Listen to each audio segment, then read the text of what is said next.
Chapter 250. Feng Lin said enviously, I really envy you for being able to sit next to Lu Lang. Their numbers were connected. If they were not front and back, then they were left and right. Du Ruhan rolled his eyes. What's there to be envious about? If you like it, I'll swap with you. He did not understand. When they were young, he and Feng Lin were the closest. Xiao Lulang was an outsider and had only lived here for a short time. How did he succeed in pushing him down? Feng Lin said, I want to swap, but I need the examiner's permission. Lin Xingye also showed great envy. He also wanted to sit next to Xiao Lulang. Du Ruhan did not understand. No, what's wrong with you two? Sitting next to him means you can copy his exam papers or something. Feng Lin gave him a look that could only be understood but not explained. You don't understand. As long as I sit next to Lu Lang, my heart will be at ease. Lin Xingye also nodded. He felt the same. Feng Lin was from Song County. Although his family lived in the county, his grandparents and family lived in the countryside. To put it bluntly, he was a poor country boy who had never seen the world. The court exam was about to begin. He was about to meet the emperor of Zhao country. Just thinking about it made his legs go weak. Although Lin Xingye was the son of the richest man in Yuzhou, since ancient times, merchants had a low status and were not respected in the world. When the Imperial College's students mentioned him, it was mostly because his family was filthy rich. There were even people who said that his ranking was bought with money. In short, Lin Xingye was more afraid of meeting the emperor than Feng Lin. Xiao Lulang looked at the two. Don't think too much. Just take the exam normally. The emperor is not a poisonous snake or a beast. He will not punish the examinees for small matters. Du Ruhan snorted. You haven't seen him before. How do you know? Xiao Lulang did not respond. In fact, he was the one who felt the real pressure. He had a premonition that as long as he entered the palace, he would definitely attract the attention of the emperor. Although he had enough confidence to deal with it, he could not guarantee what the emperor's attitude would be. Feng Lin was also convinced by Du Ruhan. She was always targeting Lu Lang. He said, all right, let's not talk about this anymore. Let's go back. Little Belly, are you going back to the Zhuang family or are you coming with us? We plan to go to Liulang's house to bet on the exam questions. Du Ruhan originally wanted to say that she didn't want to go, but she thought of something and asked, is Jianyang around? Xiao Lulang looked at him coldly. She's not here. Du Ruhan? In the end, Du Ruhan still went. Zhuang Xianji was an old-fashioned man. He would never bet on the exam questions. He believed that whether a person could pass the exam had nothing to do with luck. Therefore, for Du Ruhan to be able to reach where he was today, other than his own excellence, he had indeed put in more effort than ordinary people. Zhuang Xianji never talked about the exam questions, but Du Ruhan was full of knowledge. Gu Jiao wasn't at home today. She had just received a letter from Xuening Xiang. In the letter, Xuening Xiang said that her mother-in-law's health was deteriorating. Xuening Xiang asked her to pass a letter to Zhou Erzwang to see if he could come back to see his mother for the last time. Gu Jiao knew about Xuening Xiang's mother-in-law's health. She was aging normally. All the major organs were failing and medicine couldn't reverse it. Gu Jiao didn't know much about the situation in the barracks. She wasn't sure if Zhou Erzwang could ask for leave to go home. It was said that Xuening Xiang's mother-in-law could, but hadn't she passed away? Gu Jiao thought about it and decided to go to the barracks. Deputy General who was transferred back to the Hushan barracks. Gu Changqing was also in this barracks. Gu Jiao didn't bother him. She only asked the guard to pass a message to Zhou Erzwang, saying that she would wait for him outside the barracks. Zhou Erzwang became Deputy General Hu's personal guard. His status was much higher than before and no one would treat him perfunctorily anymore. The guard went to report. However, Zhou Erzwang was in the middle of training. He was the target of training so he couldn't leave halfway. The guard asked Gu Jiao to wait. Gu Jiao didn't wait for long. Gu Changqing came out from inside. Gu Changqing was also in the middle of training. However, he was the one training others so it didn't matter if he walked for a while. What a coincidence. Gu Jiao greeted him. Gu Changqing nodded. How could there be such a coincidence? It was just someone's deliberate plan. Gu Changqing had already told the guard that if a girl surnamed Gu came to the Hushan barracks, he must be informed. Just now the guard went to inform Gu Changqing first, and then went to inform Zhou Erzwang. Gu Changqing didn't say anything about this. Gu Changqing saw that she was holding a letter in her hand. He asked, are you going to send a letter to Zhou Erzwang? Gu Jiao nodded. Yes. There's a letter from his family. His mother is seriously ill and hopes to see him for the last time. Can your barracks ask for leave? Of course. Gu Changqing said lightly. The guard on the side was dumbfounded. "Lieutenant, is it really okay for you to lie through your teeth like this?" The general of the Hushan barracks was famous for being unreasonable. It was harder for a small guard like Zhou Erzwang to ask for leave than to ascend to the sky. Unless he didn't want to mingle in the barracks, he would be demoted when he came back. Gu Changqing stretched out his hand. "Leave it to me. You go back first and I will tell him." Gu Jiao thought for a moment. "Okay. Tell him to go to the medical center before he goes back. I have some things to take back." Gu Changqing took the letter and watched Gu Jiao get on the carriage. Then he turned around and entered the barracks. Deputy General who was not his subordinate, nor was he his immediate superior. He was General Rant's subordinate, and Deputy General who was General Qin's subordinate. He didn't have many personal relationships with General Qin and Deputy General Hu. He hesitated for a moment, but still went to Deputy General Hu's tent and told him about Zhou Erzwang. "My younger sister and his sister-in-law are old friends." He also explained why he helped Zhou Erzwang several times. Deputy General Hu suddenly realized why Zhou Erzwang could ask the heir of the Marquis of Ding and Fu to personally deliver something. It turned out that there was this layer of relationship involved. Zhou Erzwang was a bumpkin from the countryside. His brother and sister-in-law were also countrymen. Their old friends should also be countrymen. Deputy General Hu had long heard that the daughter of the Marquis Fu was born with a wrong person and grew up among the commoners. Presumably this was her. Gu Changqing stopped talking about the matter of the family. Deputy General Hu also tactfully didn't probe further. He smiled and said, "This boy has been by my side for several years and has suffered a lot. He is bold and careful and has also performed meritorious deeds. One year he passed by Yuzhou while delivering a letter for me. In order to not delay the military situation, he didn't pass through the door. It's time to give him a vacation." There was an element of exaggeration in these words. Zhou Erzwang's ability to endure hardships and his bravery to kill the enemy was not fake, but to pass through the door and enter was a bit of a stretch. He had passed by Yuzhou on the waterway and was about 100 li away from Qingchuan village. Gu Changqing saw through these superficial words but didn't expose them. "It was my younger sister who requested this, so I'll have to trouble Lord Hu." His Highness was always talking about his sister. Was their relationship that good? Growing up in the countryside, they hadn't seen each other many times. Gu Changqing was famous for his cold face in the military camp.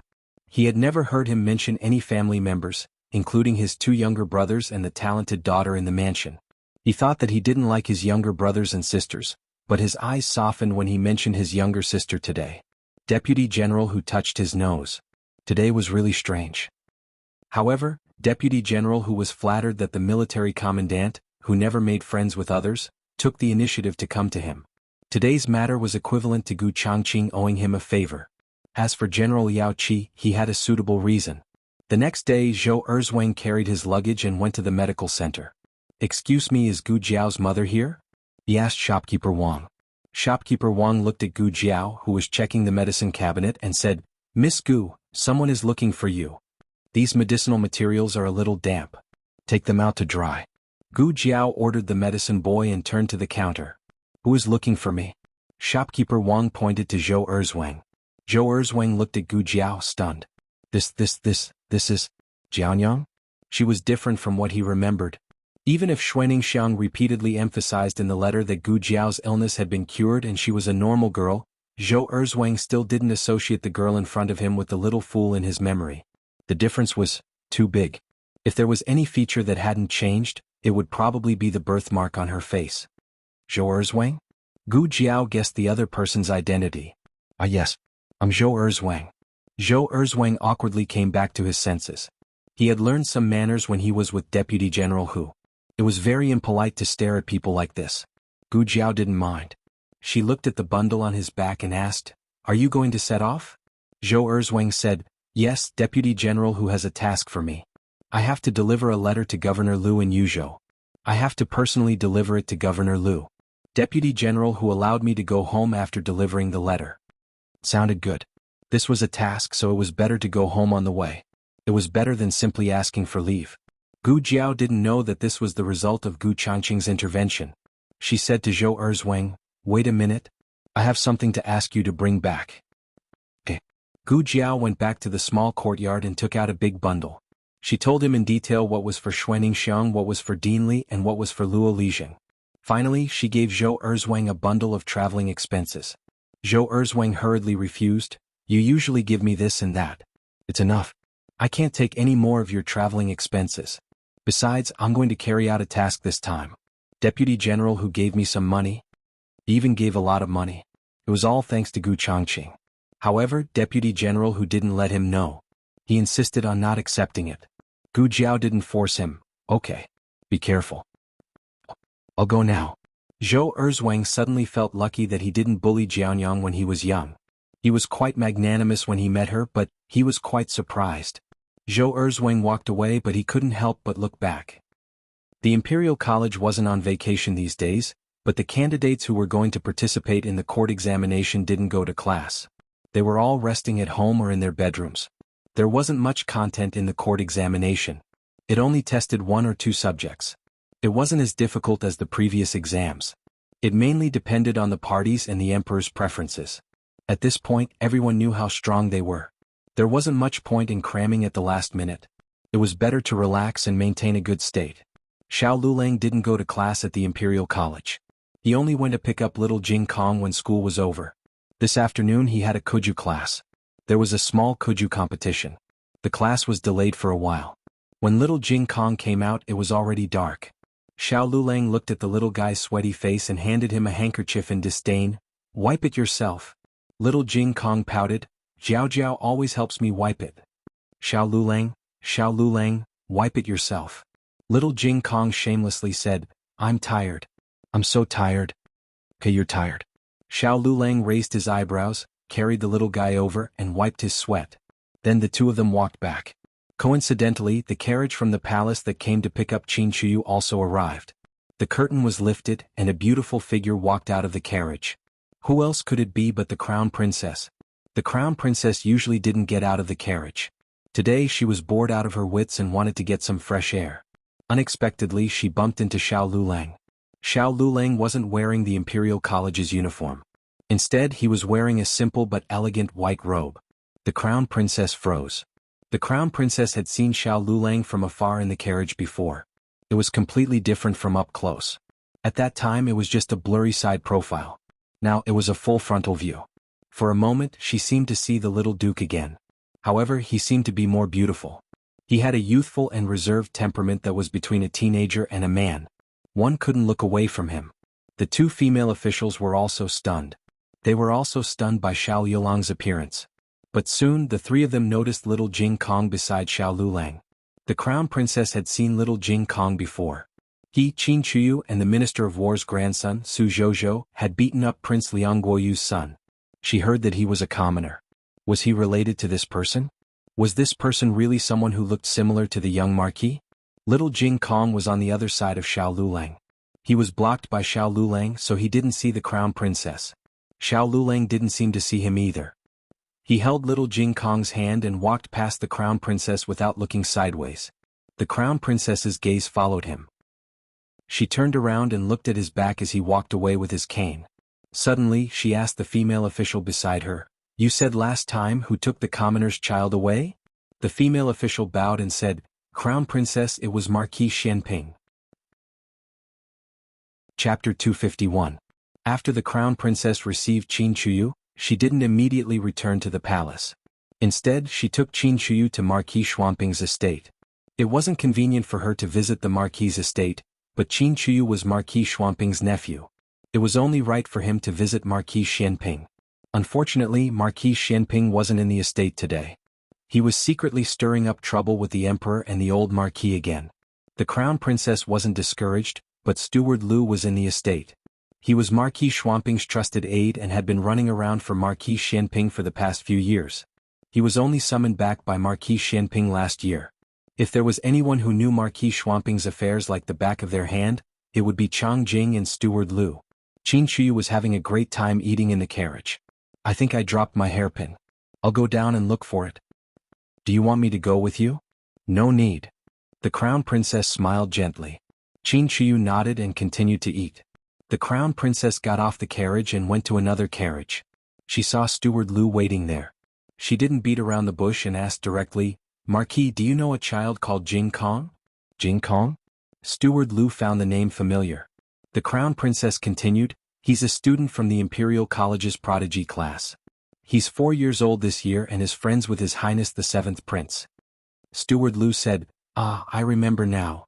However, it wasn't because of His Highness the 7th Prince, but because of that student from the Imperial College's prodigy class. Wasn't he the young master's brother-in-law?" Steward Lu asked, "Crown Princess, are you here to ask about that child?" The Crown Princess stared at Steward Lu. "Do you know that he has someone who looks a lot like the young Marquis? You've seen him?" Steward Lu was very surprised, but when he thought about it, he wasn't too surprised. Little young master was studying at the Imperial College, and His Highness the 7th Prince was also studying at the Imperial College.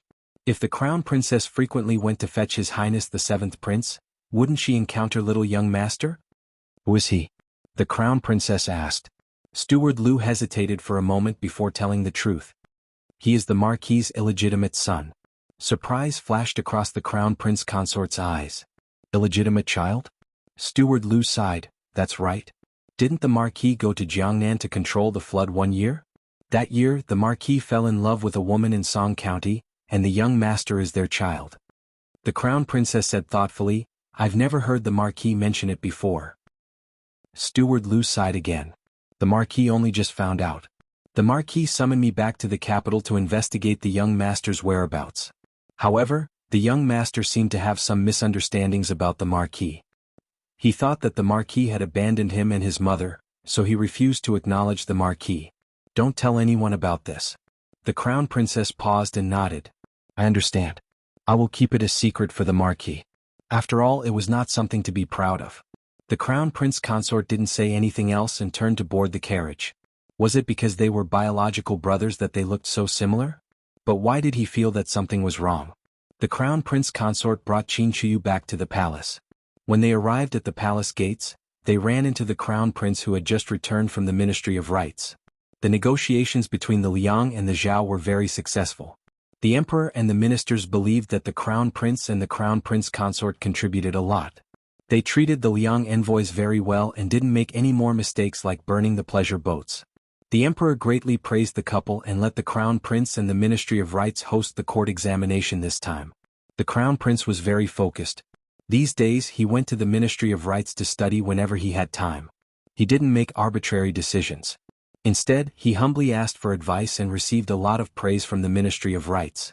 Today, he had just been praised by the Minister of Rites and was in a good mood. When he saw the Crown Prince Consort and Qin Chuyu, he lifted the curtain of his carriage and said to them, "Lin Lang, let 7th brother return to the Eastern Palace. Come with me. I want to go too." Qin Chuyu instantly felt that the dessert in his hand didn't taste good. The Crown Prince said, "Go back and do your homework." Qin Chuyu's mouth twitched. The Crown Prince Consort comforted him gently. "Do your homework first. I'll bring you osmanthus cake tonight." The palace also had osmanthus cake. Qin Chuyu was sick of the palace's cakes. He always felt that the ones outside were more delicious. Qin Chuyu said slowly, "Okay. Remember to come back early." Qin Chuyu was brought back to the Eastern Palace by the palace servants. The Crown Prince Consort got into the Crown Prince's carriage. The Crown Prince's travels were very low-key. The carriage didn't look big and only had 2 horses. However, the interior of the carriage was very luxurious. The Crown Prince held the Crown Prince Consort's hand and couldn't hide his smile. "Lin Lang, did you forget what day it is today?" "Ah." The Crown Prince Consort was slightly stunned. Then she lowered her head and smiled. "How could I forget such an important day?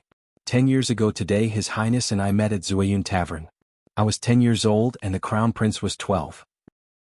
Every year on this day His Highness would bring me to Zuiyun Tavern." The Crown Prince squeezed her hand. "The first time I saw you, I felt that you would definitely be my Crown Prince Consort in the future." The Crown Prince Consort smiled with a hint of shyness. The Crown Prince's eyes were burning. His voice was hoarse. "I suddenly regret bringing you out." Dusk was setting in the west, and the sky was a flirtatious orange-red. The capital in April wasn't so cold anymore. There was even a hint of warmth in the evening breeze. Little Jing Kong was held by Xiao Lulang as he skipped down the alley. That's right, he skipped down the alley. He rarely gave Xiao Lulang face unless Xiao Lulang was willing to take him to the medical center to find Gu Jiao. Little Jing Kong had already showered and changed into dry clothes. He smelled good. He could give Jiao Jiao a hug. "You're not 3 years old anymore. Can't you be more mature?" Xiao Yolang's hand was almost pulled off by the little guy. Little Jing Kong spread his other hand. But 4 years old isn't too old. The princess consort said that I'm still a baby. Xiao Lulang gave him a contemptuous look. You're in charge of the sky, the earth, and the air every day. You even care if your brother-in-law gets first place in the exam. How can you say something like that? Baby? Xiao Lulang was thunderstruck. Little Jing Kong didn't receive his brother-in-law's look. He was in high spirits and started to sing, I'm the Mount Tai next door, catch the vine of love, ow ow ow, don't be afraid of my Lulang. Xiao Yolang's body trembled. Shut up, little monk. I want to eat that. Little Jing Kong suddenly stopped his beautiful throat slitting and pointed at an alley that was emitting the aroma of sesame seeds as he spoke. Xiao Lulang chuckled. That's an alley. You can eat it if you want. Little Jing Kong was furious. Don't you smell the aroma? It's the smell of Jiao Jiao's favorite food. Gu Jiao loved to eat the jerky made by Xiao Yolang's classmate. The jerky was sprinkled with sesame seeds, but Xiao Lulang didn't smell it. Xiao Lulang only vaguely smelled it when they passed through the alley. He looked at little Jing Kong strangely. Do you have a dog's nose? Why are you so sensitive? Little Jing Kong snorted. It's obviously your nose that's not very good. Xiao Lulang walked half a street before he found the sesame biscuit shop. Xiao Yolang's mouth twitched. You call this a bad nose? Even a dog can't smell it, right? This was a newly opened sesame biscuit shop. Today was the first day it officially opened and business was good. Xiao Lulang led little Jing Kong to line up for a while and bought 2 boxes of freshly baked sesame biscuits. Little Jing Kong counted carefully and made sure that everyone in his family had 1. Jiao Jiao had 2. Then he was satisfied and was about to leave with the boxes. Just as he turned around, he bumped into Su Tsongtang, who also came to buy sesame biscuits. Jing Kong. Tsongtang. The 2 children were especially excited. They stood beside the shop and turned into little loudspeakers at the same time, chattering away. He didn't know what a 7-year-old and a 4-year-old could talk about.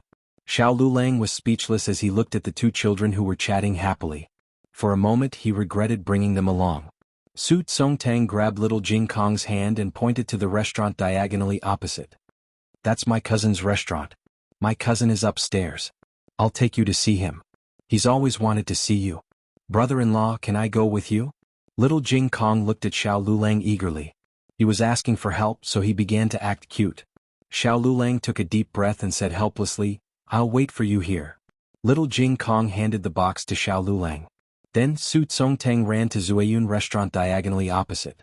Beside the sesame shop was a study room. Xiao Lulang had nothing to do, so it just so happened that he ran out of ink ingots at home.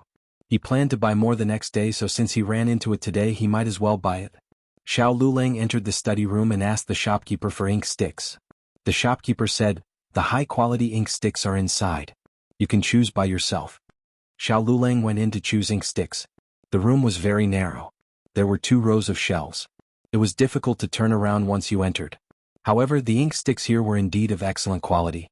Xiao Lulang was very satisfied and picked a few pieces. At this moment, the crown princess passed by the door. She came to Zueyun restaurant to eat with the crown prince. She smelled the aroma of sesame cakes upstairs and thought that Qin Qiu might like them.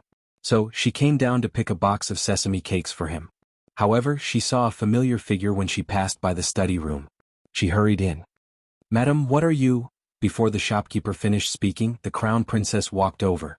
Xiao Lulang finished picking out the ink sticks and was about to leave when a figure walked in. The moment the figure walked in, the first row of shelves suddenly fell down, slamming the door shut and blocking it. Chapter 252. The newest chapter of this book is not finished. Millions of novels to read for free. This situation was out of everyone's expectations. Even the crown princess stilled slightly. The moment the bookshelf fell, she instinctively took a few steps forward to avoid the unexpected disaster. But this room was narrow to begin with. After taking a few steps forward, she almost collided with Xiao Lulang. Xiao Lulang was the first to hear the sound and knew that someone had entered. Following that, the bookshelf collapsed and hit the door. There were no oil lamps or windows in the room. The moment the door closed, the room plunged into endless darkness. He didn't see who it was, but he instinctively took a step back, almost pressing himself against the wall. Xiao Lulang had not been unapproachable for a day or 2.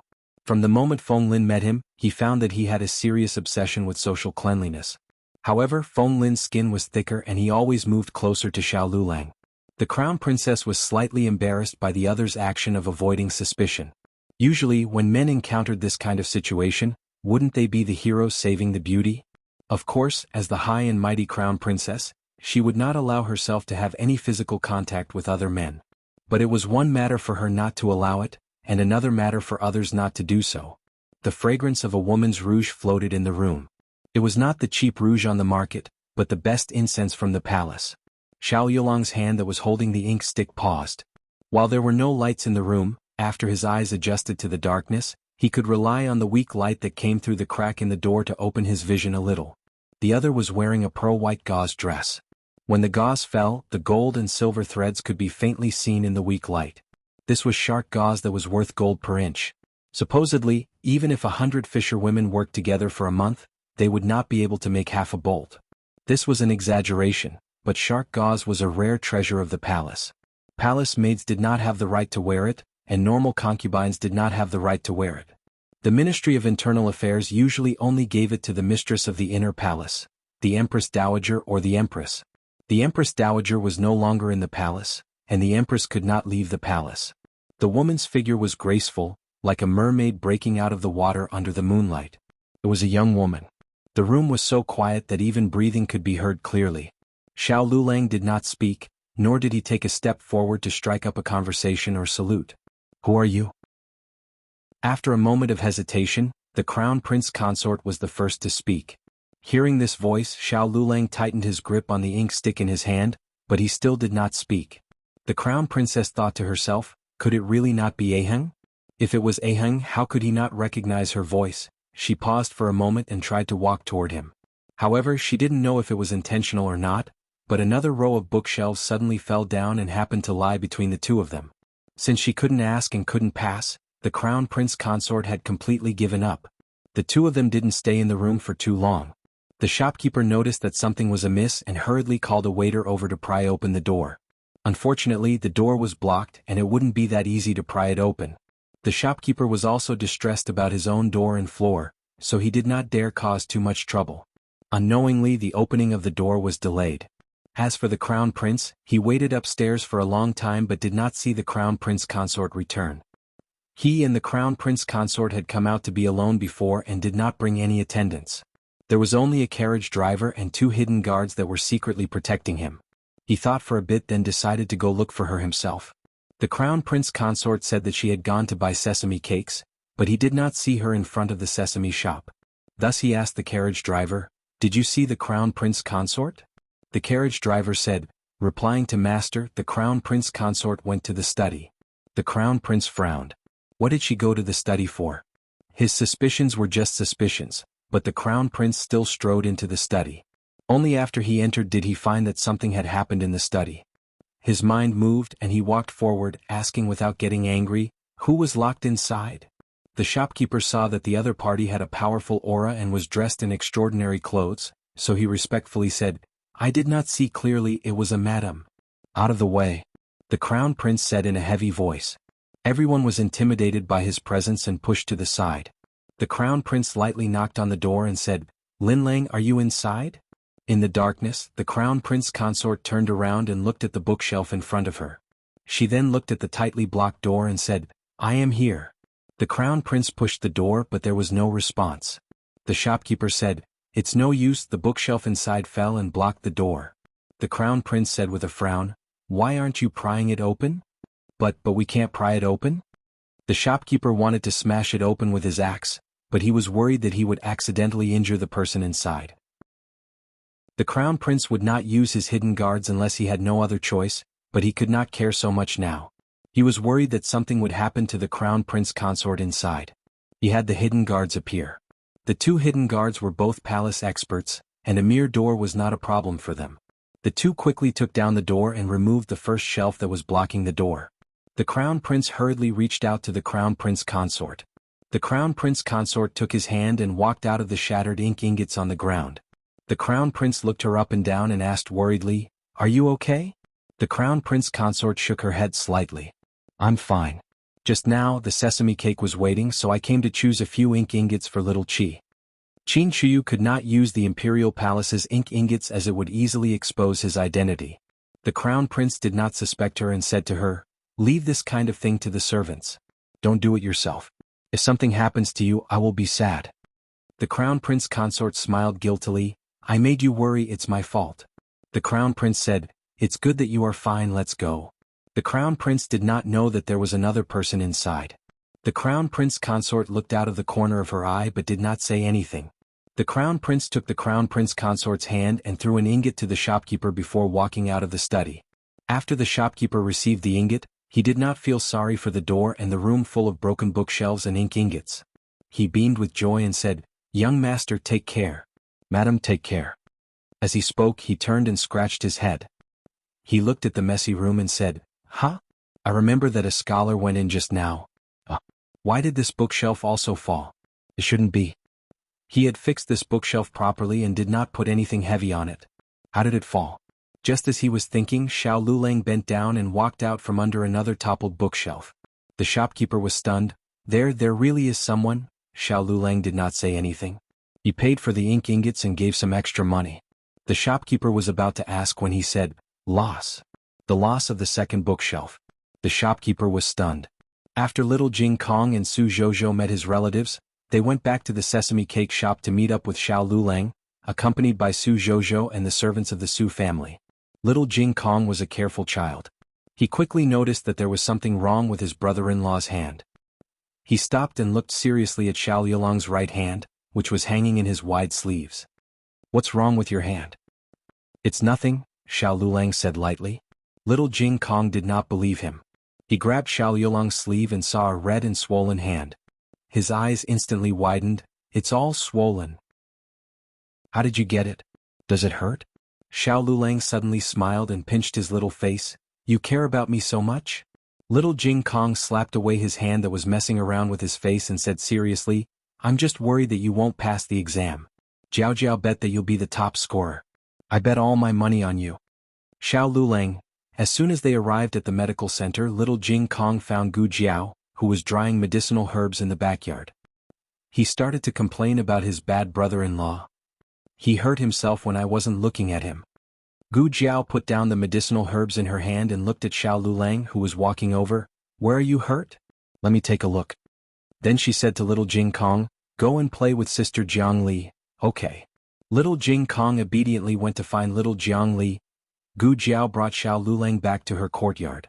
There was a consultation room in the medical center, but it was for outsiders. It was different. Xiao Lulang had been to the medical center several times, but he had never entered Gu Jiao's room. It was not like a study room with simple furniture. There was even a small bed behind the screen for her to rest on. The two of them sat outside the screen. The screen was not a landscape or flower or bird screen that ordinary girls liked. It was a plain light blue without any patterns. Her preferences were always a little different. The two of them lived under the same roof, but for some reason, this room that belonged to Gu Jiao alone made Xiao Lulang feel as if he had broken into her boudoir. Xiao Lulang's expression changed slightly. Gu Jiao rolled up his sleeves. She did not use a pulse pillow to cushion his wrist. Instead, she directly held his wrist with her hand. His wrist was very swollen. She gently touched the bone. The bone was fine. She pinched the back of his hand. It was also slightly swollen. It should be caused by the extravasated blood on his wrist. "Does it hurt?" she asked. "No," he said. Gu Jiao also checked his fingers. His hand was very beautiful. It was thin, his fingers were slender and the joints were distinct. His nails were very clean. Even the uninjured wrist was as delicate as jade. If it was in her previous life, it would be the hand of either a surgeon or a pianist. How did he get injured? Gu Jiao was a little angry. Usually at home, she was reluctant to let him do heavy work. She was afraid that he would hurt his hand. "How did you get injured?" she asked. In fact, they rarely asked about these things. When Gu Jiao treated his leg, she did not ask how he got injured. When Gu Jiao was unconscious after being whipped, he did not ask who Gu Jiao was on bad terms with. Although they eventually learned the truth, they did not know it from each other. "The bookshelf was smashed," Xiao Lulang said. "I didn't pay much attention at the time." Gu Jiao looked at his red and swollen wrist and frowned. "Be careful in the future." Xiao Lulang nodded. "Okay." On the first day, he needed to ice it to prevent the extravasated blood from spreading. Gu Jiao took an ice pack from the small medicine box and put it on his wrist. This ice pack did not need to be frozen. It could be crushed into ice. The disadvantage was that it could not be used again. Xiao Lulang had long been accustomed to strange things appearing in her medicine box from time to time. He did not ask where she got the ice. She held his wrist with one hand and put the ice pack on his wrist with the other. She changed the ice pack from time to time. Her expression was very serious and very careful. Xiao Yulang's eyes moved slightly. He reached out his hand and said, "I'll do it myself." Gu Jiao picked up the ice pack and avoided his hand. "No, it's very cold." "Aren't your hands icy cold?" Xiao Lulang stared at her. His wrist was cold and painful, but his heart did not seem to feel it. He opened his mouth and suddenly asked, "Do you treat other patients like this?" "No." Gu Jiao shook her head and carefully put the ice pack on his hand. "I only treat you like this." Xiao Yulang's heart suddenly swelled. There was a strange and strong emotion filling in.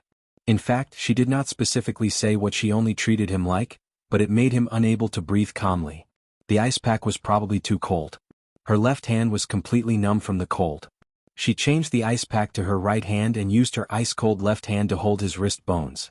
After changing the ice pack several times, Xiao Yulang's wrist was much less swollen and did not hurt at all. Her hands were so cold that they almost lost feeling. She went to pack things. Xiao Lulang could feel that her movements had slowed down.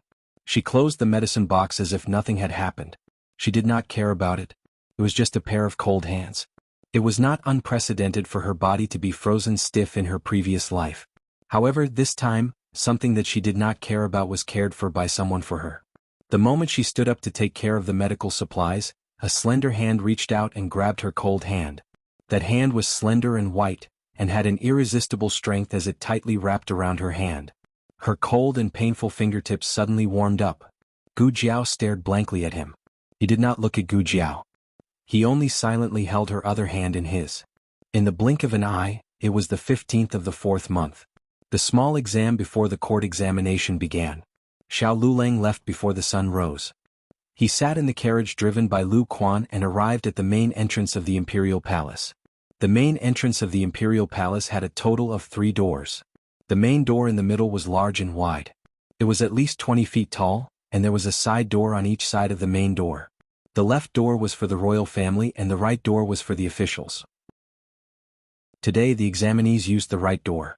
The examinees were already waiting outside the right door, and they lined up according to their examination numbers. Xiao Lulang and Du Ruhan's examination numbers were the same.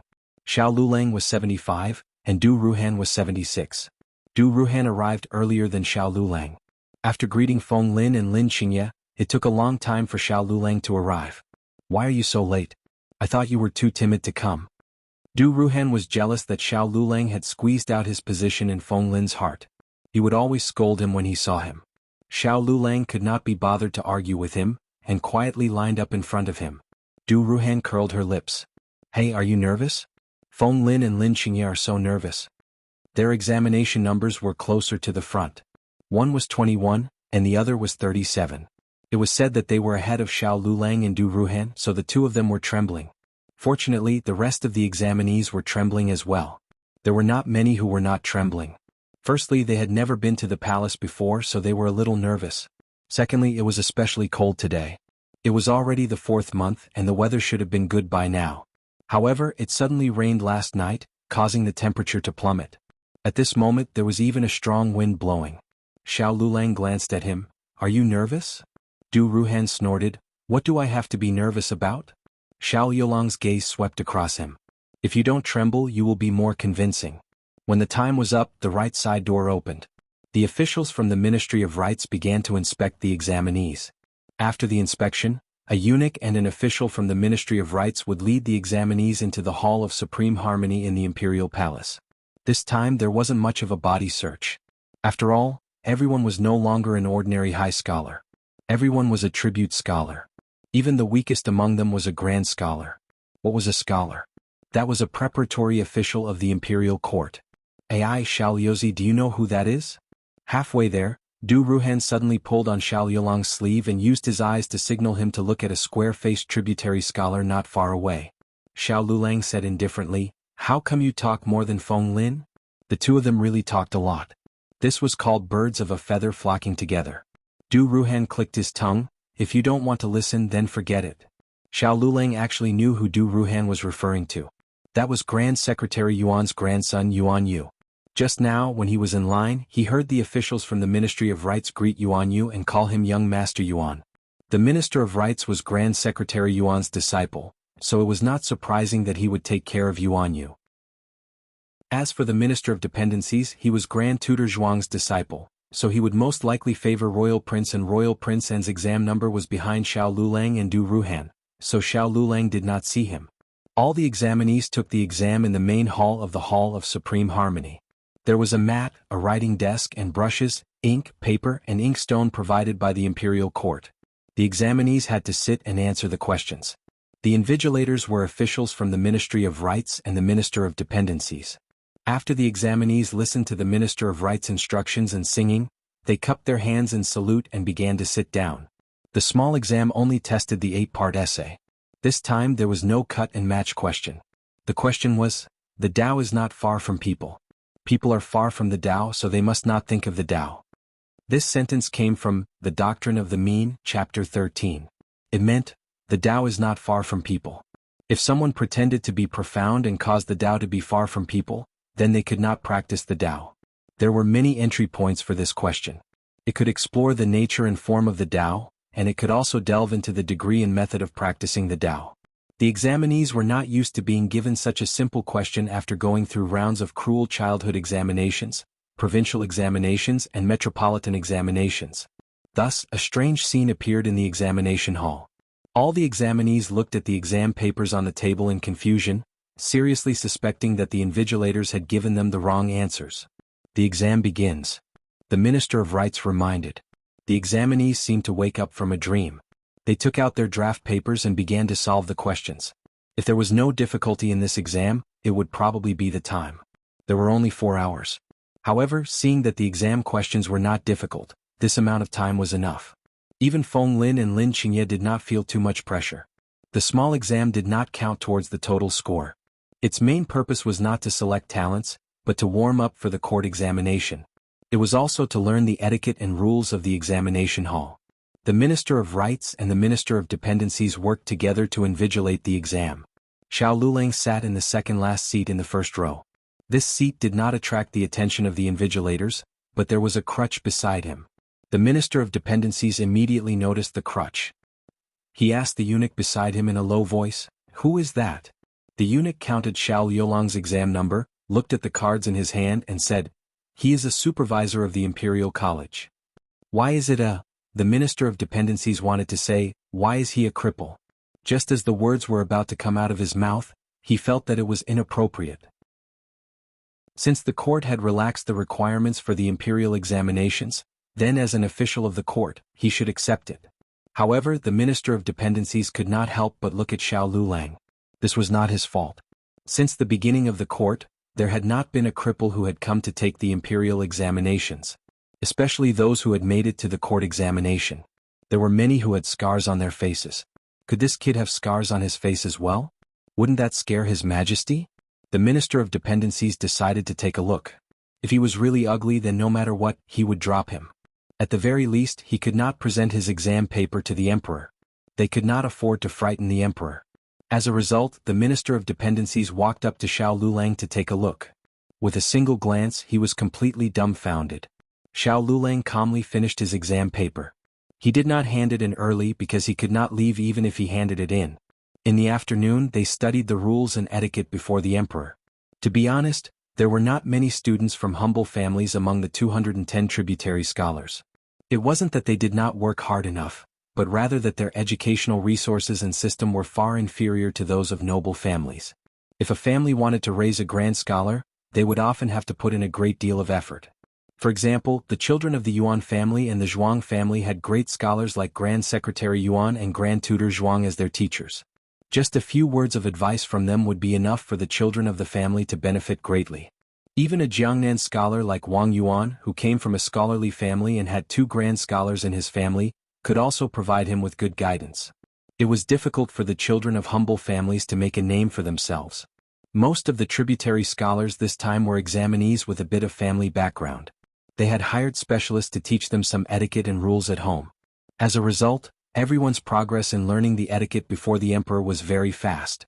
At around 5 p.m. the examinees finished learning. They took their examination cards and left the imperial palace. Feng Lin did not learn much, so he asked Lin Qingye. Lin Qingye originally knew, but after Feng Lin asked, he suddenly became uncertain. Lulang. Feng Lin looked at Xiao Lulang pleadingly. Xiao Lulang demonstrated it to the two of them in the carriage. Du Ruhan patted his fan and said, Xiao Liuzi, how can your etiquette be so good? At first glance, he did not look like a poor boy from the countryside. He was not bragging, but Xiao Liulang's etiquette was not worse than Royal Prince Anne's. Where did this boy learn to have the temperament of a noble son from the capital? Xiao Lulang said indifferently, won't I know if I watch more? You brat, forget it. Du Ruhan waved his fan and did not say what he wanted to ask. It's getting late, I'm leaving. Do you want me to send you back? Feng Lin said, no need, we have a carriage. Feng Lin and Lin Qingye were in the same carriage, while Xiao Lulang was in Lu Quan's carriage. All right, then let's not meet for the next 2 days. Stay at home and wait for the examination. Du Ruhan said and turned to leave the carriage. Feng Lin said to Xiao Lulang, Lulang, we're leaving too. Xiao Lulang could see that he was nervous and said, don't think about anything. Her Majesty is not a poisonous snake or a ferocious beast. Even if something goes wrong, she will not do anything to you. Just focus on the examination. The same goes for you. He looked at Lin Qingye. The court examination does not test 8-part essay. It only tests on strategy questions. You have improved a lot in this year, so just focus on the questions. Lin Qingye had been learning from Xiao Lulang for so long, but Xiao Lulang had always been a strict teacher and had never praised him. It seemed that no matter how hard he tried, he could not satisfy Xiao Lulang, but just now Xiao Lulang said that he had improved a lot. Lin Qingye was even more efficient than when he was praised by the teachers of the Imperial College. Xiao Lulang nodded, don't study for the next 2 days. Focus on the examination. Lin Qingye, who had been praised, got off the carriage with high spirits and sat in his own carriage with Feng Lin. For the next 2 days they stayed at home and did not go out. On the 17th, the court examination officially began. That day, all the colleges in the capital were on holiday, including the Imperial College. More than 200 examinees were waiting outside the palace gates before daybreak. One of the examinees had left his examination token at home and was so anxious that he almost fainted. Fortunately, the owner of the inn he was staying at discovered the token and personally rushed over to deliver it to him. Although the court examination did not discriminate against candidates, if one did not take the examination, they would still be discriminated against. The inspection for the court examination was stricter. Some of the parents of the candidates who lived in the capital also came. However, they were not allowed to get close to the palace and were stopped a few hundred meters away. Imperial court officials like Grand Tutor Zhuang and Grand Secretary Yuan were exceptions. The two of them were here to attend the imperial court, and they also gave their children a few instructions. The other candidates saw this and immediately felt a huge pressure. Do your best and don't think about anything else. Grand Tutor Zhuang said to Prince N, who was at the end of the line. Prince N's number was second to last. However, because of Grand Tutor Zhuang's appearance, it caused quite a commotion. Almost all the candidates looked at him. Prince N smiled. Grandfather, don't worry. Grand Tutor Zhuang smoothed Prince N's sleeves. This was telling him to focus on the examination and leave the rest to him. With Prince N's ability and Grand Tutor Zhuang's influence, why would he worry about not getting first place? As for the potential threat, he had 100 ways to make them lose their exam. At this moment, the candidates were extremely envious. They envied Prince N's talent and family background. Grand Tutor Zhuang could not stay for too long and turned to leave. Suddenly, a tall and majestic figure approached him. Oh, isn't this Grand Tutor Zhuang? What a coincidence.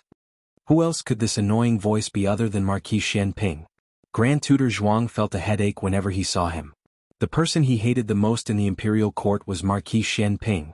Grand Tutor Zhuang held the ceremonial tablet in his hand and said faintly, I should be the one saying this. The sun is not even high up in the sky.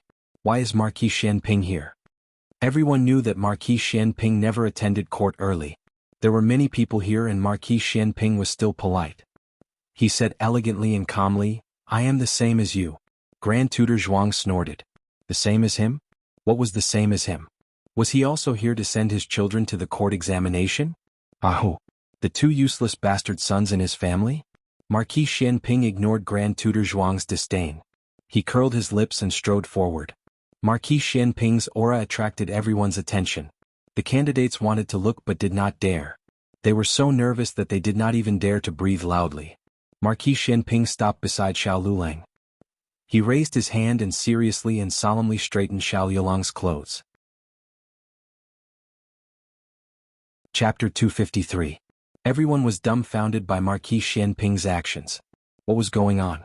The great Marquis Xianping was helping an examinee tidy up his clothes? This was not as simple as ordinary affection. Usually, only people who were very close to him or someone who valued him would do this. Xiao Yulang's reputation in the capital could not be considered great, but in the imperial examination circle, he was completely famous. He came from a poor family, but in the spring examination he was tied with Jun Wang for first place. This made him famous. In addition, he was not good at walking, which made people pay more attention to him. He was very easy to recognize.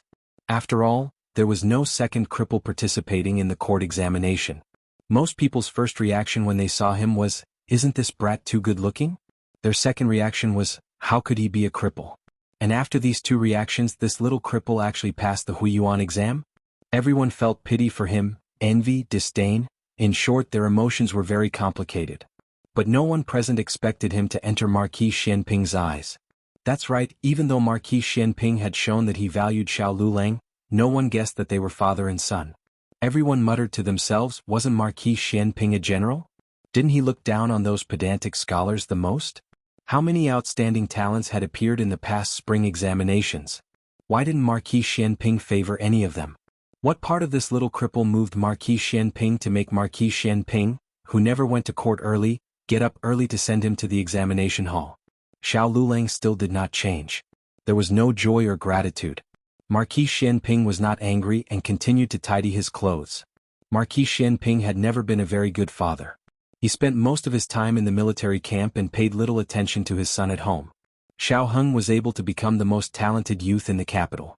Other than his talent, it was mostly due to Princess Xinyang's efforts. Princess Xinyang was both a loving and strict mother. She had studied poetry and books since she was a child. She hoped that her son would also be full of wisdom in the future. She taught him with all her heart. Thus Xiao Heng was born in the eyes of the world. When Xiao Heng was very young, he would wait at the entrance of the residence every day and recite poems to him. But he always came back very late, and Xiao Heng would fall asleep on the doorstep. Otherwise Xiao Heng would recite it. He listened perfunctorily and nodded. Xiao Heng was very angry and said, "You didn't listen, you didn't listen. I clearly memorized 3 words wrongly." The young and impetuous Marquis Xianping could not lose face in front of his son. Thus, to cover up his lack of talent, he would bluff and get angry at his son. What's so great about reciting poems? A real man should go into battle, kill the enemy and protect the country. Can you hold a gun or can you wield a knife? Xiao Heng was very hurt. Before Marquis Xianping had learned how to be a good father, Xiao Heng had died in that fire. Only he knew how much regret he had. Marquis Xianping looked at the expressionless Xiao Lulang and was momentarily absent-minded. He quickly came back to his senses and patted Xiao Yulang's shoulder, then pinched his sleeve. "Go in." This was the first time he had sent someone into the examination hall. He did not have much experience and did not know what to do. He had learned from Grand Tutor Zhuang and Grand Secretary Yuan when he got off the carriage. Xiao Lulang entered without looking back. Behind Xiao Lulang, Du Ruhan was a bit dumbfounded. He was the person closest to Marquis Xianping apart from Xiao Lulang. Marquis Xianping was taller and more handsome than the rumors said. His every movement was noble and his gaze was deep and dignified. This was a man who did not fear the collapse of heaven and earth when he stood beside him. His aura was too strong. Du Ruhan felt like he was about to suffocate. But such a strong man actually stopped for Xiao Lulang and treated Xiao Lulang like a parent. Du Ruhan was about to go crazy. He was really jealous. What kind of dog's hit luck did this guy have? Xiao Lulang did not know that he was receiving Du Ruhan's jealous eye rolls the entire way. They entered the main hall of Taihe Palace and found their seats according to their exam numbers. It was no different from the small exam. The court exam only lasted for 1 day and only tested 1 subject. The exam papers were handed out at 7 in the morning and collected at 5 in the afternoon. They could hand in their papers early, but they were not allowed to eat in the middle. They were also not allowed to bring their own dry rations.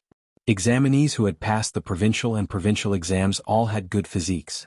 They would not suffer from hunger for a day, but they were worried that they would not perform well. After all, the emperor was personally invigilating today. The emperor would only come after the morning court. But no one knew how long the morning court would last. What if the emperor suddenly appeared behind them while they were writing? That scene was quite scary just thinking about it. After a series of greetings, the exam officially began. The officials of the Ministry of Rites handed out the exam papers to each examinee.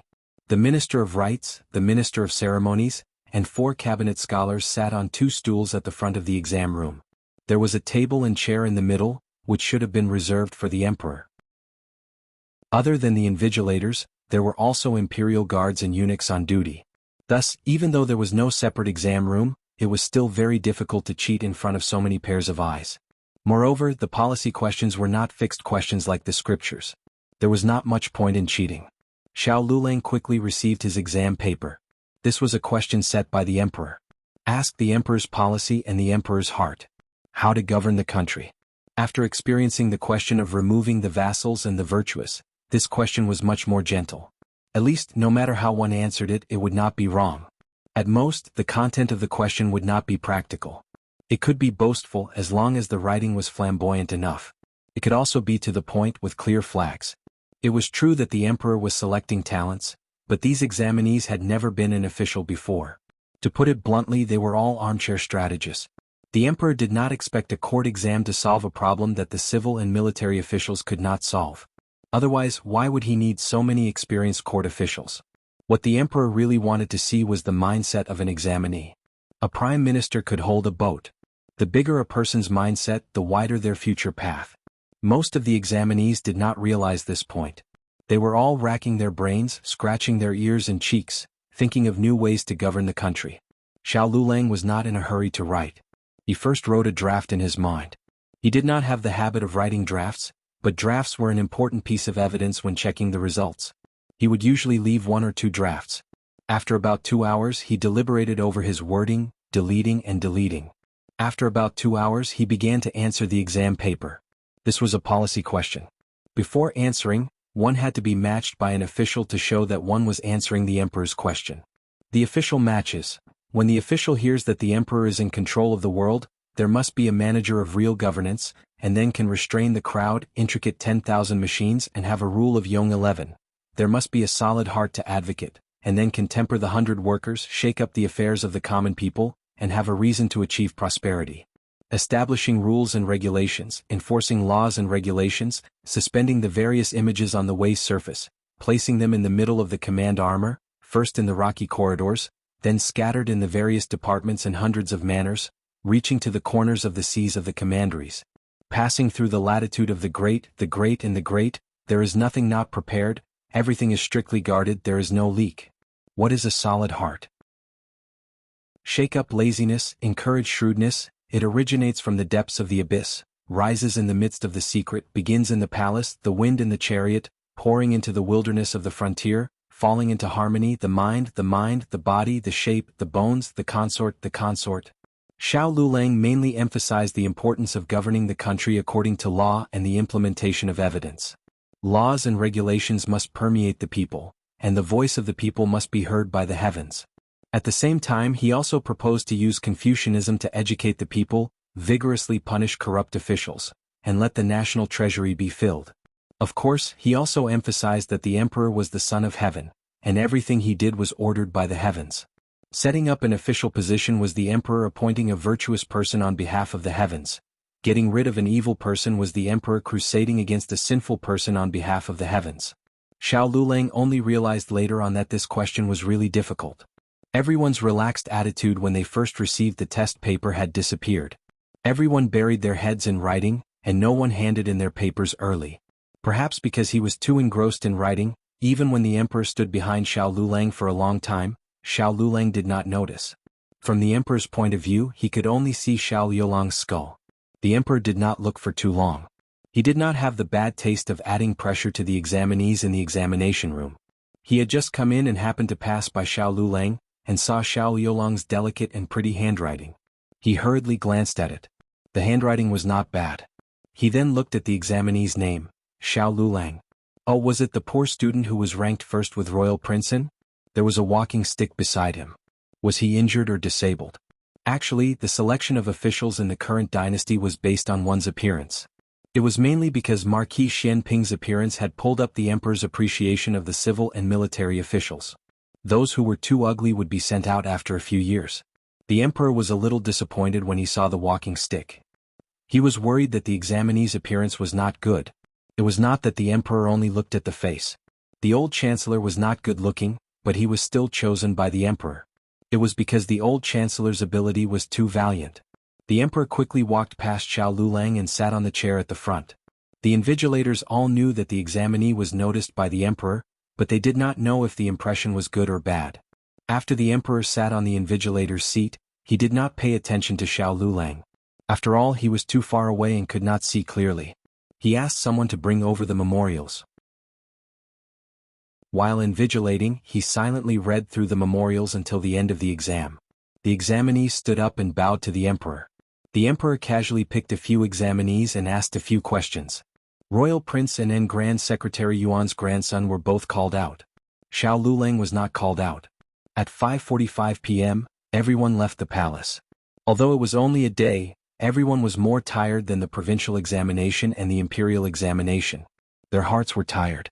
Other than a few examinees, most of the examinees had never seen the emperor in their lives. Being under the same roof as the emperor, they almost could not write. So nervous. Feng Lin's back was drenched in sweat.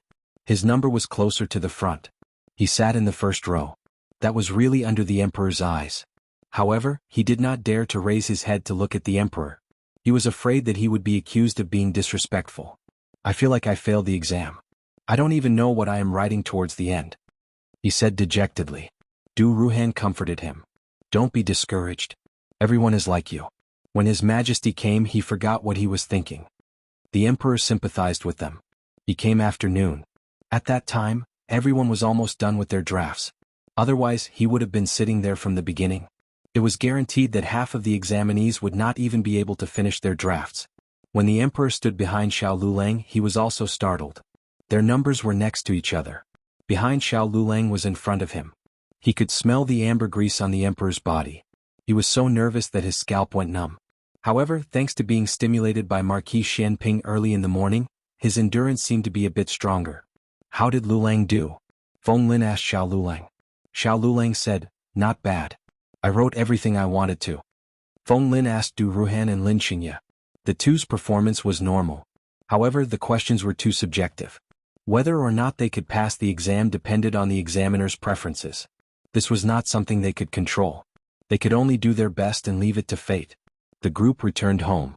In the Hall of Supreme Harmony, the examiners started to mark the exam papers. The Minister of Rights and the Minister of Honglu were the examiners. The 4 Grand Secretaries were the examiners. This time the exam papers were not divided into groups. Every paper would be marked by 6 examiners. The top 20 examinees would be sent to the emperor. Doing well in the spring quarter examination did not mean that they would do well in the court examination. Being able to withstand the emperor's pressure was a part of it. Being able to do well in one's field of expertise was also a part of it. However, examinees like Xiao Lulang, who had tied for first place with Prince N, had received the emperor's attention. Furthermore, the emperor had stayed by his side for a while during the court examination. Therefore, if his exam papers were not in the top 20, the emperor would definitely ask about it. It was very likely that he would ask someone to bring his exam papers over to see how he fell out of the top 20. The court examination papers were not copied. After all, they had to be presented to the emperor. The emperor wanted to see the examinee's handwriting. However, before presenting it to the emperor, the examiners would simply paste the name. In other words, the examiners would not see the examinee's name. However, if the examiners wanted to see it, it was not difficult. Moreover, after the small exam, the examiners had already memorized some of the examinee's handwriting. Xiao Yolang's exam papers quickly reached the hands of the minister of Honglu Temple. He immediately recognized Xiao Yolang's handwriting. Grand Tutor Zhuang had already given the order to not let Xiao Lulang surpass Prince N. If Xiao Yolang's essay was not outstanding and did not pose a threat to Prince N, the minister of Honglu Temple would be assured to place him in the top 20. However, it was clear that Xiao Yolang's essay was too outstanding. This was an essay that the examiners, regardless of taste, could not find fault with. It was definitely a huge threat to Prince N. During the meal, the minister of Honglu Temple quietly went to the toilet. Near the toilet, Grand Tutor Zhuang had been waiting for a long time. How is it? Grand Tutor Zhuang asked. I haven't changed it to Prince Anne's. The minister of Honglu Temple said, I only changed Xiao Yolang's. Grand Tutor Zhuang handed him a piece of draft paper. This was what Prince An had written from memory after returning to the Fu. It was almost the same as the court exam papers. After the minister of Honglu Temple finished reading, his expression became serious. The two papers are about the same. How could it be that they were about the same? Grand Tutor Zhuang frowned. He thought of something and asked, What's going on with Marquis Xianping? I think he seems to have taken a liking to this child. The minister of Honglu Temple said, Grand Tutor, I'm afraid you didn't look closely at Xiao Yolang's appearance. Grand Tutor Zhuang did not understand. What's wrong with him? He was too handsome, so Marquis Xianping took a liking to him? Although Marquis Xianping was dissolute, he was not into men. The minister of Honglu Temple said, He looks like the young marquis who has already passed away. When this official saw him for the first time, I was shocked. Perhaps because of this, Marquis Xianping favored him. Grand Tutor Zhuang sneered.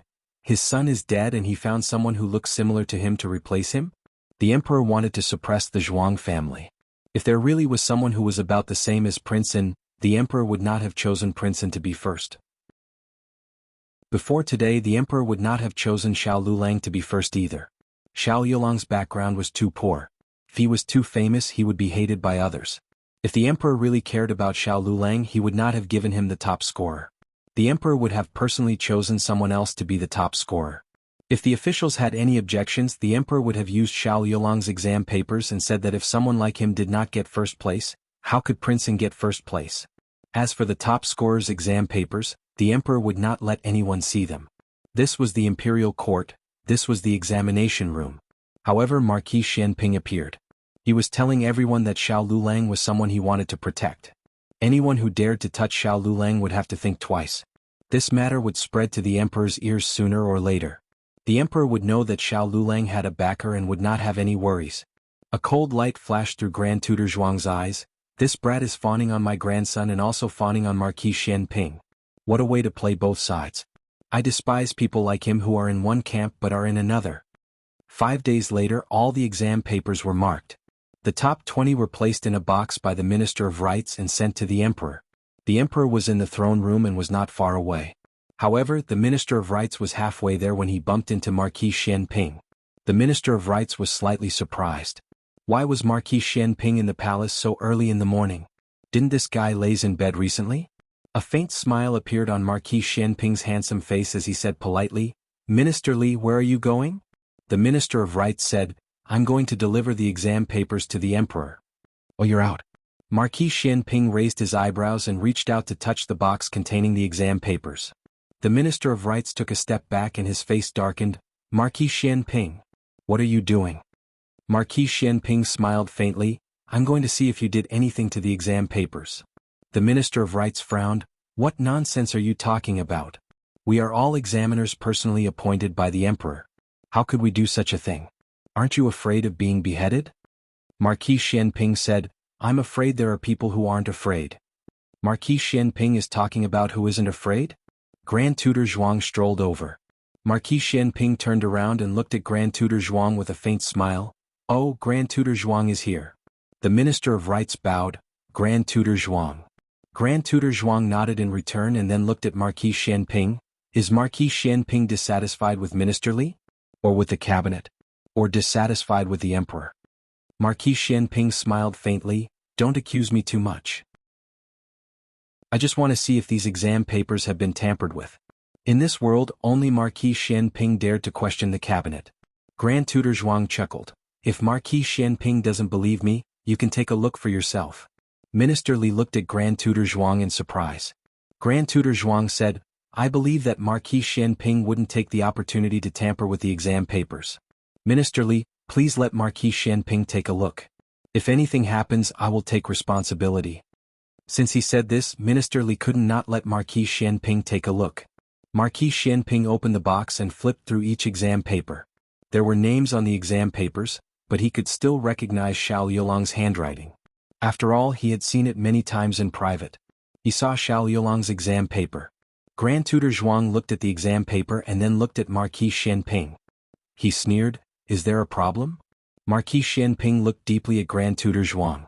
Grand Tutor Zhuang said calmly, "If there's nothing else, I will send these exam papers to His Majesty. His Majesty is still waiting to review them." Marquis Xianping put down the exam paper and hesitated for a moment. His doubtful gaze rested on Grand Tutor Zhuang for a moment. From beginning to end, Grand Tutor Zhuang was incomparably magnanimous. In the end, Marquis Xianping let Minister Li leave. He also stepped out of the palace. Gazing at his retreating figure, Grand Tutor Zhuang smiled coldly. He knew it would be like this. He had long been on guard against Marquis Xianping. Did Marquis Xianping really think that he was looking at Xiao Yolang's exam paper? The handwriting was exactly the same. Even the content was similar. It was just that a few key points had been changed. Marquis Xianping, this boorish fellow, couldn't see it. Don't underestimate these small details. They were enough to anger the emperor.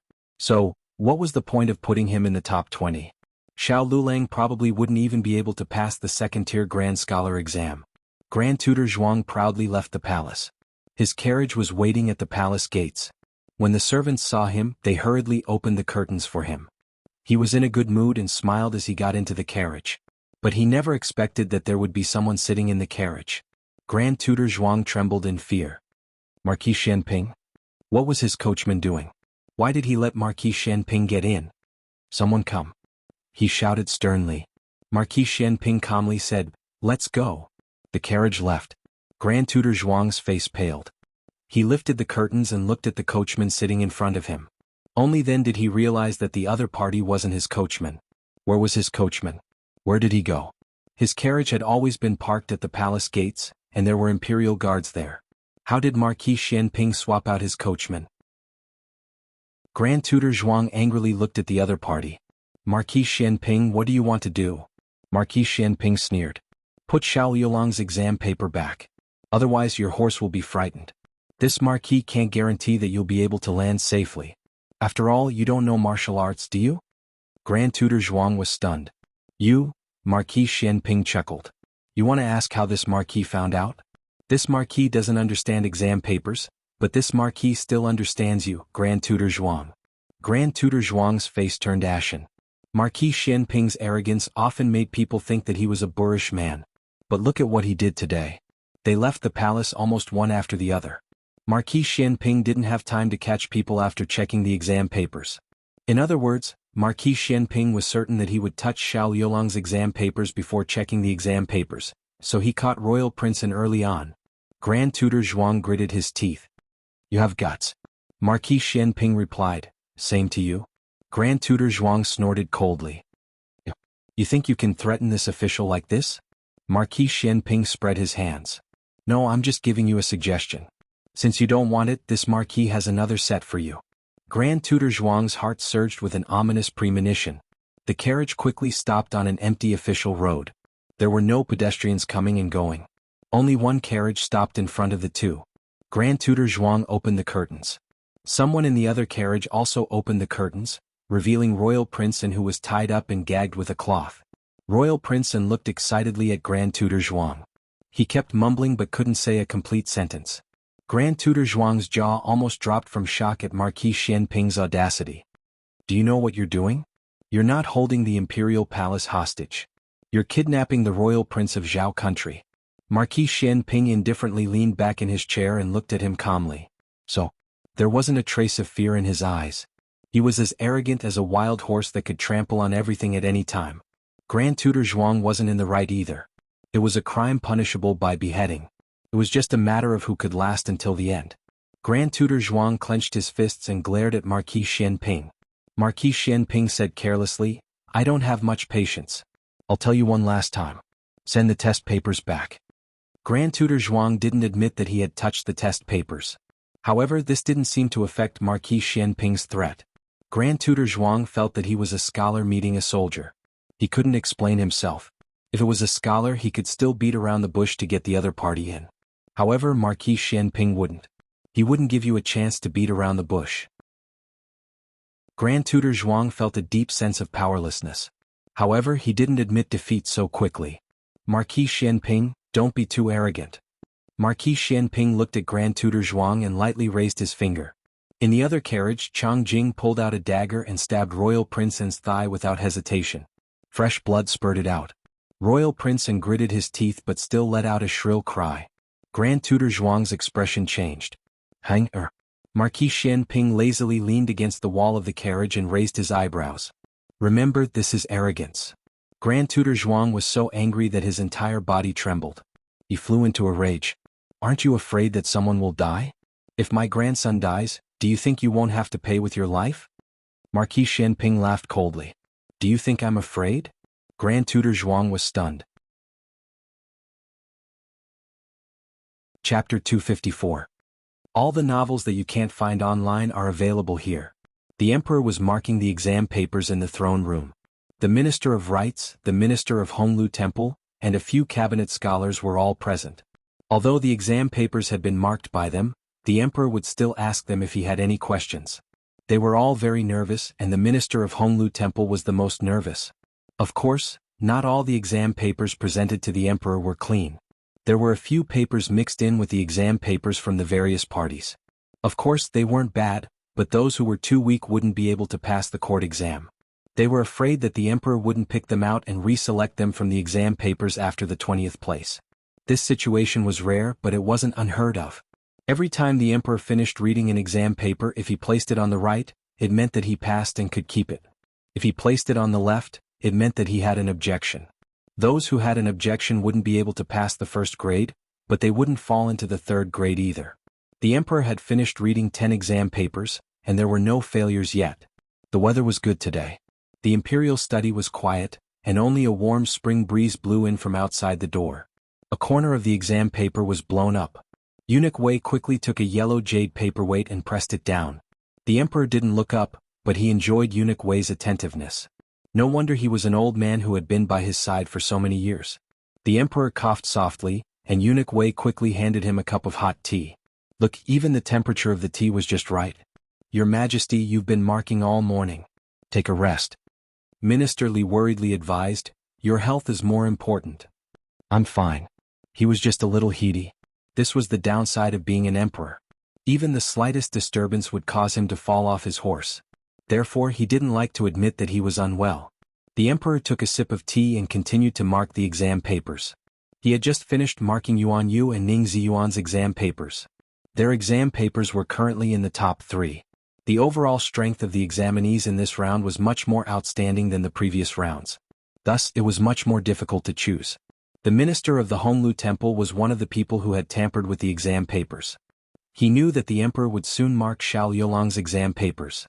Xiao Yolang's score was not high and was at the bottom of the top 20. Of course, there was a reason for this. He had written some treasonous words, but the reason why he was still allowed to enter was because he was a Huiyuan. Huiyuan did not fall behind the curtains. This was an established rule. Even if they wanted to fall behind, it would not be up to them. It would have to be done by the emperor himself. Everything was flawless. The Chamberlain of Dependencies kept staring at the second set of papers. After the emperor finished correcting Song Ping's exam paper, he was not satisfied and placed it on the left side. Minister Li's heart sank. Song Ping was his disciple. It seemed that there was no hope. The emperor raised his hand to take one of the exam papers. This was the exam paper of an examinee named Zhu Guangmao. He came from a humble family and had no background. His performance in the spring examination could not be considered outstanding. In the provincial examination, his ranking was only in the top 10. For the time being, he did not attract the interest of any party. After correcting his exam, it would be Xiao Yolang's. The minister of the Honglu Temple's heart was in his throat. Although there shouldn't be any problems, he had done something wrong. He felt a little guilty. He wondered what he would do if the emperor recognized that it was not Xiao Yolang's handwriting. In reality, the imitation was very good. He was afraid that even if Xiao Lulang himself came, he would not be able to see that it was an imitation. Of course, the emperor would not be able to see it. Just as the minister of the Honglu Temple was feeling nervous, a eunuch suddenly came from outside the door. Your Majesty, Grand Tutor Zhuang requests an audience. The minister of the Honglu Temple's gaze moved away from Xiao Yolang's exam paper and looked at the door. Why had Grand Tutor Zhuang come at this time? The emperor had just picked up the exam paper and put it back. He said to the door, "Summon him." "Yes," the eunuch replied. "Your Majesty summons Grand Tutor Zhuang for an audience." Eunuch Wei furrowed his brows. This was a newly appointed eunuch. He had promoted him and he did things too strictly. In front of the emperor there were not so many rules. Summon what? Just directly let him in. Grand Tutor Zhuang was also stunned. He had originally planned on walking in openly and cupping his hands in greeting. However, this new eunuch had made the scene so formal that he had to kneel and greet the emperor after entering the imperial study. The emperor waved his hand lightly, indicating for Grand Tutor Zhuang to rise. Grand Tutor, what is the matter? The officials also saluted Grand Tutor Zhuang. After Grand Tutor Zhuang saluted, he looked at the emperor and said, I have something to report. Now. The emperor looked at him. Yes. Grand Tutor Zhuang saluted. Minister Li tactfully said, Then I will take my leave first. The emperor agreed. Minister Li and the others left the imperial study. They did not go far and they drank tea in a nearby side hall. The emperor's gaze once again fell on Grand Tutor Zhuang's face. What is it that is so urgent? Can't you wait for me to finish marking the exam papers? Grand Tutor Zhuang discreetly glanced at the exam papers on the table.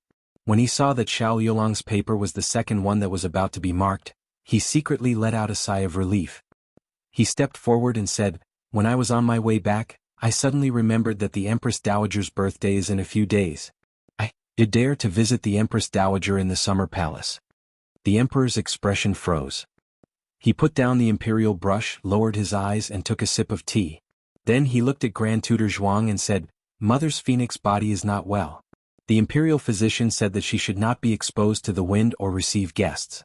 In a moment, I will send someone to the summer palace to see if Mother has improved and then inform Grand Tutor Zhuang. Thank you, Your Majesty. Grand Tutor Zhuang saluted deeply. The moment he stood up, he seemed to accidentally bump into the exam papers on the table. A stack of exam papers knocked into the emperor's teacup. The teacup fell over and the exam papers also fell to the ground. I deserve to die. He hurriedly knelt down and begged for forgiveness. He also hurriedly picked up the exam papers. Eunuch Wei hurriedly went to check if the emperor had been scalded by the tea.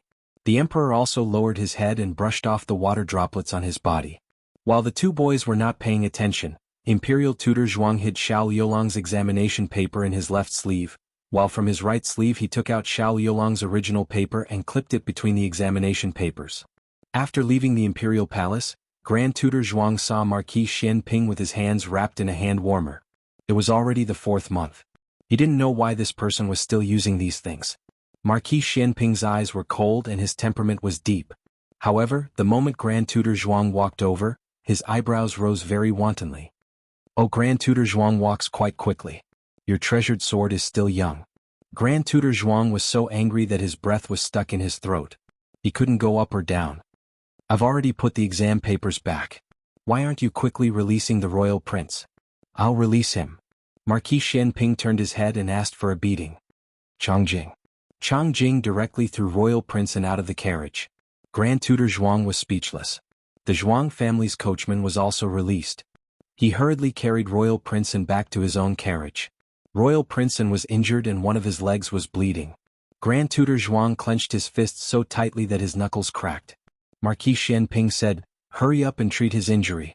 Do you want him to become a cripple? TSK.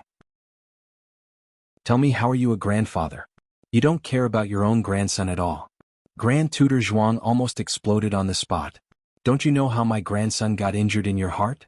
How do you have the face to say such things? It's so infuriating. This guy really infuriates me to death. Do you think he'll definitely get first place like this? Grand Tutor Zhuang had seen Xiao Yulong's exam papers. To be honest, he didn't do much.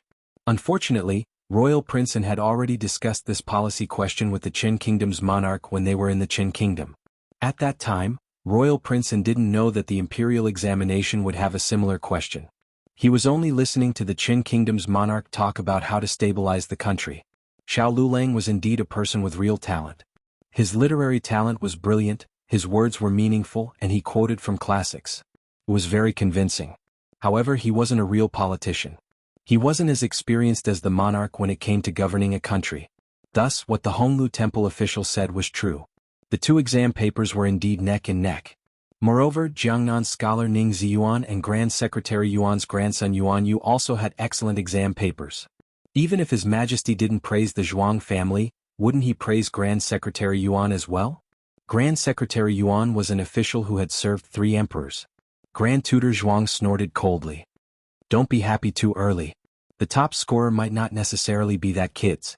Marquis Xianping's face was calm. I'm not listening. Bastard, keep chanting. Grand Tutor Zhuang was speechless. You're the bastard? What kind of person was this? Grand Tutor Zhuang couldn't stay any longer. If he stayed any longer, his life would be shortened. Grand Tutor Zhuang left in a huff. Marquis Xianping tilted his head and curled his lips. Take care. I won't see you out. At this time, in the imperial study, the emperor was indeed hesitant about how to rank the top 3. Grand Tutor Zhuang had been loyal to the emperor for many years, so he had a certain understanding of the emperor.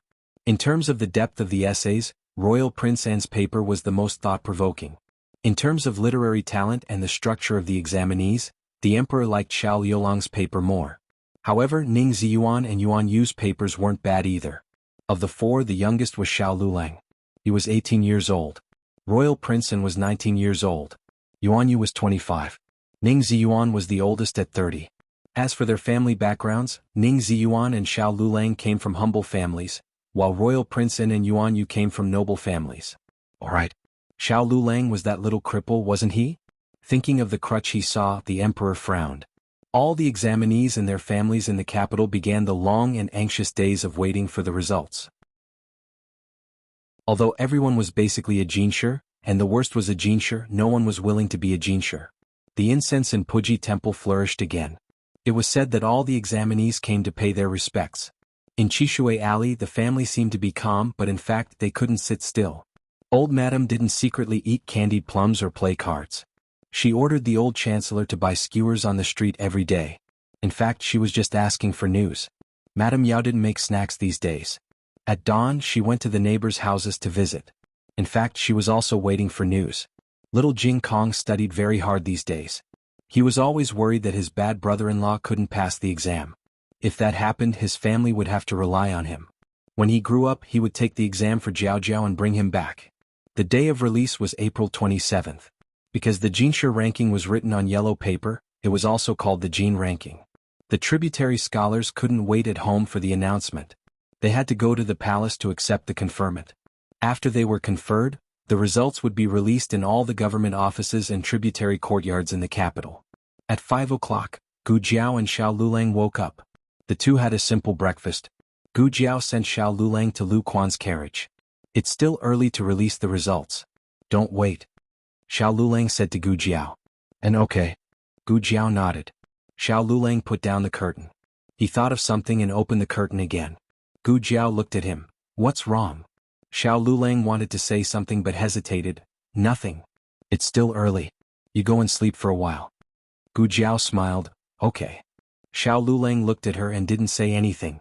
He put down the curtain and took the carriage to the palace. The tributary scholars had almost arrived. Feng Lin, Lin Qingye and Du Ruhan were also there. It was unknown if Feng Lin was too nervous during the court examination. When he returned, he fell ill. Fortunately, Lin Qingye and Steward Zhou took care of him. That was why he was able to pull through. It was said that there were people who fell ill and died. Therefore, the road to the imperial examination wasn't easy. Feng Lin had just recovered and his face was still pale. They exchanged a few words. There was a sudden commotion at the back of the crowd. Then they saw Royal Prince An walk over with the help of several servants. Du Ruhan's eyes widened strangely. Why is his leg crippled? Xiao Lulang was also surprised. He looked at the other person. Coincidentally, Royal Prince An was also looking at him. Their eyes met. Xiao Lulang could clearly feel a trace of coldness in Royal Prince An's eyes. Xiao Lulang didn't understand and didn't take it to heart. He was just an insignificant person. What did it matter if he liked or disliked him? The group of people still entered the Hall of Supreme Harmony in the order of the quotation marks. The tables and cushions of the palace examination had already been removed. The palace hall was bright and spacious, simple and unadorned. Because of the presence of the emperor, Grand Tutor Zhuang, Grand Secretary Yuan and other cabinet ministers, it appeared especially solemn and respectful. The group of people kowtowed to the emperor under the lead of the ceremonial officials. Then Eunuch Wei presented the name list to the emperor. The examinees were about 3 meters away from the emperor. In reality, it was still a bit far. Some people wanted to see the emperor's face, but before they could raise their heads, they were suppressed by the emperor's aura. The emperor didn't like to do things that were deliberately mysterious. He directly began to announce the top 3. Examinee Ning Ziyuan from Jade City of Guangzhou. 3rd place in the 4th month of the Zhengwu year. He is bestowed the title of Grand Scholar. Ning Ziyuan was stunned. The examinees were shocked. Was there a 3rd place candidate? Cough. The eunuch at the side gave a look to the stunned Ning Ziyuan. Ning Ziyuan quickly came back to his senses and stepped out of the line. He walked to the emperor and stopped at the designated place. He lifted his clothes and kowtowed 3 times and 9 times. He said with a choked voice, "I, Ning Ziyuan, thank the emperor for his kindness. Long live the emperor."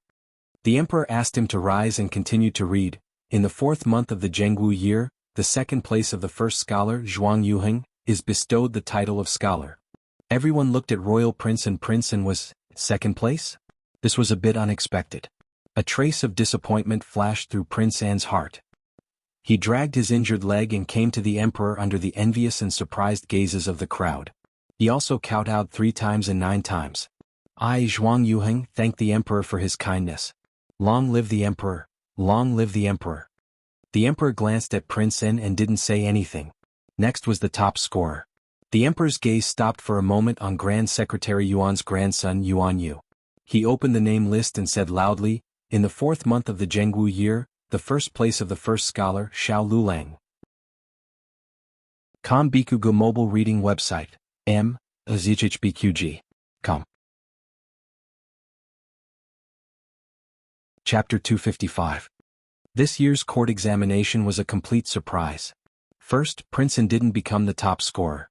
Then, Grand Secretary Yuan's grandson didn't make it into the top 3. Xiao Lulang and Ning Ziyuan, these 2 dark horses who had come from the humble class, directly stunned all the candidates present. Originally, the 3 most popular candidates were Prince An Yuan Yu and Wang Yuan, the scholar from Jiangnan. Everyone guessed that the 3 of them would make it into the top 1. Prince An would be the top scorer, Yuan Yu would be the 2nd, and Wang Yuan would be the 3rd. But they were all wrong. In fact, Xiao Lulang and Ning Ziyuan's results had been very stable, especially Xiao Lulang. He didn't get 1st place in the college examination, but he was the top scorer in all the other examinations. It was only natural that he would become the top scorer. However, he met Prince An, who was even more popular. Prince An overcame all the difficulties and didn't get 2nd place. Who would believe that he would lose to Xiao Lulang? The Zhuang family had so many highly educated people, but their children couldn't beat a poor boy from the countryside. Forget it, it wasn't their turn anyway. They just needed to watch. The top 3 and the top 1 were the top scorer, the 2nd and the 3rd. They would be given the title of Jinshi.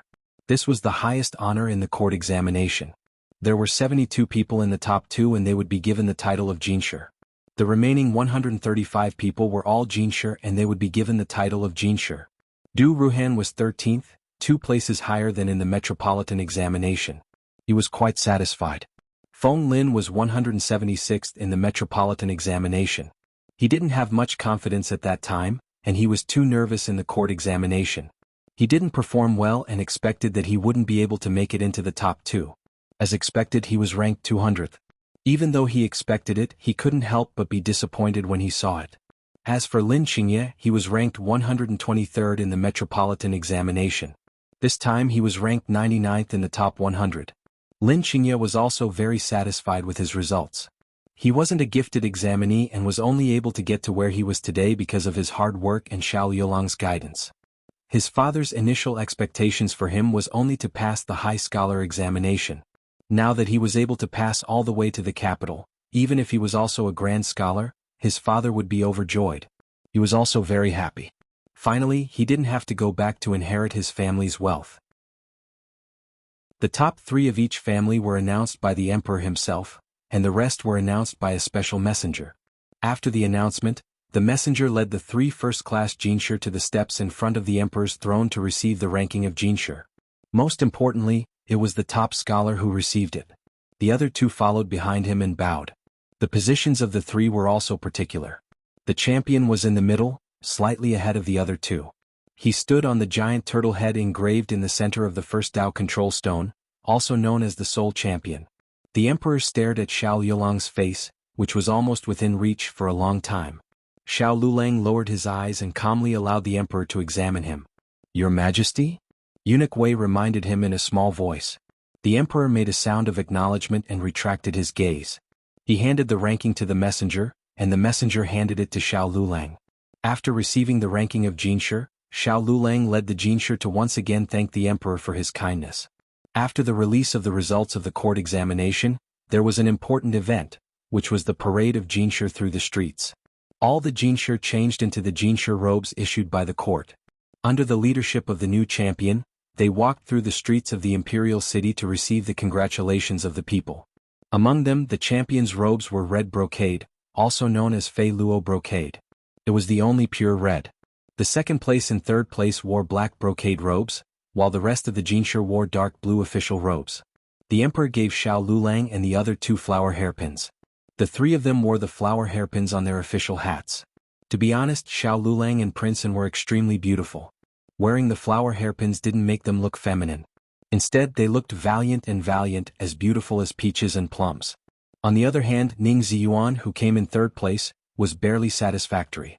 He was dark and skinny and his looks were ordinary.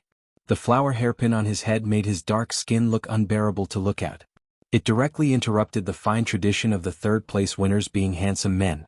The imperial guards led the way, and the officials from the Ministry of Rites followed closely behind. Xiao Lulang rode on his horse, leading more than 200 Jinshi on the back of a beautiful horse. They were majestic, receiving the cheers and gazes of all the people. He had returned to the capital, and in this way he was not allowed to hide or retreat. He was completely standing under the sun, standing in front of everyone. The Imperial City Guard's army had long filled the entire Imperial City Imperial Street. Even so, they could not stop the passion of the people. Many people rushed in, but the Imperial City Guard's army blocked them with their bodies. They could stop people, but they couldn't stop the things in their hands. The people originally came for Prince An, but who would have thought that the new champion was so beautiful? Was he really human? Was he not a fairy that descended to the mortal world? Was he the world's literary star? Champion. Look at me, look at me. Champion. Look over here. A bold girl actually shouted at the top of her lungs. There were also people who shouted for Prince An, but it didn't sound like it was the case. The titles Zhuang Yuan in third place were easy to shout, but the second place Ning Ziyuan? Why was it so strange? One girl didn't know if she was too nervous or she couldn't speak clearly, but she suddenly shouted, "Ungrateful wretch," and Prince An's face turned black. Feng Lin Qi wasn't happy at first, but in the midst of the cheers and congratulations, he suddenly felt his blood boil. This was what it meant to bring glory to the face, this was it. So what if they were both Jinshi? All the people in the capital came to celebrate for them, so any hardship was worth it. Suddenly, a sachet was thrown into Feng Lin's arms. Feng Lin was shocked at first, but then he picked up the sachet and looked in the direction it came from. Up there. A girl wearing a veil waved at him. Feng Lin's face turned red. This was the first time a girl gave him something. It was good to study and it was good to become a Jinshi.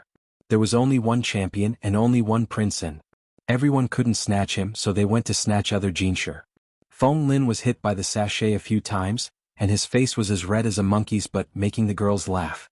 There were many sachets on Prince An's body. He didn't deliberately catch them, but he couldn't throw them away. Give them to me if you don't want them. Ning Ziyuan, who was riding beside him, took the sachets from his saddle. They're all high-quality thread, so they can be sold for a lot of money. Prince An, Xiao Lulang received the most sachets, but he didn't take any of them and threw them away without hesitation. Moreover, he had a cold face the whole time, which really broke the hearts of the girls. Why was it so hard to hook up with the champion these days? The young ladies didn't really want to get married, but this was the tradition of the parade. It would be best if they could get a Jinshi, but if they couldn't, it would be good to have some fun. Xiao Lulang was a bit absent-minded. So many women came to see him, why didn't she come? Before he left, he told her not to wait for the results to be released, so she really didn't come to see? At that time he wanted to say something, but he stopped. In fact, he wanted to tell her that the new champion would lead the Jinshi on a parade, but he was too shy to say a word. That was true. She wasn't a girl from the capital, so she didn't know about the parade. That was why she didn't come. What if she came? Did he want to take a look? No. He thought no in his heart, but his hands tightened on the reins. His head slowly looked to the sides of the street. He first looked at the crowd on the street, then looked at the room above the shop. The champion is looking at me. He's looking at me. Nonsense. He's clearly looking at me. It's me. Champion. With just a small glance, it caused a terrifying commotion. The Imperial Guards nearly failed to stop them, and dozens of scented sachets suddenly flew over. Xiao Yolang's body trembled, and he no longer dared to look at the crowd. She really didn't come. What a joke, what was he disappointed about? Bah! Another sachet landed on his saddle. He didn't look at it and planned to throw this sachet away, but when he picked it up, he felt that something was wrong. He paused and looked at the sachet in his hand. The stitches were very fine, but the thread was on the outside. His heart shook and he looked up in disbelief at a tea house on the right. He suddenly tightened the reins and stopped the horse. No Grand Scholar could walk in front of the new champion. When he stopped, all the Grand Scholars behind him had to stop as well. The Imperial Guards that were responsible for escorting them also had to stop. The entire group and the entire street stopped for one person. Xiao Lulang held the sachet in his hand and looked at the young girl in the tea house. The young girl was wearing a blue dress and had a slender figure. Her eyebrows were picturesque and the red birthmark on the left side of her face was like the clouds in the sky. It was also like a begonia flower falling in the wind. It was beautiful to the heart. Gu Jiao leaned against the window and looked at him with her chin in her hand. Her lips were slightly curved. Xiao Yolang's mood suddenly became better. The coldness in his eyes disappeared and he also smiled. His serious face was already charming to death. When he revealed a smile, it was like ice and snow flowers blooming, all things coming back to life and the morning light coming. This moment of amazement was hard to describe. Then everyone saw Xiao Lulang hang the only sachet he received today on his waist. The girls were jealous to death. Didn't the new champion not accept sachets? Why did you make an exception? Why didn't you reject it? Also, why are you smiling? You're not allowed to smile. Just when the girls thought that this was enough to make them despair, something even more despairing happened. The new champion actually took off the royal flower hairpin. Everyone was stunned. It can't be? The champion wasn't going to give her the flower hairpin? No. They wouldn't allow it. Chapter 256. In Zhao country, there was a tradition of the top scholar receiving a flower hairpin. At first it was just the top scholar receiving a flower hairpin, but it slowly evolved into the 3 tripod hairpin. These hairpins were bestowed by the emperor and had a very special meaning. Every daughter of Zhao country was proud to receive a 3 tripod hairpin. That's right, the 3 tripod hairpin was not given to men. But generally it was not given to women casually. First, it was bestowed by the emperor and everyone cherished it. Second, they were afraid of offending someone by favoring one and discriminating against another. Such a thing happened in the previous dynasty. A top scholar gave his flower hairpin to a famous brothel prostitute. As a result, he angered the daughter of an aristocratic family who secretly had feelings for him. That daughter's father was a powerful official in the court. The result was obvious. The top scholar's career was not smooth for many years. The second and third place of the imperial examination all entered the cabinet. Only he was sent to a small county to be the county magistrate. Of course, this was an exception. But no matter what, the flower hairpin was very rare. There were 2 ways to get a flower hairpin. One was to give it to the top scholar willingly. The other was to challenge the top scholar to a competition. If you won, you could win the other person's flower hairpin. In the past, the crown princess used this method to win 2 flower hairpins from the top scholar and the second place of the imperial examination. It was a popular story in Zhao country. If no one challenged Xiao Lulang, then Xiao Lulang could give the flower hairpin to anyone he wanted. But if someone challenged him, he had to accept the challenge and win. Only then could he give the flower hairpin to the person he wanted to give it to. If he didn't want to accept the challenge, it was fine. But he couldn't give the flower hairpin away. This was the rule. He took out the flower hairpin. It seemed that he was going to give it away. This was something that made people jealous. In the tea house next to Gu Jiao's, it was also on the 2nd floor. The window was open, and a girl in purple with a veil on her face was leaning against the window. Judging from her attire, she was either rich or noble. Her temperament was also not bad. There was also a maid beside her. She should be the daughter of an aristocratic family. She didn't even look at Gu Jiao next door. She just raised her chin and raised her eyebrows.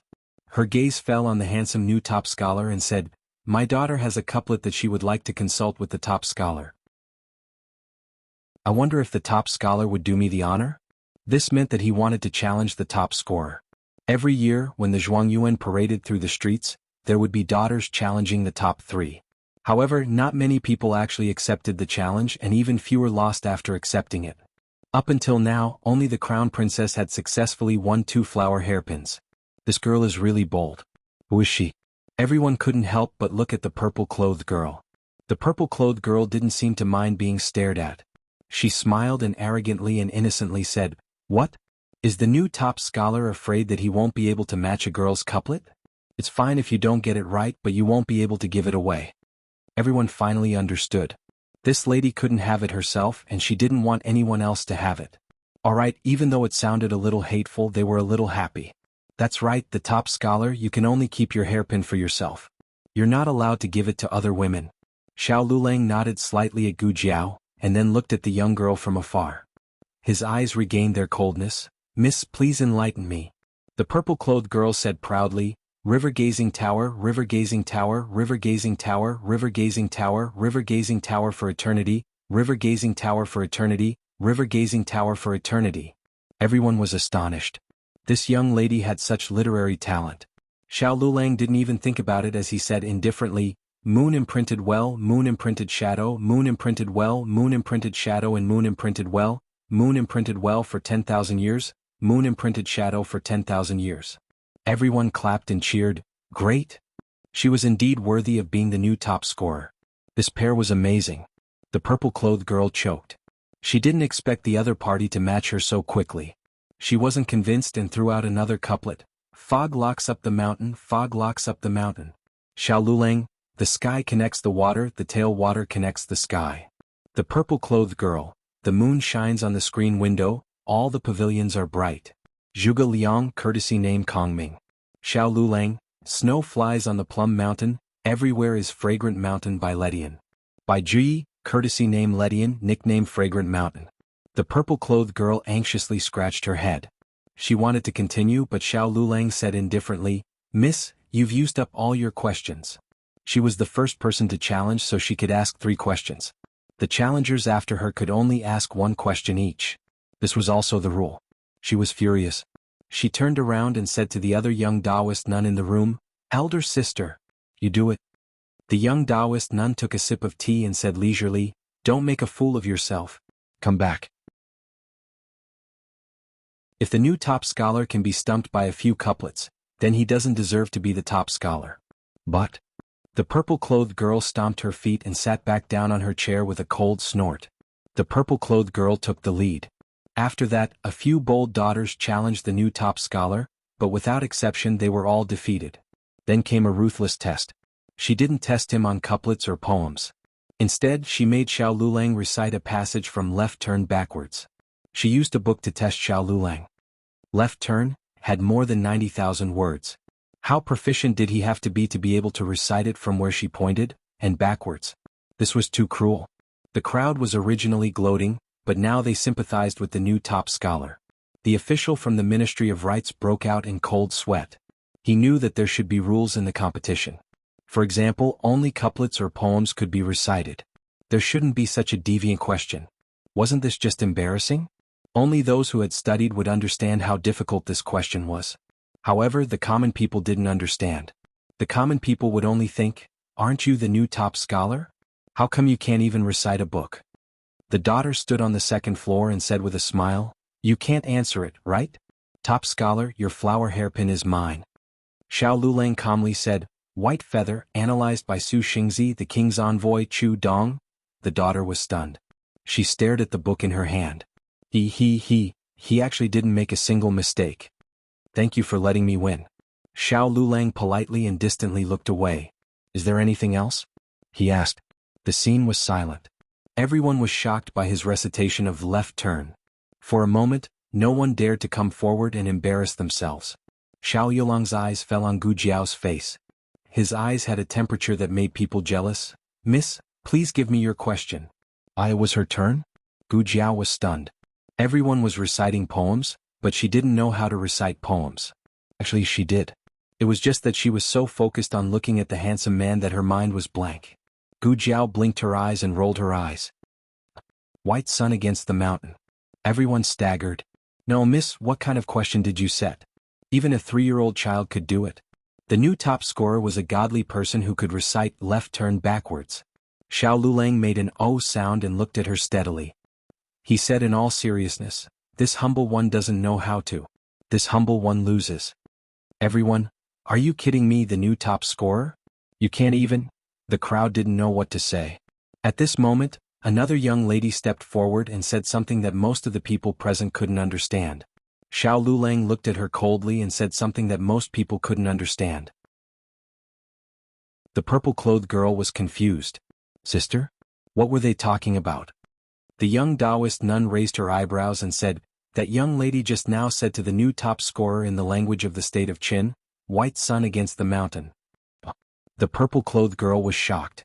The young Taoist nun said slowly, then the new top scorer used the languages of the state of Qin, the state of Liang, the state of Zhao, the state of Jin, and the state of Yan. Oh right, the next sentence, the yellow river flows into the sea. Did that girl really think that the new top scorer couldn't match this sentence? Did she think that she could pick up the scraps? Did she think that she was better than the girl in green? Did she think that the new top scorer would look at her differently? In the end, she was slapped in the face. What others asked, he would answer. What you asked, he wouldn't answer. Winning against everyone in the world only to lose to you. Most people didn't know what had happened. They just looked at the girl who was speaking in the language of birds, and her face suddenly turned the color of pig liver. The Taoist nun's words were spread by the maidservants. Then everyone knew what was going on. In order to watch the lawsuit parade, they didn't even eat breakfast. Now they were all full and their teeth were about to fall out. In the end, Gu Jiao received the new top scorer's hairpin. She looked at the hairpin in her hand and couldn't bear to put it down. It was so beautiful. Xiao Lulang looked at her from afar. There was a gentleness in his eyes that he didn't even notice. Suddenly, a little head popped out from under Gu Jiao's arm. Flower? Jiao Jiao, I want to wear it. Little Jing Kong said as he patted his little bald head with his two little hands. The daughters of wealthy families all reached out their hands. Little brother, you don't have hair. You should give it to your sisters. Their hair is so thick. Little Jing Kong snorted and turned his face away. No, he wanted to wear it himself. Gu Jiao made a headband for little Jing Kong with a veil and put the flower into the headband. Little Jing Kong wore a big red flower and shook his little bald head happily. Then the new top scorer's face darkened. Gu Jiao's goal was to get 3 hairpins. She already had the top scorer's hairpin. Next was the top scorer's hairpin and the top scorer's hairpin. Facing Royal Princeton, she was very calm. She didn't feel like she was in a mess at all. She directly threw an arithmetic question. Royal Princeton was speechless. Royal Princeton had planned to lose to her on purpose like Xiao Lulang did from the beginning. However, he didn't expect her to give him such a difficult question. Who taught her? Xiao Lulang? Why was she so merciful to Xiao Lulang and so serious when it came to him? Royal Princeton took a deep breath and said, I admit defeat. Xiao Lulang narrowed his eyes and watched Royal Princeton throw the hairpin to Gu Jiao. His eyes were frighteningly cold. But soon Gu Jiao set her eyes on Ning Ziyuan, who came in third. Because of Ning Ziyuan's appearance, no one had challenged him yet. Therefore he could choose to give the hairpin to Gu Jiao. However, Ning Ziyuan didn't want to give it to her. He had made up his mind. If anyone challenged him, he would reject them all and keep the hairpin for himself. Seeing that Gu Jiao wanted Ning Ziyuan's hairpin, Xiao Lulang wasn't angry anymore. Ning Ziyuan clutched his hairpin tightly. He wasn't going to give it to her. He wanted to keep it as a family heirloom and pass it down to his descendants. Give the hairpin to her, the new top scorer threatened. No, Ning Ziyuan refused. There will be serious consequences if you don't give it to her, the new top scorer continued to threaten. I'm the top scorer. I'll make things difficult for you. Ning Ziyuan was speechless. The top scorer was qualified to enter the Hanlin Academy directly. The top scorer's position was higher than the top scorer's position. Therefore, the top scorer could make things difficult for the top scorer. In ancient times, Go Jian, the king of Yu, endured hardships. Today, Ning Ziyuan gave the hairpin to her with tears in his eyes. Ning Ziyuan swallowed his humiliation and gave the hairpin away. Oh, the family heirloom was gone. Gu Jiao received 3 hairpins and became the first woman to collect 3 hairpins since the founding of the Zhao kingdom. She was in the limelight for a while and even the crown princess paled in comparison. Xiao Lulang was the new top scorer. He was the most popular man today and Gu Jiao was undoubtedly the most popular woman today. Needless to say, there was a lot of heated discussion among the people. The parade lasted for nearly 2 hours. Then the new top scorer led them through Chang, an avenue and arrived at the imperial palace. He was enthroned and had lunch before going home. Lulang, I feel like this is unreal. In the main hall of the imperial palace, Feng Lin said to Xiao Lulang excitedly, I've seen so many people looking at me along the way. I've never been so popular in my life. His glory was not worth mentioning compared to the new top scorer, but he had never thought of comparing himself with Xiao Lulang. The disappointment of being the same Jinshi had long disappeared in the process of riding a horse and parading through the streets. He was full of enthusiasm and only wanted to do his best to serve the imperial court. Chapter 257.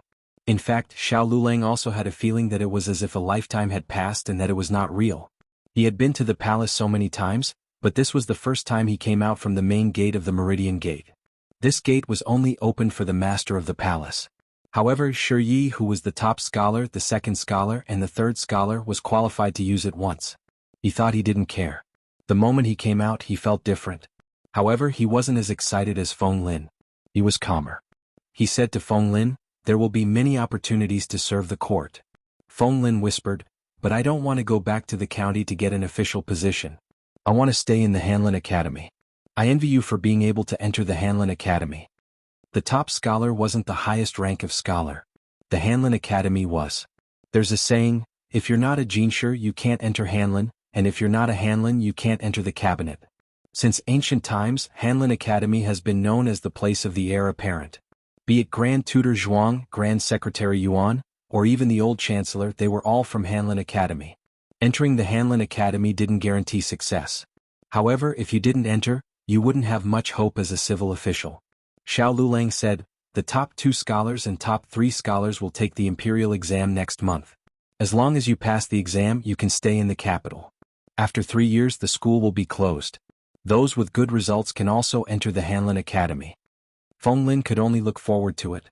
After Gu Jiao saw her husband leave, she didn't go to Lu Yixing immediately because she didn't know where Lu Yixing lived. She could only wait for Lu Yixing to come to her. However, she didn't go back to the clinic. She went to the Qingfeng gang. The Qingfeng gang lost a lot of money this time. Many people bet on Prince An and Yuan Yu, but not many bet on Xiao Lulang.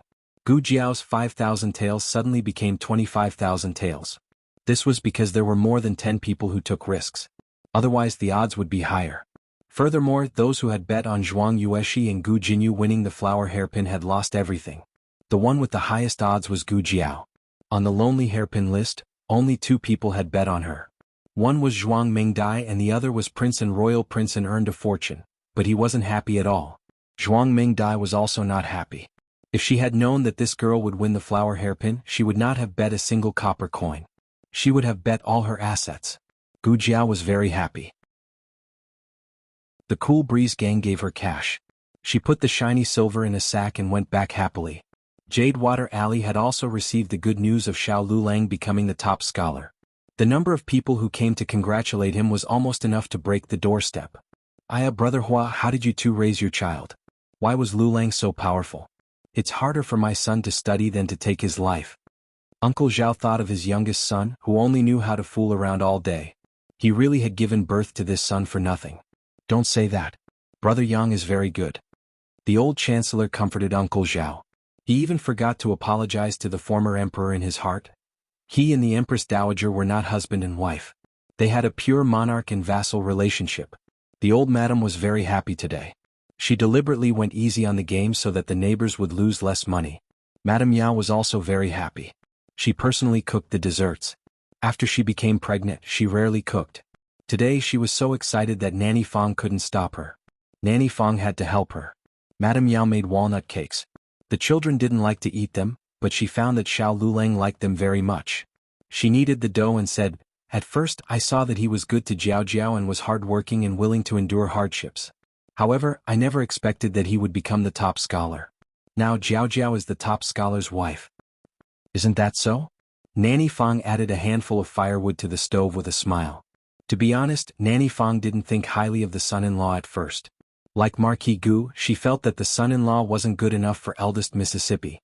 Although eldest Miss grew up in the countryside, she was still the descendant of the Marquis' household.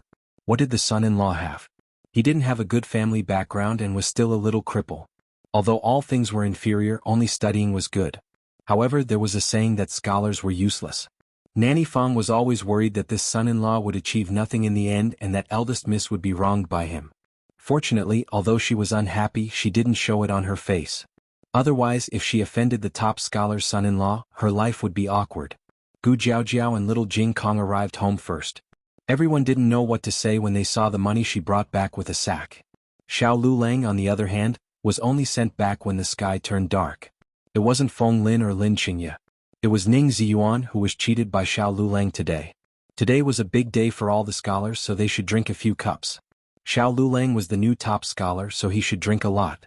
Xiao Lulang had never drunk before, so he couldn't hold his liquor well. However, the few cups of wine at the lunch banquet weren't enough to get him drunk. The problem was that after the banquet, some of them went to other places in twos and threes. It was a bit difficult to talk about what happened. Xiao Lulang didn't want to stay there and insisted on going home. Everyone was unhappy and asked him to punish himself by drinking 3 cups before letting him go. This guy really dared to drink. After drinking, he passed out.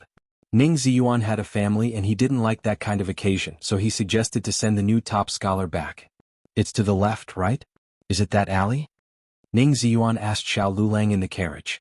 Xiao Lulang was so drunk that he ignored him. Ning Ziyuan shook his head and asked the coachman to go forward. Perhaps he was in a hurry, so he almost bumped into someone when he reached the entrance of the alley. It was 2 women, one in a Taoist robe and the other in purple. I'm sorry. The coachman hurriedly apologized. Ning Ziyuan also lifted the curtain and got out of the carriage. He bowed to the 2 and apologized. Are you all right, ladies? I'm sorry, I was in a hurry and bumped into you. Ning Ziyuan was still wearing the 3rd place official's robe. The girl in purple recognized him at a glance. She smiled and whispered in the Taoist nun's ear, Sister, it's that black 3rd place official. Ning Ziyuan, am I black? Then his face darkened even more. The Taoist nun gave the girl in purple a warning look. The girl in purple stuck out her tongue. The Taoist nun looked away and bowed slightly to Ning Ziyuan. It's okay, goodbye. Then she took her sister's hand and walked away. When the 2 of them passed by the carriage, the night wind suddenly blew the curtain of the carriage open, revealing a young man who was half leaning against the carriage wall and resting with his eyes closed. The moonlight flowed and fell on his red embroidered top scholar's robe, reflecting a faint glow. His eyes were closed and his facial features were as exquisite as jade. There was a hint of drunkenness and he was so handsome that it was suffocating. The Taoist nun grew up in a Taoist temple and thought that she had cut off the 7 emotions and 6 desires of the human world. But at this moment she had to admit that this young man was really tempting. Of course she was just looking at him. She didn't forget that this young man was taken. She didn't care about other people's things. When the 2 of them were far away, the girl in purple suddenly came back to her senses. She touched her hot cheeks and said, Sister, did you see that just now? The one in the carriage is the new top scholar. Oh my God. Is to what? The girl in purple suddenly couldn't find the words to describe it. Her heart was pounding. She already thought that he was handsome when she saw him from afar during the day. But when she saw him from such a close distance, she realized that he was more than handsome. She was simply mesmerizing. She shook the Taoist nun's hand excitedly. Sister, you don't have a chance. The Taoist nun poured cold water on her. The girl in purple's heart broke. Wah, the 2 of them got into their own carriages. Ning Ziyuan also helped the drunk Xiao Lulang out of the carriage. What they didn't notice was that there was another carriage parked at the other end of the alley. The crown princess was sitting in the carriage. She was passing by and accidentally saw the top scholar of the imperial court get off the carriage to apologize to a daughter of the Yuan family and a Taoist nun. She knew who the top 3 were. However, she didn't go see the top scholar parade on horseback, so she didn't know Ning Ziyuan. She recognized him only because of his official robes. There was nothing to see about an ordinary-looking top scholar. She was about to leave when Ning Ziyuan helped a young man out of the carriage. That was the new top scholar, which was him. A young and tender face involuntarily flashed across the crown princess' mind. The 13 or 14-year-old young duke was still a young man who had just lost his childishness. He was very likable, but not in the way that men and women liked each other. The young man in front of her had a face that was almost identical to his, but seemed to be completely different. He was taller and his facial features had matured. He had the air of a young man and also the strength of a man. He was beginning to exude the charm of a man. Knock, knock, knock. Ning Ziyuan knocked on the door of a family's courtyard. With a creak, the door was opened. Who are you looking for? Excuse me, is this Xiao Yulang's house? Ning Ziyuan asked. Isn't this Lu Lang? Auntie Lu recognized Xiao Lulang and hurriedly ran out. She ran forward a few houses and said, "Jiao Jiao. Luleng is back." Then the crown princess saw a girl in green walk out of a house. She quickly walked up to Ning Ziyuan and Xiao Luleng and took Xiao Luleng from Ning Ziyuan's hands. Xiao Luleng was a bit drunk. The moment the girl put her arm around his waist, he opened his eyes warily. "It's me," Gu Jiao said. "Jiao Jiao. And I'm here." "Oh." Xiao Luleng gave up resisting and was helped back to the courtyard by Gu Jiao. Gu Jiao should have thanked Ning Ziyuan, but the crown princess didn't notice. Her gaze had been fixed on Gu Jiao's arm that was wrapped around Xiao Luleng's waist. She suddenly felt a bit irritated. "Crown princess?" The female official to the side cautiously called out to her. Only then did the crown princess notice that she had torn her handkerchief. She loosened her grip and said with a smile, "My stomach felt a bit uncomfortable just now. Let's go back to the palace." The female official quickly said, "This servant will quickly call an imperial physician for you." The crown princess nodded. She took one last look at the two people holding each other in the night. He wasn't Aheng, he wasn't. Aheng wouldn't fall in love with another woman, nor would he let another woman get close to him. Never. Gu Jiao helped him into the courtyard. Xiao Luleng was this drunk. Naturally, he couldn't sleep in the same room as little Jing Kong. If something happened during the night, little Jing Kong would be scared, and he wouldn't be able to take care of him. Gu Jiao helped Xiao Luleng back to her room. She helped Xiao Luleng lie on her bed and took off his official hat. It was already not cold at the end of April. The thick top scholar's robes felt heavy and stuffy on his body. Xiao Luleng was sweating. Gu Jiao went to fetch some water and planned to wipe him down. Just as she sat down, she heard him mutter, "Jiao Jiao, I'm hot." Normally his words were cold and clear. Now that he was drunk, he suddenly had a bit of a seductive charm. Speaking of which, when they first arrived here, his voice was still going through puberty. It didn't sound bad, but it wasn't too pleasant either. Later on his voice gradually matured. It was just that Gu Jiao was with him every day, so she didn't notice the change. Until that voice just now. Gu Jiao was startled and her ears went limp. Gu Jiao put down the basin of water and unbuttoned his clothes. Just as she undid his collar, his slender neck was revealed. The delicate Adam's apple on his neck moved. It was a bit seductive. Gu Jiao used her strong willpower to unbutton his clothes and remove his thick official's robes. Then Gu Jiao began to wipe his face. He drank wine and his cheeks were slightly red. His lips were very moist and there was a glint of water from the wine. Perhaps he was woken up by the wipe as he slowly opened his eyes. His gaze was a bit hazy and it was extremely seductive. "Gu Jiao, I didn't drool." No. Xiao Luleng asked drunkenly, "Why are you looking at me like that?" Gu Jiao said honestly, "You look good." He smiled gently. "Which part of me looked good?" "You look good everywhere."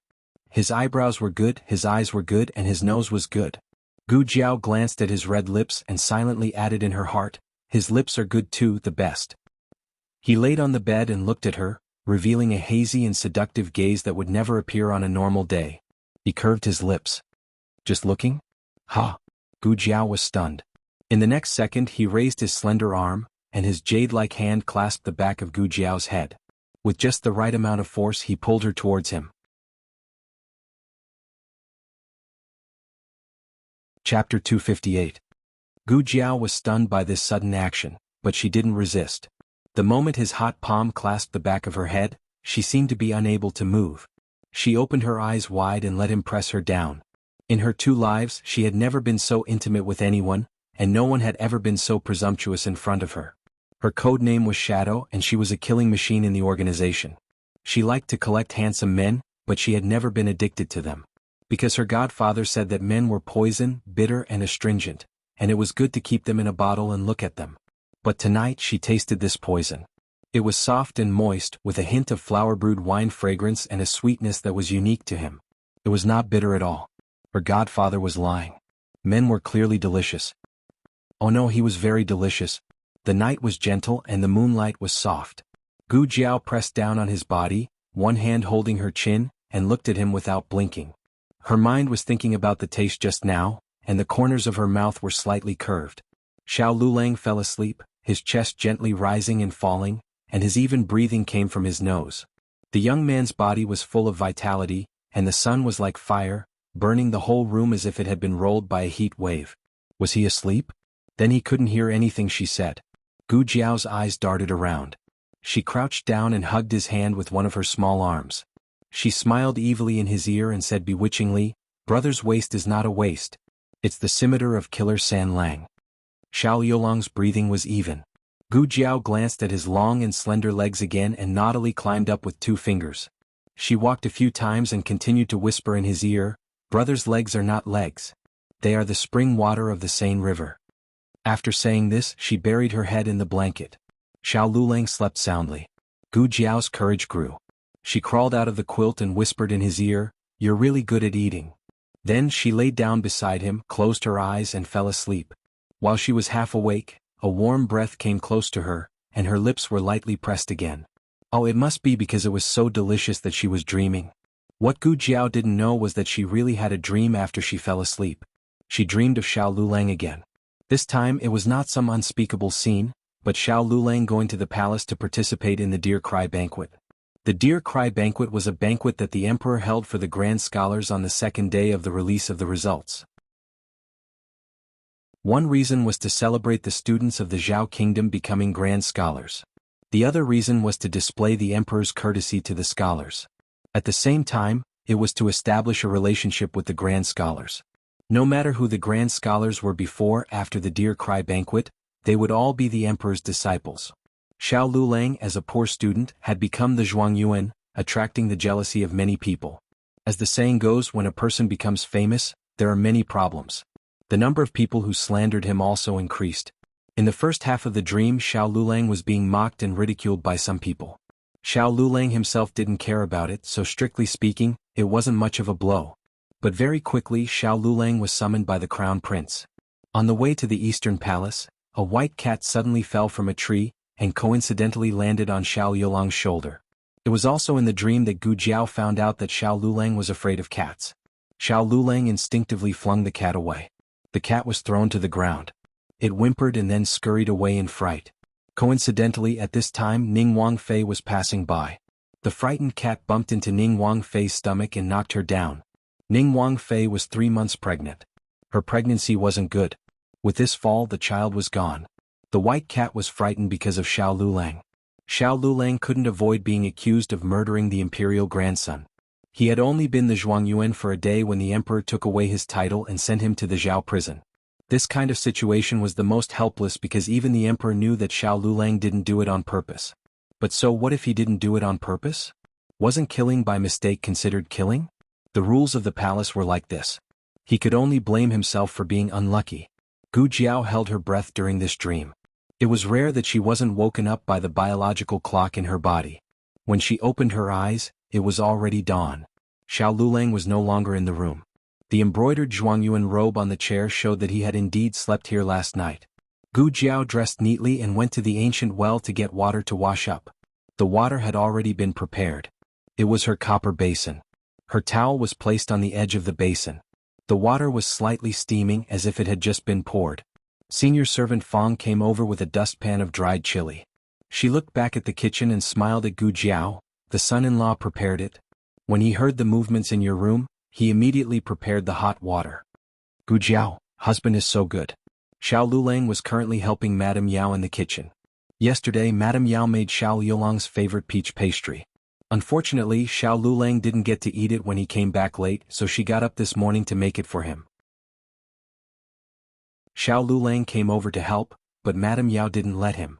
How could a Zhuangyuan go to the kitchen? However, since Madame Yao didn't let Xiao Lulang do this, Xiao Lulang went to do other things such as watering the vegetable field and cleaning the chicken coop. In short, he wasn't idle. She didn't know what to do with Xiao Lulang. Soon the family members got up one after another. Gu Yan and Gu Xiaoshun congratulated their brother-in-law. Little Jing Kong was rarely picky. After all, that flower was quite beautiful. Among the 3 flower hairpins, the Zhuangyuan's flower hairpin was the most complicated, the best quality, and also the most beautiful. The Zhuangyuan would have a beautiful flower hairpin. Little Jing Kong equated the two in his heart. He was even more determined that he must be the Zhuangyuan in the future. At this moment, no one knew that the future 6 Nations divine general had set himself up as the Zhuangyuan just for a flower hairpin. Old Madame Fu gave Xiao Lulang a red packet, and also gave Gu Jiao a red packet. Old Madame Fu's principle of giving out red packets was that if Lulang had it, Jiao Jiao would also have it. If Lu Lang didn't have it, Jiao Jiao would still have it. The family sat at the dining table and ate breakfast. Xiao Lulang sat opposite Gu Jiao. The interaction between the two was no different from usual, especially Xiao Lulang. He looked serious and calm as if he didn't remember what happened when he was drunk. Little Jing Kong was eating the buns in his bowl. Suddenly he tilted his head and said, "Jiao Jiao, your and brother-in-law's lips are so red. What did you eat?" Xiao Lulang didn't know what to say. Gu Jiao didn't know what to say. After breakfast, Xiao Lulang sent little Jing Kong to school. In the morning, he went to the government office to register his household registration. After becoming the Zhuangyuan, his household registration would be transferred to the Hanlin Academy. From now on, he also had a household registration in the capital. It was said that this was the treatment of the top three. At noon, the old chancellor would take him out to meet a friend. They wouldn't come back in the afternoon. They would go directly to the deer banquet. Gu Jiao asked about his schedule and didn't say anything.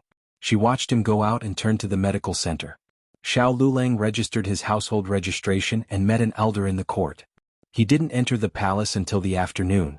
It was still early, but many Jinshi had come to the Hall of Supreme Harmony. They were talking with each other.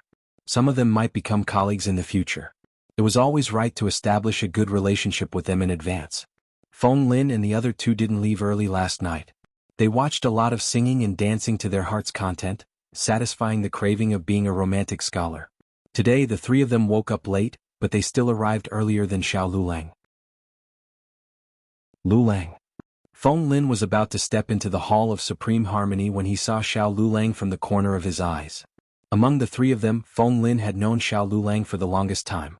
He owed Xiao Lulang the most and also spent the most time with Xiao Lulang. Therefore he was always the first to notice Xiao Lulang. Lulang.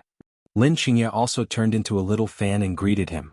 Only Du Ruhan curled her lips and snorted. "You drank too much yesterday. Are you okay?" Feng Lin asked with concern. Then he felt ashamed. "I should have sent you back yesterday." "Cough, I'm okay," Xiao Lulang said seriously. Du Ruhan snorted. "Didn't I say he was okay? He has a wife. When he goes back, his wife and children will warm his bed. Why do you need to worry?" Xiao Yulong's expression changed slightly. He cleared his throat and said, "Let's go in." The four of them entered the Hall of Supreme Harmony. Yesterday Xiao Lulang left early, which made some people unhappy. This was the way of the world. If you were too clean, you would make others seem dirty. What's so great about him? Why didn't he think about how he became the top scholar? Lower your voice. Be careful not to let others hear you. In the Hall of Supreme Harmony, a few grand scholars were talking with their backs to the door. The one who snorted was called Wang Yuan. He came from a noble family in Jiangnan. Like Lin Qingye, he was a concubine's son. However, he was more famous and promising than Lin Qingye. He had entered the top 10 in the spring examination. Concubine Shu had bet on him to be the Tanhua, but he didn't receive the emperor's favor. The paper that entered the top 20 but was kicked out by the emperor was his. In the end, he was ranked 75th at the bottom of the second rank. Hearing the grand scholars around him trying to persuade him, he didn't listen. Instead, he said with disdain, "Why are you afraid of being heard? I didn't say anything wrong. Only he can do it and no one can talk about it? Isn't it because he looks like Marquis Xuanping's youngest son that he was favored by Marquis Xianping? He really thinks he's the Marquis's son." In the end, they were in the imperial palace. Wang Yuan didn't dare to be too explicit. Otherwise, he would be openly questioning the emperor's unfairness. However, just because he didn't say it here didn't mean he didn't say it elsewhere. In fact, right after Xiao Lulang and Ning Ziyuan left last night, rumors about him spread like wildfire in the brothel. Thus, there was a reasonable explanation for Marquis Xianping coming to fix Xiao Yulong's clothes on the day of the court examination. Not only that, Xiao Yulong's past results were all dug up. He entered Qinxiang Academy with the lowest score. After that, he was always at the bottom. Just like that, he took first place in the county examination a few months later. Can you believe it? Why is that? Why else? The dean of Qinxiang Academy is the old chancellor's eldest disciple and the marquis's eldest martial brother. He looks like the marquis, so Dean Li took care of him and bribed the county magistrate to let him take first place. Then, what about the prefectural examination? Needless to say, the chief examiner of the prefectural examination is Provincial Governor Zhuang. You've all heard of him, right? He used to be the crown princess's teacher. The marquis and the crown princess grew up together. He also attended Provincial Governor Zhuang's classes, so he can be considered half a student of Provincial Governor Zhuang. Do you think Provincial Governor Zhuang won't remember the Marquis when he sees this face? Then, why didn't he take first place in the college examination? Because the first place in the college examination is the Luo family's relative, He Jinghong. Who dares to touch him? This was simply illogical. Not to mention that Xiao Lulang was first place in the college examination. It was He Jinghong who switched Xiao Liulang's examination papers. Even if Xiao Lulang really did use unscrupulous means to get first place, why did he lose to He Jinghong in the college examination and then win against He Jinghong in the provincial examination? If he was afraid of a small college examination, why wasn't he afraid of a big provincial examination? This conversation was spread last night. Feng Lin and Lin Qingye drank too much and didn't remember clearly, but now that they were mocked by Wang Yuan, they remembered everything. The two were furious and wanted to rush up to argue with Wang Yuan, but were stopped by Xiao Lulang. Don't cause trouble in the imperial palace. Feng Lin gritted his teeth. But, Du Ruhen looked at Xiao Lulang and said to Feng Lin and Lin Qingye, he's not angry himself, so why are you angry? Besides, their mouths are on their bodies, can you sew their mouths shut? How many people's positions had been affected by a poor student becoming the top scholar? Slander and discrediting were only the most insignificant injuries. The real ostracization had yet to come. The Deer Cry banquet was about to begin. Everyone found their seats and sat down. There were no clear rules regarding the order of the seats, but everyone agreed to sit according to their results. For example, the lower left seats were for the top scholar, second place and third place. The lower right seats were for the first place in the second place and the first place in the third place. However, after Prince An walked into the hall with injured steps, he didn't sit next to Xiao Lulang. Instead, he walked to the opposite side and sat in the seat that originally belonged to Jiaer. With such a clear distinction, the only thing missing was the words, I am the top scholar and I are each doing our own thing written on their faces. He didn't sit next to Xiao Lulang and no one dared to sit. The seat next to Xiao Lulang was empty. The third place was also empty. Ning Ziyuan hadn't arrived yet. Ning Ziyuan came late. He found that the second place and third place were empty. He glanced at Commandery Prince An, who was already sitting across from him. He didn't say anything and silently sat beside Xiao Lulang.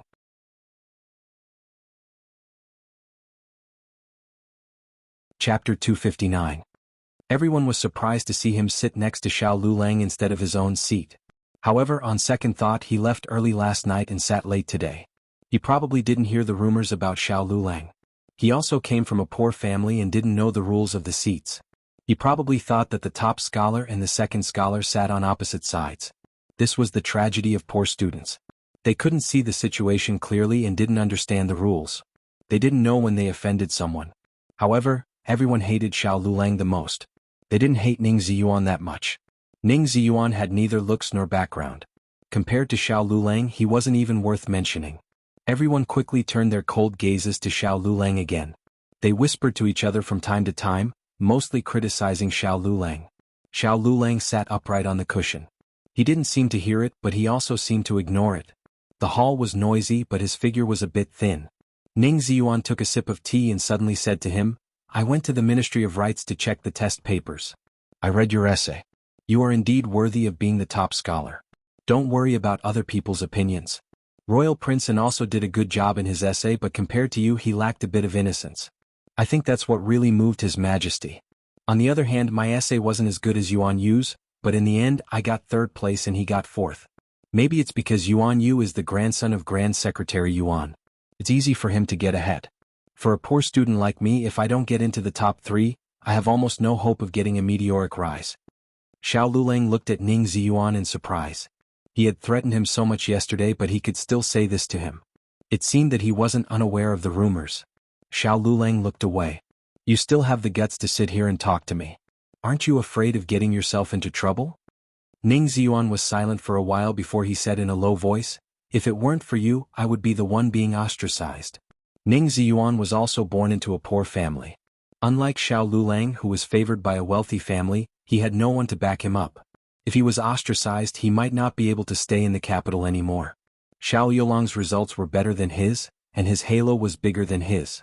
He attracted everyone's jealousy, and almost no one had the time to ostracize him. Hang in there. Ning Ji took a deep breath and said, Otherwise if you fall, I'll be next. Xiao Lulang, who was almost touched by him. After the emperor came over, everyone was silent. When the emperor saw Prince An's seat, he didn't say anything. After he sat down, he had the musicians play the song Dear Cry. Then all the scholars chanted the song Dear Cry, together. Finally, he selected 3 scholars to each write a poem, which set off the academic atmosphere very well. The meals for the Dear Cry banquet were all prepared by the imperial kitchen. This was much more sumptuous than the simple meals on the day of the small exam and the court examination. Many people had never eaten palace food in their lives. Today was probably their first and last time. Even though the emperor's power was terrifying, they still ate with relish. After all, it was really too delicious. The emperor left after a while, leaving the scene to the officials of the Ministry of Rites. Near evening, the banquet ended and the scholars left one by one. Xiao Lulang, Feng Lin, and the other 3 walked out of the Hall of Supreme Harmony. Not long after they left, a eunuch came over with a smile. "Excuse me, is this Xiao Zhuangyuan?" Xiao Lulang looked at him indifferently. "Who are you?" The eunuch smiled.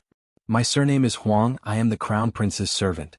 The Crown Prince wants to see Xiao Zhuangyuan, please come to the Eastern Palace." Xiao Lulang paused. "Why does the Crown Prince want to see me?" The eunuch smiled. "I'm just a messenger. If Xiao Zhuangyuan has any questions, you can ask the Crown Prince face to face."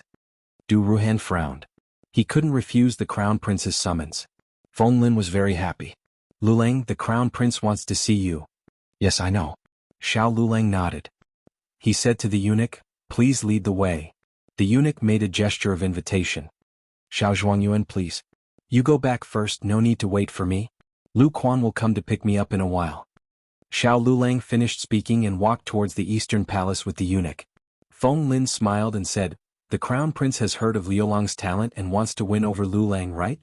He couldn't be blamed for thinking so. The Crown Prince was Marquis Shuamping's nephew. If Xiao Lulang looked like Marquis Shuamping's son, then wouldn't he look like the Crown Prince's cousin? They were a family. Du Ruhan curled his lips and said, "The Crown Prince married his cousin's fiancée. Who knows how the Crown Prince will feel when he sees someone who looks like his cousin?" Feng Lin trembled. "I forgot about that." The capital, the Lu residence. The once magnificent Lu residence had long been confiscated. Now the Lu residence was squeezed into a small, shabby house. Although it was called the Lu residence, it was only left with one master, Lu Yixing. There was also a mute slave and an old woman who was too old to do anything. When Gu Jiao stepped into the Lu residence, Lu Yixing was squatting on the ground. He was using an old brush soaked in water to practice writing on a broken stone slab he picked up from outside.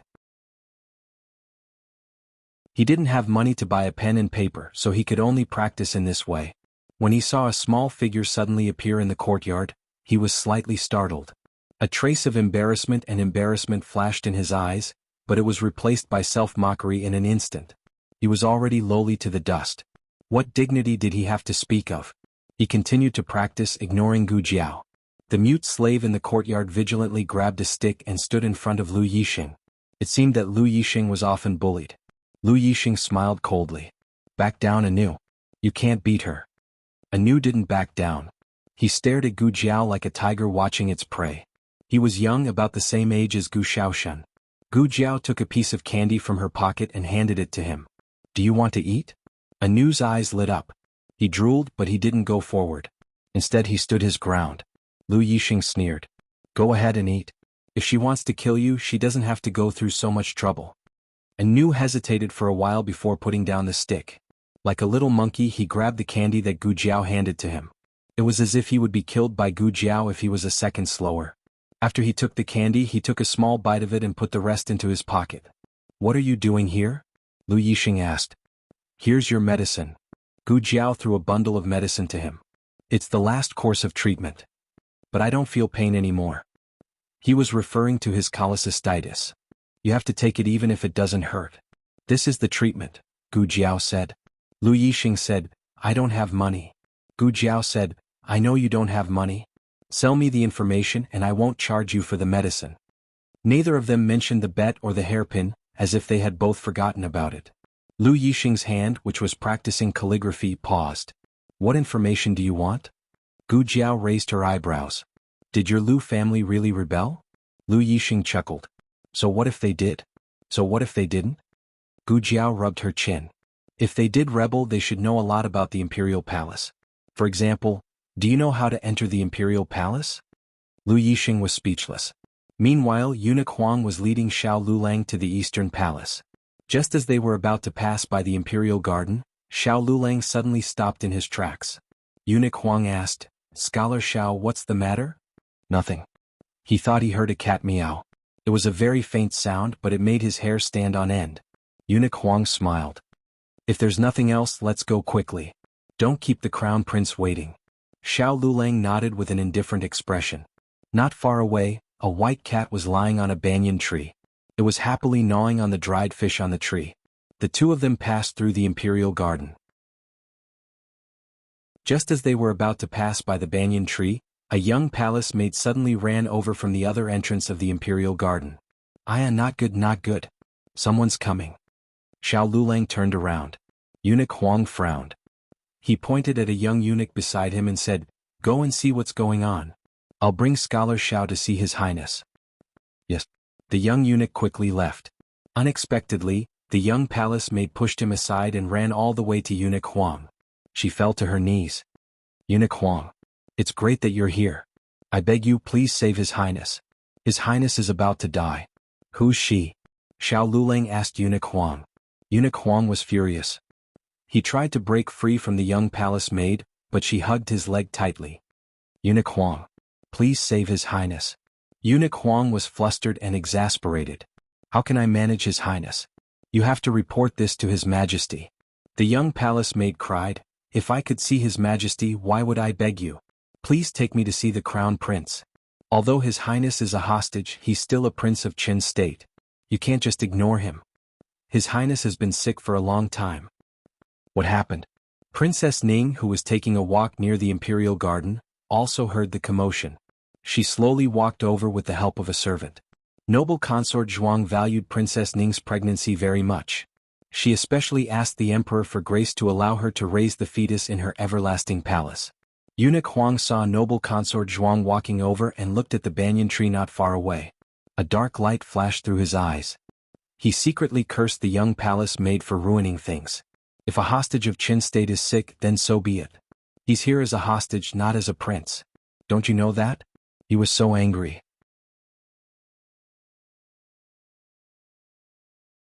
Chapter 260. This servant greets Princess Ning. Eunuch Huang bowed. The little maid hurriedly knelt down and kowtowed.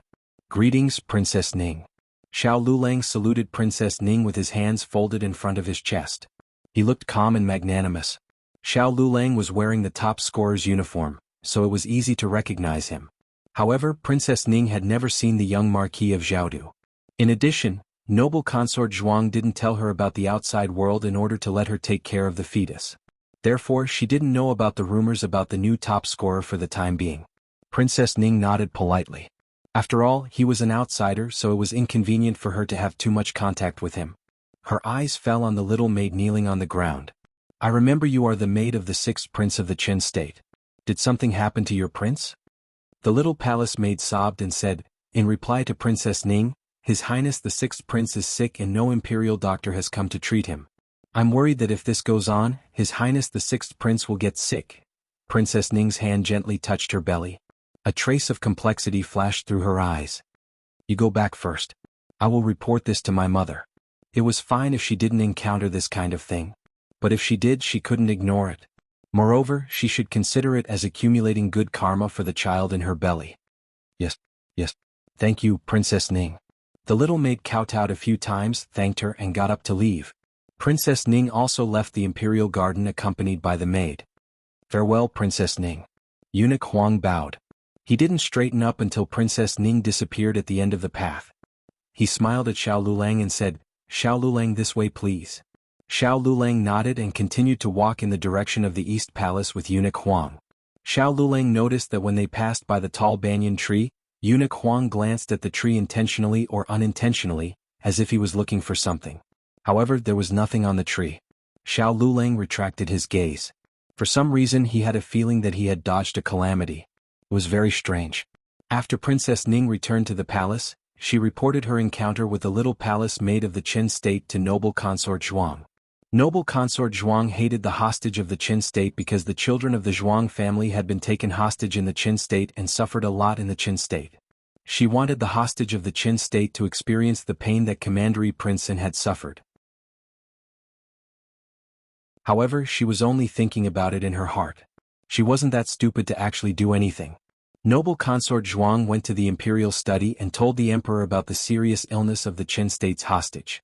The emperor instructed eunuch Wei to arrange for an imperial physician to go over.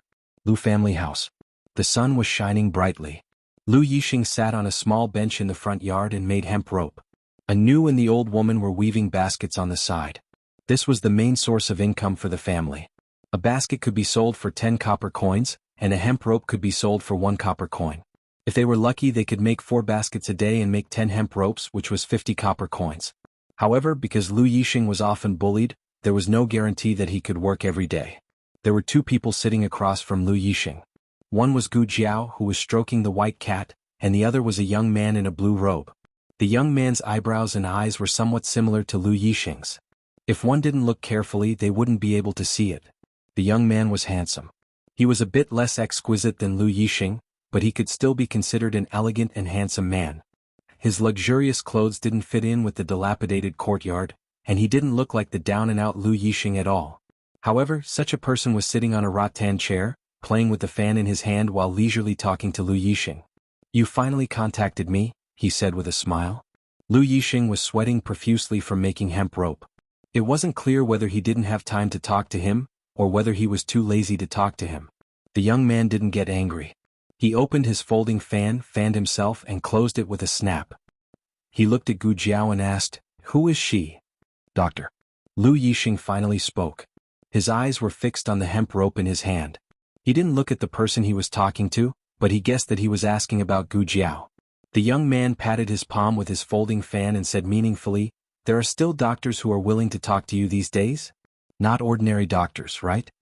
Between the lines, it was clear that he knew Lu Yixing's situation like the back of his hand. Gu Jiao was happily stroking the cat. She turned her head and looked at the young man indifferently. "Of course I'm not an ordinary doctor. I'm a miracle doctor." The young man was speechless. Do all the women from the Zhao kingdom like to flatter themselves so much? "Do you know who he is?" the young man asked Gu Jiao this time. "Lu Yixing." Gu Jiao continued stroking the cat. The young man smiled and pointed at Lu Yixing with his folding fan. "He's my cousin." "Ha!" Gu Jiao blinked. This young man was none other than the 6th prince of the Qin kingdom, who had pretended to be ill in the palace. Gu Jiao had planned to sneak into the palace herself, but Lu Yixing said that she couldn't enter, but she could send news in. Not long after, the man who claimed to be the 6th prince of the Qin kingdom came to Lu Yixing with the white cat he had caught. Gu Jiao looked at Lu Yixing. "You're from the Qin kingdom?" Oh, was it really okay to tell her such an important thing? Gu Jiao's reaction was calmer than the 6th prince had expected. However, she wasn't surprised when he told her his identity, so the 6th prince was relieved. She was a calm and collected little girl. Gu Jiao continued stroking the cat. "Why aren't you leaving?" Lu Yixing said to the 6th prince. The 6th prince smiled. "It's rare for you to contact me. How can I not come and stay for a while? I almost thought that you wouldn't contact me for the rest of your life." As he spoke, he turned to look at Gu Jiao, not hiding his relationship with Lu Yixing at all. "I came to the Zhao kingdom as a hostage to persuade him to go back with me. He won't listen to me. You might as well help me persuade him." "Gu Jiao, I really don't want to know so much. See the guest out." Lu Yixing didn't even look up as he ordered the guest to leave. Anu put down the basket she was weaving halfway, got up, and came to the 6th prince's side. She bowed to him and motioned for him to leave. The 6th prince, who had come to this shabby place, was actually kicked out. The 6th prince helplessly patted the rattan chair and left with a sigh. The white cat was too cute. It was chubby and its fur was soft and shiny. Gu Jiao was very satisfied with stroking it. The white cat was also very comfortable. It lay on Gu Jiao's lap with its 4 paws in the air, exposing its most vulnerable belly to Gu Jiao. Lu Yixing didn't ask Gu Jiao to leave. He continued to knit the hemp rope for a while and suddenly said, "My mother is from the Qin kingdom." Gu Jiao stopped stroking the cat and turned to look at him. Lu Yixing lowered his head and continued to knit the hemp rope. His hands were slender and beautiful, but they had been worn out by life. "She is sisters with Yuan Tang's mother." Oh, so the prince of the Qing kingdom was called Yuan Tang. Gu Jiao understood. Two sisters. One entered the palace as a concubine, and the other went to the enemy country to become a spy. The family that could cultivate these sisters was not simple. Does the emperor know? Gu Jiao asked. Lu Yixing shook his head. I don't know if he knows. When the Lu family was convicted, Lu Yixing was too young. No one told him what happened to the Lu family. He watched as the Lu family was confiscated, beheaded, and exiled. In the end, only he, a child, and an old woman with a weak body were left. The new was picked up along the way. Lu Yixing thought for a while and said, he probably doesn't know, but it doesn't matter. I'm already a stray dog. Why don't you leave? Gu Jiao asked. Lu Yixing said self-mockingly, where should I go?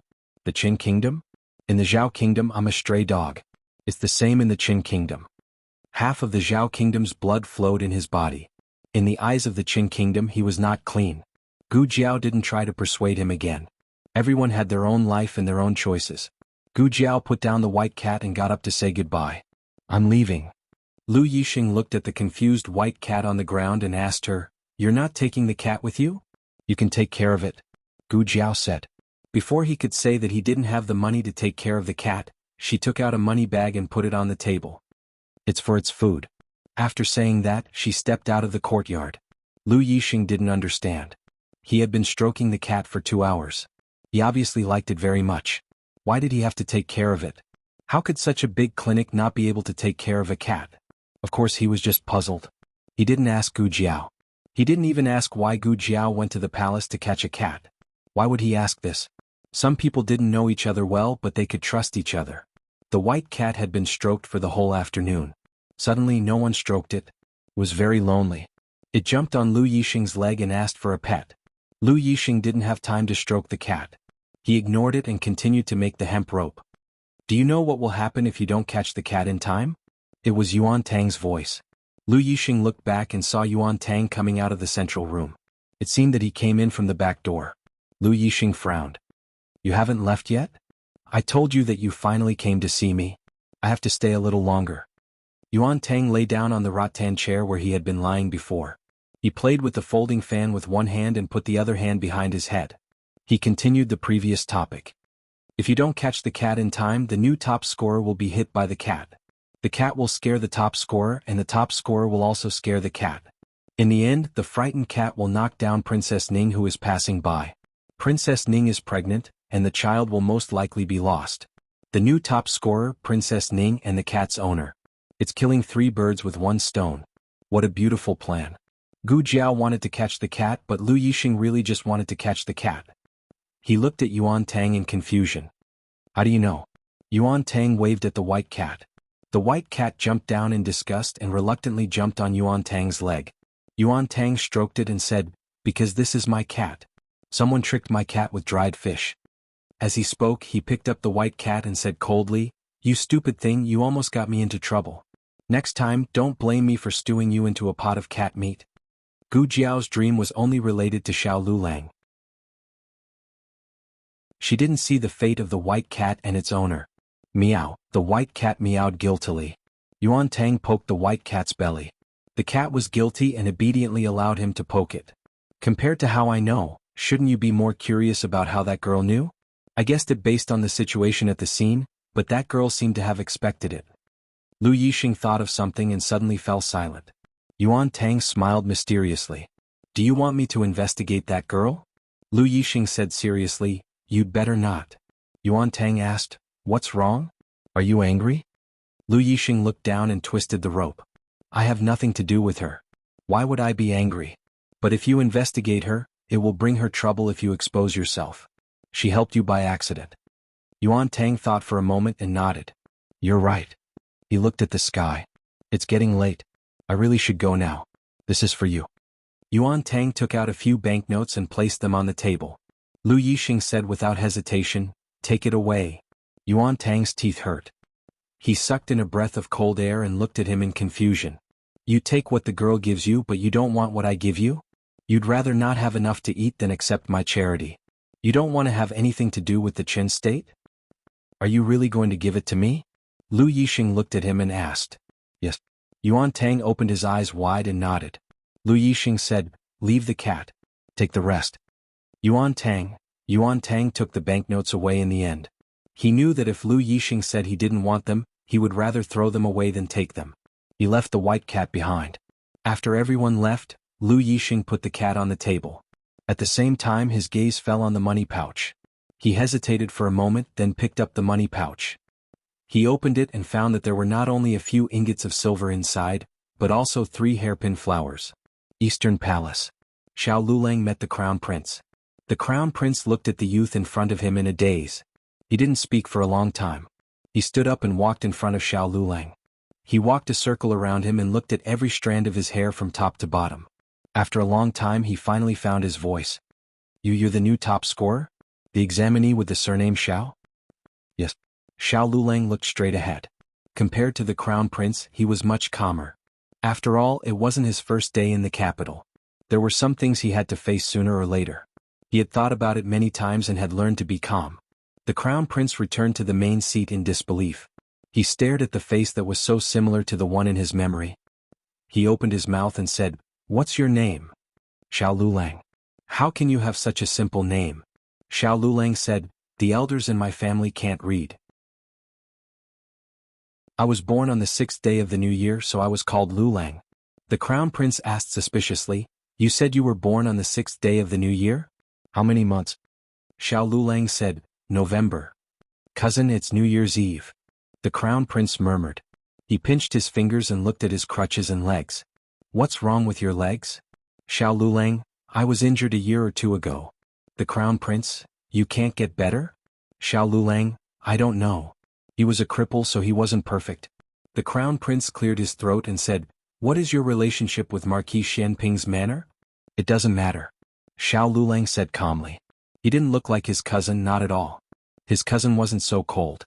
His cousin respected him and always looked happy when he saw him. His cousin's smile was warm, unlike this fellow who was cold from head to toe. This face was too similar. It was like his cousin had come alive. The only difference was that he was missing the mole under his right eye. The Crown Prince's face was pale. Eunuch Huang said in a small voice, "Your Highness, are you okay? Why don't this servant take Xiao Zhuangyuan away first? You can summon him for questioning another day." The Crown Prince waved his hand, indicating for Eunuch Huang to leave. He looked at Xiao Lulang again and said seriously, "Do you like to eat chestnuts?" "I like them," Xiao Lulang said. His cousin didn't like them. The Crown Prince said again, "Do you eat spicy food?" Xiao Lulang said, "Yes." The Crown Prince made a hand signal to a palace servant. The palace servant brought over a bowl of spicy meat. Xiao Lulang looked at the meat that was covered in spicy food. He didn't even raise his eyelids. His jade-like slender fingers picked up a small piece and slowly ate it. The Crown Prince looked at him without blinking. He didn't want to miss any of his reactions. His cousin couldn't eat spicy food. The slightest bit of spicy food would make him spit out his tongue. This kind of meat would make his face turn red. However, Xiao Lulang ate it very easily. The Crown Prince didn't know why he let out a sigh of relief. Xiao Lulang left the imperial palace. Dusk was endless. The imperial city was shrouded in a warm orange glow. Lu Quan's carriage was parked near the imperial palace. Xiao Lulang walked over with his cane. He had just gotten into the carriage when he found Gu Jiao sitting in the carriage waiting for him. Gu Jiao leaned against the wall of the carriage. Her eyes were slightly closed like she was asleep. She was a little quiet and a little obedient. Xiao Yulang's gaze swept past her soft lips. His Adam's apple moved. He quickly moved his gaze away and got into the carriage. The carriage shook slightly. Gu Jiao woke up. She opened her eyes. When she saw him, her eyes lit up. "You're here." "And?" Xiao Lulang sat down on the bench across from her. Lu Quan waved the horsewhip and the carriage wheels started to turn. When the old chancellor first bought this carriage, he didn't consider that it would be used by a second person. Therefore the space wasn't big. When the two sat in the carriage, their breaths quickly mixed together. It was really hot at the end of April. Xiao Lulang thought to himself. "Last night, I drank too much," he said. "And?" Gu Jiao didn't mind. Xiao Lulang composed himself. "I won't do it again."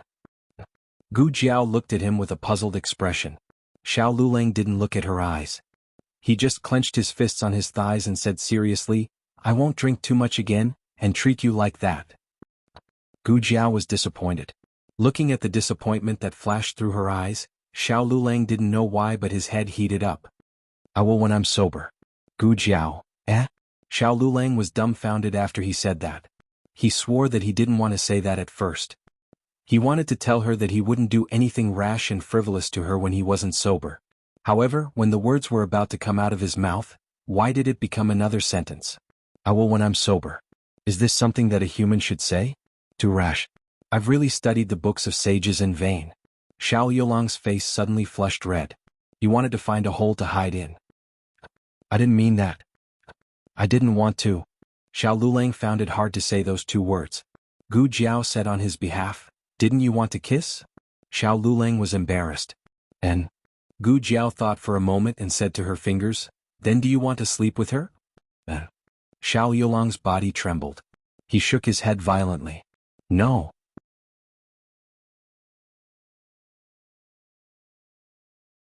Chapter 261. Novels with content that cannot be found on the internet are all available here. The kind that cannot be explained clearly and cannot be defended. Even during the imperial examinations, her brain did not cramp up like this.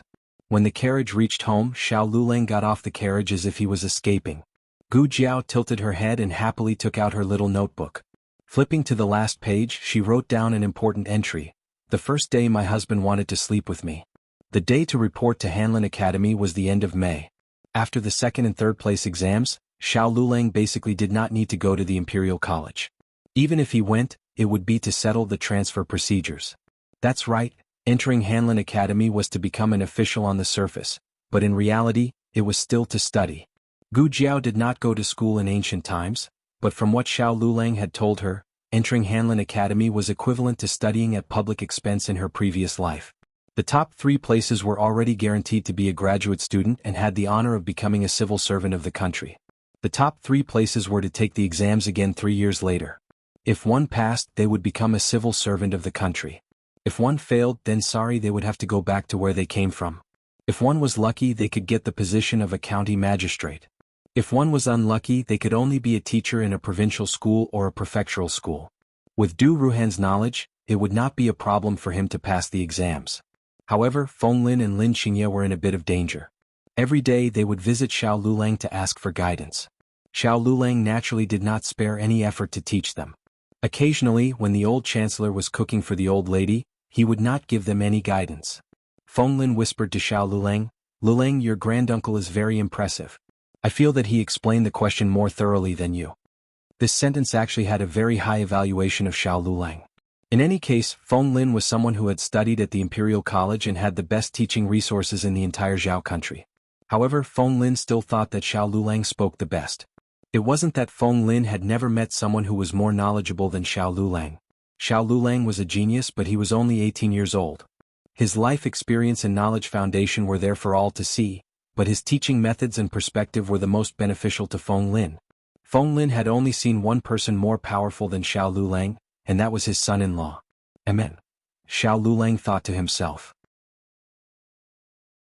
That was the former chancellor of the Imperial College, how could he not be good at teaching? Feng Lin sighed, with your granduncle's knowledge, it's a pity that he didn't take the imperial examinations. Xiao Lulang, do you know about the 6 Yuan dynasty? Apart from the founding of Zhao country, he was the only person who had conquered all 3 major and minor states. However, at this time, the top scholar of Zhao country was wearing an apron and busying himself in front of the stove. The old lady wanted to eat brown sugar glutinous rice cake sprinkled with white sesame. Gu Jiao went to the medical center early in the morning. Recently, the medical center's business was booming. On the one hand, it had a good reputation, so there were a lot of patients coming to see them. On the other hand, there were a lot of orders from the pharmaceutical factory, so they were very busy. Jiang Shi's body was almost healed, but he had been lying in the hospital bed for too long. Plus, he had some surgeries, so he needs to do some rehabilitation for a while. Gu Jiao taught Dr. Song the movements of rehabilitation and asked Dr. Song to take him to do rehabilitation twice a day. After Gij recovers, are we going to leave? Dr. Song and Jiang Shi were doing rehabilitation in Gu Jiao's courtyard. Little Jiang Li, who was watching from the side, suddenly asked. Jiang Shi's body slightly stiffened. Dr. Song smiled and said, Little Jiang Li, are you reluctant to leave? Little Jiang Li nodded seriously. She and her brother had been wandering for too long. They were sold from one place to another. They often didn't have enough to eat and warm clothes. They were also beaten. After coming to the medical center, they were the happiest days in the past few years. No one bullied her and her brother. She ate well every day and slept well. The people in the medical center were very good. I can work. Can I stay? Little Jiangli asked. Dr. Song was dumbfounded. Although he also liked the brother and sister very much, the medical center can't let them stay. The brother and sister were illegal residents. After being discharged from the hospital, they must be sent back to their residence. This was the law. The medical center was not qualified to let them stay. Jiang Shi said to little Jiangli, "Don't talk about it, let's go out and play." Little Jiangli sighed, "Okay." Little Jiangli went to the counter to help get the medicine. Gu Jiao saw dozens of patients in the morning. It was not easy to send away the last patient, but another distinguished guest came. Miss Gu. It was Imperial concubine Rui Wang, who she hadn't seen for a long time. Imperial concubine Rui Wang was 4 months pregnant. Her body was rounder and her cheeks were chubby. Her complexion was ruddy, but her clothes were loose, so it didn't show that she was pregnant. Gu Jiao checked her pulse. The pulse is very stable. The fetus is very healthy. Imperial concubine Rui Wang didn't have much joy on her face. She said in a low mood, "My sister-in-law's child is gone." Today she didn't come to Gu Jiao to check her pulse. She came to complain. There was no one in the house that she could talk to. She had to be more cautious in the palace. After thinking about it, only Gu Jiao could make her let down all her guard. Gu Jiao asked, "You, which sister-in-law? Princess Ning?" The young madam of the Du family was also her sister-in-law. Imperial concubine Rui Wang nodded sullenly, "Yes, it's Princess Ning. She didn't feel well last night and didn't sleep well. In the morning, there was news in the palace that she had a miscarriage. It's a boy." Gu Jiao was not surprised. In that dream, Princess Ning didn't look good. Whether she was knocked down by a cat or not, the fetus would be miscarried. It was just a matter of whether it was sooner or later. Imperial concubine Rui Wang said sadly, "They all blame Princess Ning, saying that she shouldn't eat the chili. But what's wrong with eating chili? I also ate it. So many pregnant women ate it. This is the 3rd time that she has a miscarriage. I don't know if she can get pregnant again in the future." Many people were staring at Princess Ning's belly. Princess Ning also knew that she had a lot of responsibilities. She carried too much pressure, which was not a good thing for a pregnant woman. Gu Jiao handed her a handkerchief. "You are pregnant. Don't be too sad." Well, Imperial concubine Rui Wang took the handkerchief. She cried and tried to calm down. "You are right. I can't be sad. I can't hurt the fetus." Imperial concubine Rui Wang felt better after crying in front of Gu Jiao. Gu Jiao originally thought that the white cat incident was that someone wanted to kill Princess Ning's fetus through Xiao Lulang. It was killing 2 or 3 birds with one stone. But if Princess Ning's fetus was so bad that she could miscarry naturally, there was no need to do it. Therefore, no one knew whether someone wanted to get rid of Princess Ning's fetus or Princess Ning wanted to frame someone else with a fetus that could not be saved at all. Obviously, Princess Ning's target was not Xiao Lulang. Otherwise, there would have been trouble in the imperial garden just now. Gu Jiao didn't care about the internal strife in the palace. She only cared about the person who used the white cat to scare Xiao Lulang. The other person seemed to know Xiao Lulang very well and knew that he was afraid of cats. Imperial concubine Rui Wang.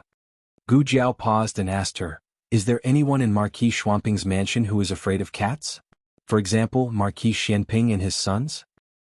Well, Imperial concubine Rui Wang racked her brains to think.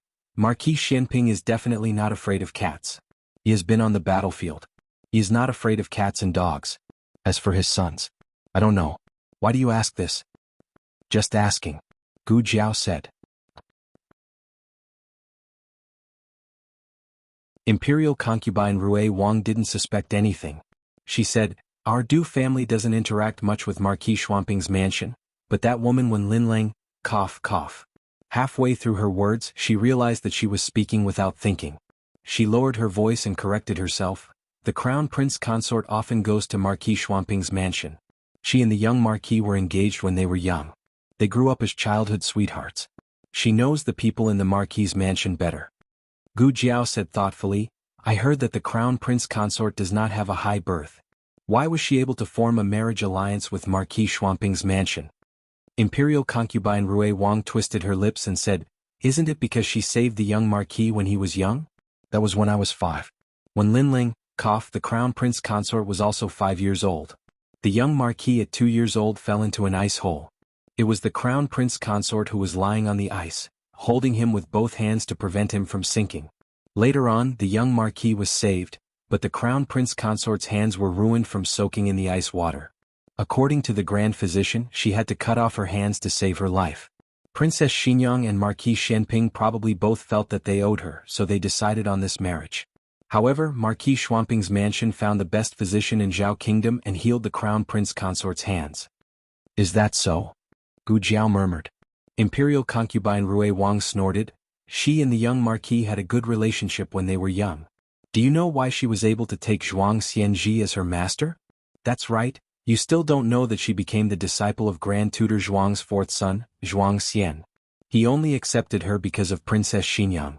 I admit that she has talent, but if it wasn't for Marquis Shuangping's mansion and Princess Xinyang's mansion, who would know who Wen Linlang is? But look at what she's done. Once the young marquis died, she married the crown prince. Gu Jiao didn't object to a person pursuing their own happiness, but the prerequisite was that she didn't hurt others. As imperial concubine Rui Wang spoke, she went off topic and started to ridicule all kinds of crown prince consorts. Gu Jiao already knew what she wanted to know and had a rough idea. In the afternoon, she went to the Imperial College to pick up little Jing Kong from school. Little Jing Kong came out with Qin Chuyu and Su Tsong Kong ever since they caused trouble in the Eastern Palace and beat up Ming Er. The three of them hadn't gone to the Imperial Palace for a long time. But today, Qin Chuyu couldn't hold back anymore.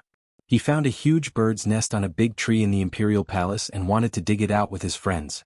Little Jing Kong ran to Gu Jiao and hugged Gu Jiao's leg. He rubbed his little head against her body. Jiao Jiao, I missed you. Gu Jiao patted his little bald head. Did you have fun today? Yes. Little Jing Kong looked up at Gu Jiao and said, Jiao Jiao, can I go to the Imperial Palace to play? Marquis Xianping didn't tell Gu Jiao about what happened last time, so Gu Jiao didn't know that the children caused trouble in the Imperial Palace. But even if she knew, Gu Jiao wouldn't give up eating for fear of choking. The emperor had lost his horse in front of Gu Jiao. As the emperor's son, Gu Jiao was well aware of Qin Chuyu's identity. Gu Jiao didn't answer immediately. Instead she asked, Does your family agree? Qin Chuyu nodded repeatedly, Yes, yes. If you don't believe me, my sister-in-law will come to pick me up later. You can ask her. Speak of the devil. The crown princess's carriage stopped at the entrance of the Imperial College. A young eunuch walked down from the carriage and came to Qin Chuyu with a smile. Seventh young master, I'm here to pick you up. Qin Chuyu asked immediately, Is my sister-in-law here? The young eunuch froze and said with a smile, Young madam, something came up today and she can't come. She asked me to pick you up. Qin Chuyu was frustrated. She said she would pick me up. How can she break her promise? The young eunuch said immediately, Young madam didn't break her promise. To be honest, young madam went to buy sesame cakes for you. Didn't you say that you liked the sesame cakes from last time? Hearing that she was going to buy cakes for him, Qin Chuyu was relieved. Okay, let's go. Qin Chuyu and little Jing Kong were about to get into the carriage, but Su Kanji was hesitant. Ever since his father took him home and beat him up, his father had told him not to go to the Imperial Palace to cause trouble again. He didn't dare to go. Little Jing Kong said, Why don't we go to my house? There's an orchard near my house with bird nests. Su Kanji agreed. Qin Chuyu sighed helplessly. If you insist, then okay. He said to the young eunuch, I'll go back after playing for a while. The young eunuch said, Oh, but what? Qin Chuyu threw off his backpack and ran away with his two friends like a hurricane. He was just a little fatty, but she didn't know how he could run so fast. Gu Jiao rubbed her chin. It was a pity that she couldn't go to the Imperial Palace with them. Gu Jiao followed the kids to the orchard. With the Su family and the eunuchs in the Imperial Palace watching over them, Gu Jiao didn't have to worry about anything. They ran out of rice and spices at home. Gu Jiao planned to go to the market to buy some spices, but the market was out of spices. There was a spice shop on Chang'an Avenue, which wasn't far from here. Gu Jiao carried a small basket and went to Chang'an Avenue. Chang'an Avenue was more crowded than Xuanwu Avenue. There were many carriages and pedestrians. It was close to dinner time, and all the tea houses and restaurants were filled with the aroma of delicious food. Steamed buns. Fresh meat steamed buns. A hawker shouted on the side of the road. Miss, do you want a steamed bun? The hawker looked at Gu Jiao. Gu Jiao shook her head.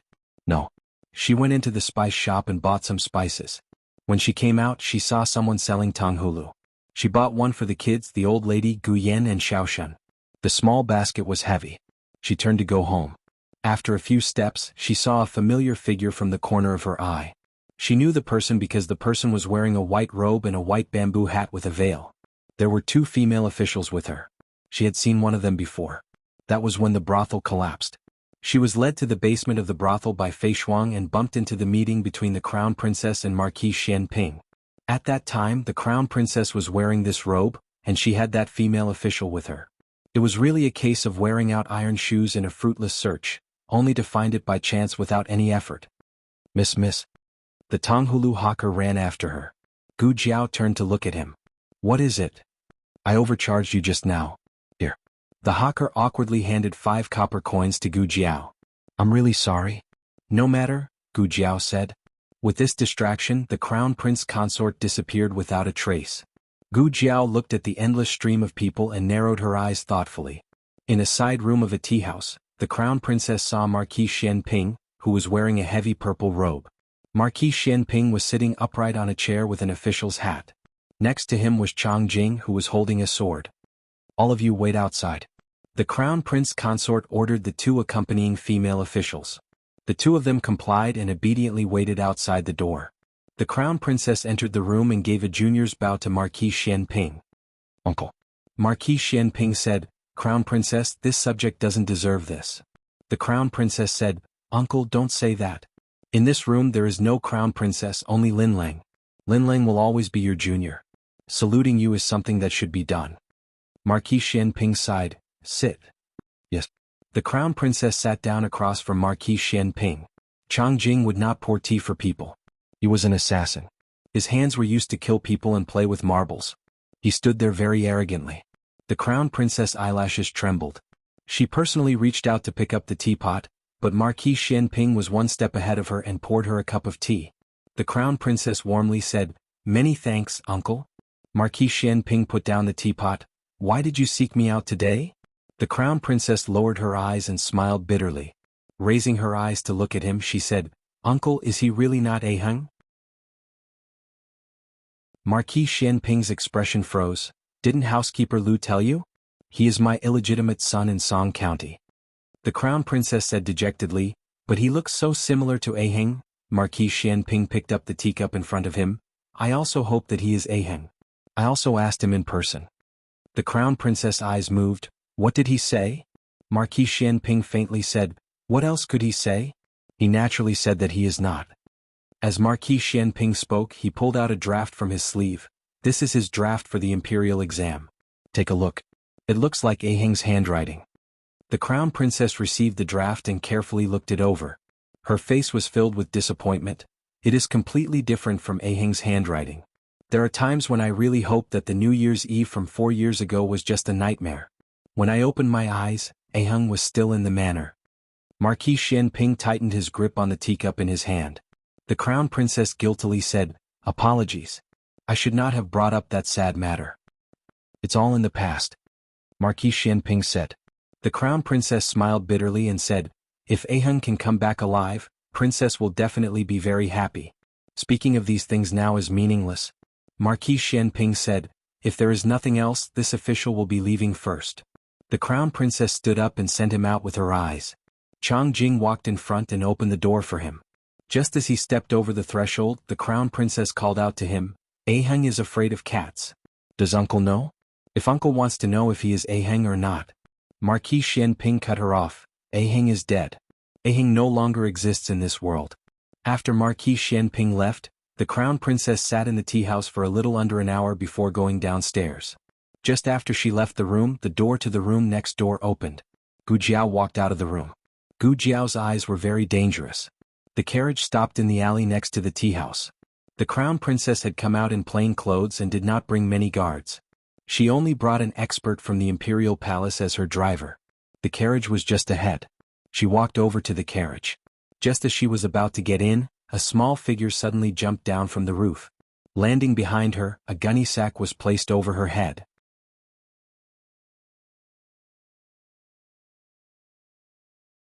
Chapter 262.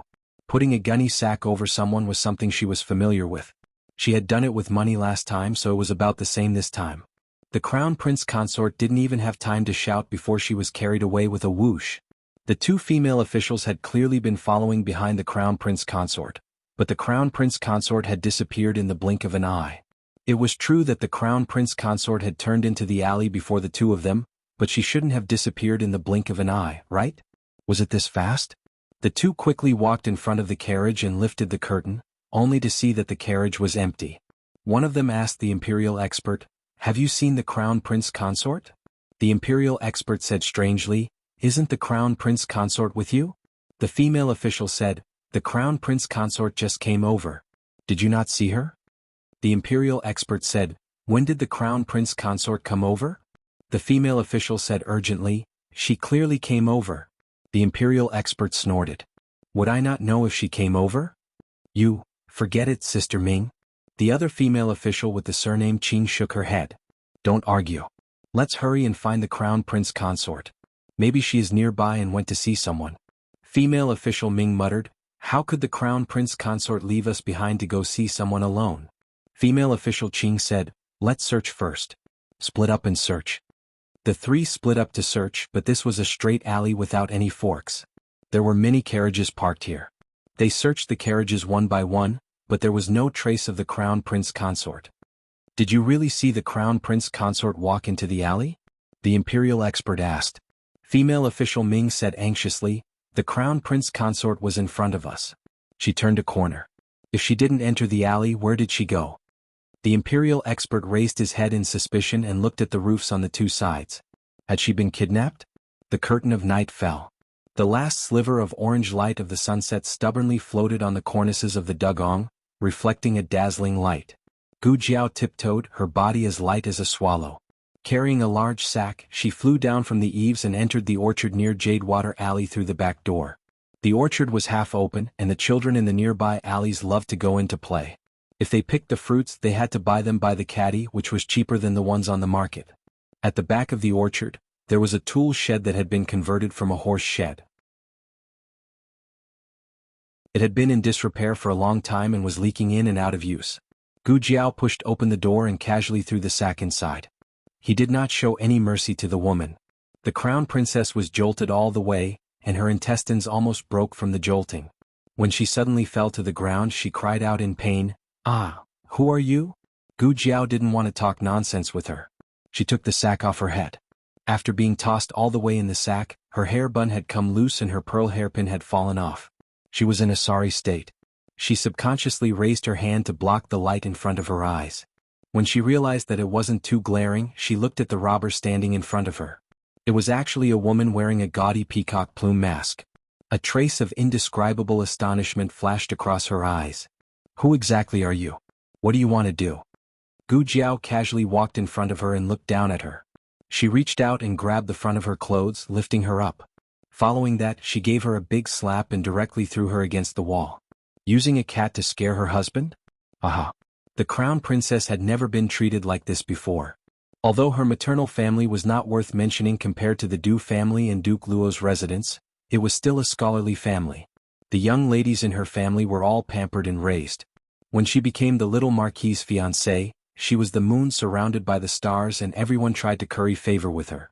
The biggest grievance was that she was ignored by other countries when she went to the kingdom of Liang, but that wasn't targeted at her. She was put in a sack, lifted up like a little chick and even given a big slap. This was simply inconceivable, alright? You. She fell to the ground and looked coldly at Gu Jiao, trying to use her powerful aura as the crown princess to intimidate the other party. However, sorry. Gu Jiao grabbed her. Duong, duong, duong. Again and again, like driving a stake, she wished she could plant her into the ground. "You're crazy." "I'm, crown prince, Ash, The crown princess was beaten until she broke down and couldn't even speak properly. Gu Jiao's little fists beat her from sunset until the sky turned dark and successfully beat her into a pig's head. Gu Jiao blew on her little fists. "It's really not easy for me. I'm really tired." The crown princess with a crooked nose and slanted mouth. Who exactly was the one who wasn't easy? Suddenly, footsteps were heard outside the room. Immediately after, the half-closed door was kicked open, and the imperial court expert beside the crown princess rushed in. He glanced at the crown princess who was in a sorry state, and the veins on his forehead popped. "Stop. Let go of the crown princess." Gu Jiao clapped her hands. The imperial court expert didn't care if the other party was a little girl. He rushed over and started fighting with Gu Jiao. Every move he made was a killing move, and the two were instantly entangled in a fight.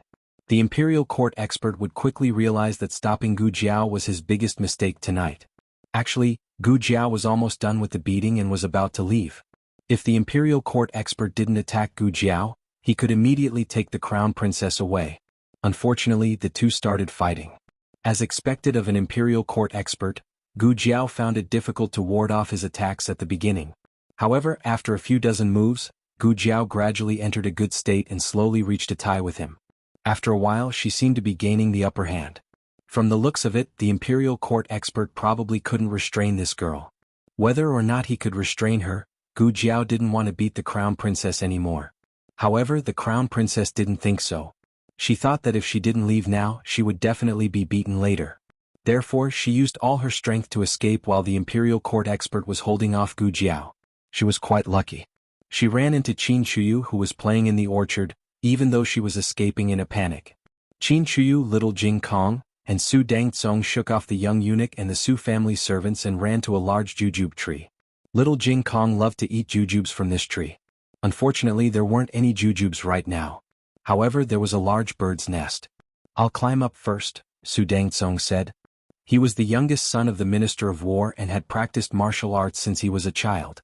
He wasn't too spoiled and climbed up the tree quickly. Little Jing Kong also quickly climbed up the tree. Only Qin Chuyu was left. Qin Chuyu was chubby and spoiled. He couldn't even climb up a stool, let alone a tree. Like this. Little Jing Kong anxiously showed him how to climb up the tree. "Wrap your arms around it and cross your legs. Move your arms first, then move your legs. Lift your butt and you'll be up." Qin Chuyu tried a few times and really climbed up a little. At this moment, the crown princess appeared. She was usually a very calm person, but people's fear of the unknown could always overwhelm their rationality. Gu Jiao didn't want anything and just kept beating her up. She was so terrified that she didn't even care about her manners and status. When she saw Qin Chuyu, she saw him as her savior and suddenly pounced on him. Little Qin Chuyu finally climbed a few feet. When he turned his head, he saw a pig's face. He was so scared that he screamed, "Ghost!" Then he kicked his opponent's face. The crown princess's nose, which was intact, was crooked by Qin Chuyu's kick. Her nose was bleeding. Qin Chuyu was even more scared. I can't do it. I'm going to fall down." Qin Chuyu's limbs turned to jelly and he fell to the ground. Little Jing Kong and Su Kanji saw this and hurriedly climbed down to help him. The crown princess held back the pain and covered her bleeding nose. "Little Qi, it's me. I'm the royal sister-in-law. Where are your servants and carriage? Leave with the royal sister-in-law." She was so excited that she even forgot to hide her and Qin Chuyu's royal identity. Little Jing Kong and Su Kanji didn't understand what she was talking about. Don't come over." Qin Chuyu was so scared by the crown princess's ghost-like appearance that he kept stepping back. Little Jing Kong was a smart kid. With his rich life experience, he instantly came to a conclusion. "Brother Little Qi, brother Kanji, she's a prostitute." The prostitute used this trick to kidnap him and Ming Er's brother. She pretended to know them and said that they were their children. No one would suspect her even if she took them away. Su Kanji thought Little Jing Kong was right. Plus, this wasn't the royal sister-in-law in Qin Chuyu's memory. Therefore, the three of them agreed that she was a prostitute who kidnapped children. They couldn't tolerate a prostitute. The three little kids had a strong sense of justice. They found a stick and gave the man a good beating. Therefore, after being beaten up by Gu Jiao, the crown princess was beaten up by the three bitches of the Imperial College with sticks. Qin Chuyu was the leader. Who could reason with them? On the other side, Marquis Xianping didn't know about the crown princess's tragic experience. He got on the carriage to return home. The coachman was Chang Jing. Halfway through the journey, he suddenly asked Chang Jing to stop the carriage. "Chang Jing," he said. "Yes." Chang Jing turned around and lifted the curtain to look at him. There was no light in the carriage, so it was a little dim. However, there were candlelight and moonlight on the street. The moonlight shone through the gaps in the curtains and fell on Marquis Xuanping's handsome face that had been sculpted by time. Chang Jing couldn't see what was good about this person. Marquis Shenping sighed. Is there anything you're afraid of? Chang Jing thought about it seriously and shook her head. No. Marquis Shenping looked at her suspiciously. Nothing? Chang Jing lowered her head. Cockroaches. Marquis Shenping, you're the #1 assassin of the Dark Knight sect. You're afraid of a few cockroaches? Dirty, Chang Jing explained, feeling wronged. When Chang Jing was very young, she ate a few cockroaches in her food. That was someone who deliberately disgusted her. In the end, she was really disgusted. Ever since then, she would remember that she ate cockroaches. Her scalp would feel numb. Marquis Shenping raised his eyebrows and said with some pride, at least Aheng is afraid of cats. She's better than you. The corner of Chang Jing's mouth twitched. What sense of existence are you looking for in this? Speaking of which, Marquis Shenping really didn't expect Aheng to be afraid of cats. Thinking carefully, he really wasn't a good father. He didn't even know about his son's taboos. Marquis Shenping was conflicted for a moment. Making up his mind, he said, don't go back to the manor first. Go to Baishui Alley. Also find me a cat. Chang Jing quickly found a stray cat on the side of the road. Marquis Shenping picked up the pitiful little stray cat and frowned. Could this thing test whether or not he was Aheng? Gu Jiao and little Jing Kong still hadn't returned home when it was dark. Xiao Lulang decided to go out and look for them.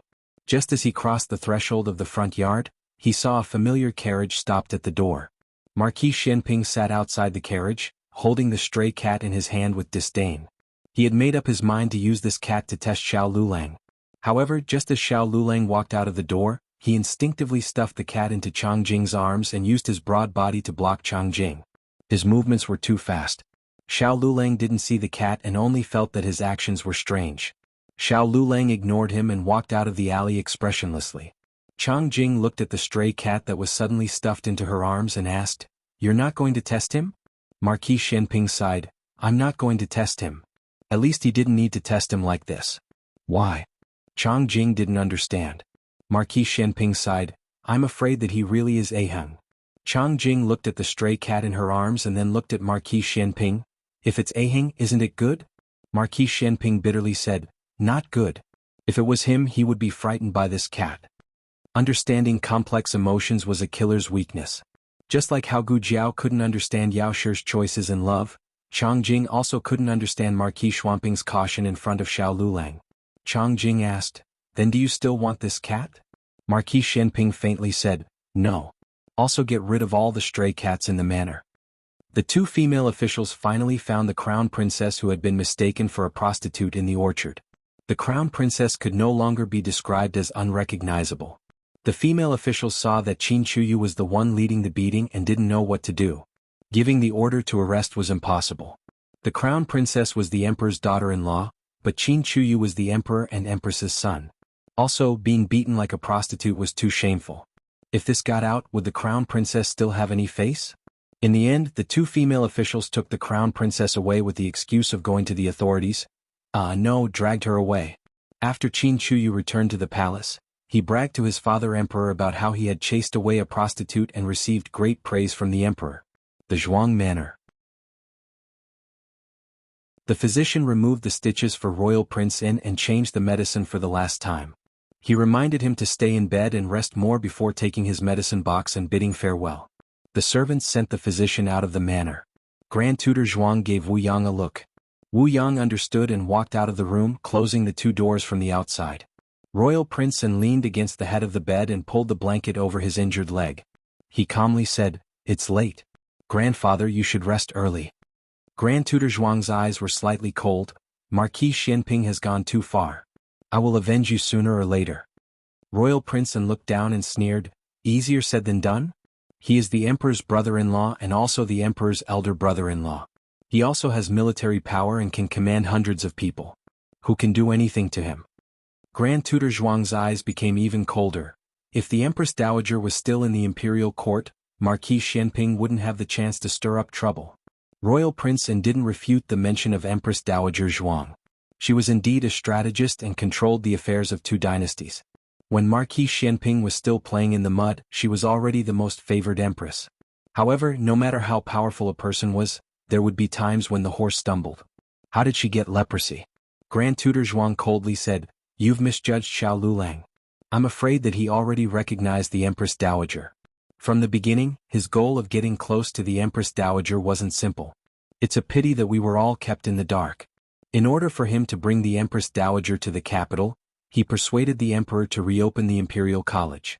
Fortunately, the Imperial College hasn't fallen into the emperor's hands. There is still room for redemption. However, no matter what, the Empress Dowager can't remain in their hands. This time he didn't refute his grandfather's words. However, he seemed to have thought of something and was silent for a moment. Then he asked, "Grandfather, what do you plan to do?" Grand Tutor Zhuang flicked his wide sleeves, openly visit the Empress Dowager and acknowledge her. In by Shui Alley, the matriarch had just finished playing a game of cards. She pushed the card table. "That's all for today. I'm not playing anymore." The neighbors reluctantly returned to their homes. That's right, although they lost money, they still had a good time playing. This was mainly due to the matriarch's strategy of winning money. The matriarch wouldn't play cards with the same table every day, and she wouldn't always take advantage of one person. For example, Auntie Zhao lost yesterday, so she let her win a little today. Everyone felt that it was normal to win and lose. However, if they carefully calculated the accounts, they lost their own money and won their companion's money. No one had ever won money from the matriarch. The matriarch stretched and went next door to see Gu Yan and Gu Xiaoshen. Gu Yan lazily lay on the bed and fell asleep. Gu Xiaoshen sat on a small stool and obediently did woodwork. The matriarch was very satisfied. Xiaoshen, this child, was very sensible. She didn't have high expectations for Gu Yan. It was good that he was alive. Madame Yao was doing embroidery. Lu Lang and the other two were doing something outside. It was already dark, but they still hadn't returned. The matriarch was hungry, so she went to the kitchen to find food. Nanny Fong went to the embroidery building to get clothes, and the old chancellor cooked at night. The old chancellor stir-fried a few home-cooked dishes, stewed a pot of asparagus chicken soup, and fried a few brown sugar glutinous rice cakes. Next was the food that was specially made for little Jing Kong: lily egg soup, tofu vegetarian meatballs, and stir-fried vegetable shrimp. "Have the children come back?" the old chancellor asked. His tone was familiar and his address was natural. It was exactly the same as when Uncle Zhao and Aunt Zhao talked about their children. "Not yet." The matriarch began to look for food. "Here." The old chancellor seemed to have known that she would be hungry, so he took out a small plate of brown sugar glutinous rice cakes. This plate of glutinous rice cakes was sprinkled with white sesame seeds. The children didn't like to eat brown sugar glutinous rice cakes sprinkled with white sesame seeds. The matriarch didn't feel that there was anything wrong. She held the plate, sat down on a small stool and slurped the glutinous rice cakes. One was busy in front of the stove, and the other was eating behind it. The oil in the pot sizzled, and the room was filled with the smell of crispy oil and scallion. Knock, knock, knock. There was a knock on the door outside. "Who is it?" Yao Shi put down her embroidery and walked out. The old chancellor quickly walked out of the kitchen and said to the naked Yao Shi, "Let me do it, let me do it." "Okay." Yao Shi obediently returned to the room. The courtyard door was actually half closed, so it shouldn't be a neighbor. Otherwise, they would have directly pushed the door open and entered. "Who is it?" he asked as he opened the wooden door. He immediately saw Grand Tutor Zhuang at the door and his brows twitched. He closed the door and smeared some wall dust on his face before opening the door again. He squeezed out a strange voice and asked, "Who is it? What's the matter?" Grand Tutor Zhuang sized him up strangely. It was clear that he was baffled by his actions of opening and closing the door. Then he saw that his face was covered in dirt and his clothes were plain. He instantly treated him as a servant in the courtyard and didn't look at the old chancellor directly. Otherwise, if he looked at him a few more times, he would still be able to recognize him. Grand Tutor Zhuang said indifferently, "Call your matriarch out, I have something to talk to her about." The old chancellor had calculated everything, but he didn't expect that Grand Tutor Zhuang would come personally and that Empress Dowager Zhuang wouldn't be able to recognize the Zhuang family. One had to know that before Empress Dowager Zhuang lost her memory, the junior she doted on the most was Royal Princein. When Royal Princein went to Qin Empire as a hostage, Empress Dowager Zhuang was so angry that she couldn't eat for a few days and nights. She even fell sick. Now that Lu Lang had snatched away the position of the new top scholar that should have belonged to Royal Princein, if her memory was awakened by the Zhuang family, Lu Lang would be in trouble. The old chancellor puffed out his chest and said, "What matriarch? Who are you? Have you found the wrong person? Go. If you don't go, I will report it to the officials. A dog servant dares to block my master's path. Move aside. The guard beside Grand Tutor Zhuang took a big stride forward and pushed the old chancellor away mercilessly. The old chancellor staggered and almost fell to the ground.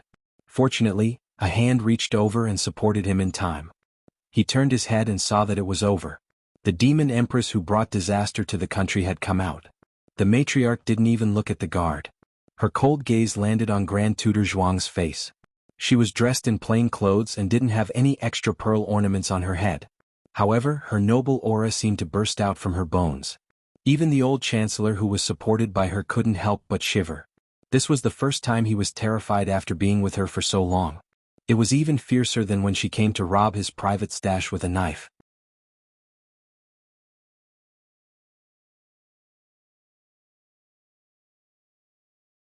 Chapter 263. The matriarch felt that in this situation she should say kneel.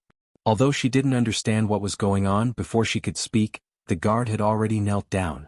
The matriarch was speechless. Grand Tutor Zhuang also walked forward with an excited expression and cupped his hands in greeting.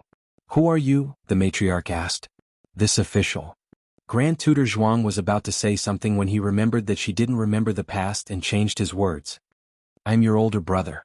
You are Zhuang Jins, I'm Zhuang Boyong, do you still remember me? Older brother? The matriarch looked at him suspiciously. Yes. Grand Tutor Zhuang said excitedly, do you remember now? The matriarch didn't answer him. Instead, she looked at the old chancellor beside her and asked, did you have someone push him? This servant is so unreasonable he actually shut me out. Grand Tutor Zhuang glanced at the old man beside the matriarch with disgust. He didn't know why, but he was especially annoyed. When he saw him standing with his younger sister, he had the urge to rush up and beat him up. The matriarch looked at him and said impatiently, what did you just say? Grand Tutor Zhuang was stunned by her unfriendly tone. I said he shut me out? The matriarch said, the sentence before that. Grand Tutor Zhuang thought for a moment. This servant is so unreasonable? The matriarch nodded, walked to the door and hooked her finger at Grand Tutor Zhuang. Grand Tutor Zhuang walked over. Younger sister. The matriarch patted his shoulder.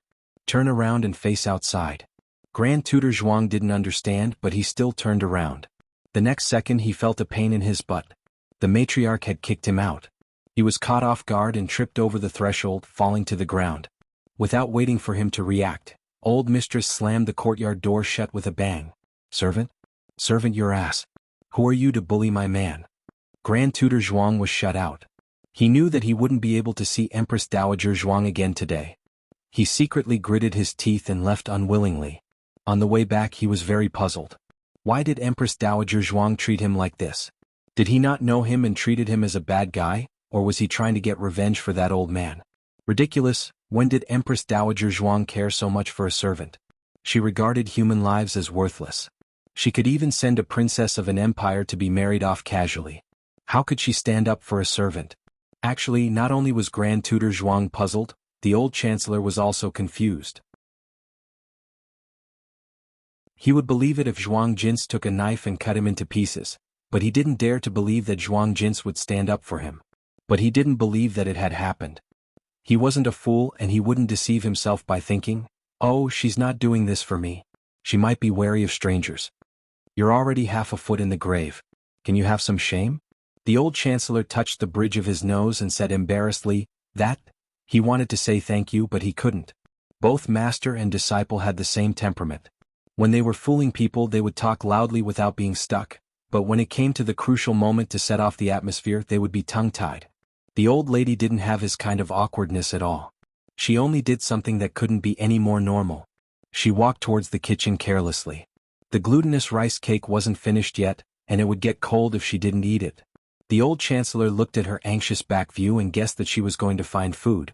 Was this foodie still that all-powerful demon empress who brought disaster to the country? For the first time, the old chancellor had doubts about his own cognition. Could it be that Zhuang Jin's nature wasn't as bad as what he saw? Or perhaps he had misunderstood Zhuang Jins in the past. Everything else could be cleared up, but the matter of her using the former emperor's dragon body to make a deal definitely couldn't be cleared up. Other empresses were racking their brains to seize the emperor's favor, but she took the green token to her own palace of earthly tranquility. If one wanted to get the token, they would have to pay first, and the highest bidder would sleep. She even set up a reward. If one was pregnant with a dragon seed, they would be rewarded with 1,000 taels of silver. If one was born safely, they would be rewarded with 2,000 taels of silver. If one gave birth to a prince, they would be able to serve the former emperor for free once. How much silver did she earn? She couldn't even count it. However, what was even more infuriating was that the former emperor had been kept in the dark and was even complacent that he had such a virtuous empress who would always find beauties for him. That was how Zhuang Jin's title of virtuous empress came about. When the former emperor found out the truth, it was already too late. The power of the imperial court had already fallen into the hands of Zhuang Jins and the Zhuang family. The former emperor died with hatred. Zhuang Jins dethroned the crown prince and supported the current emperor to become the emperor.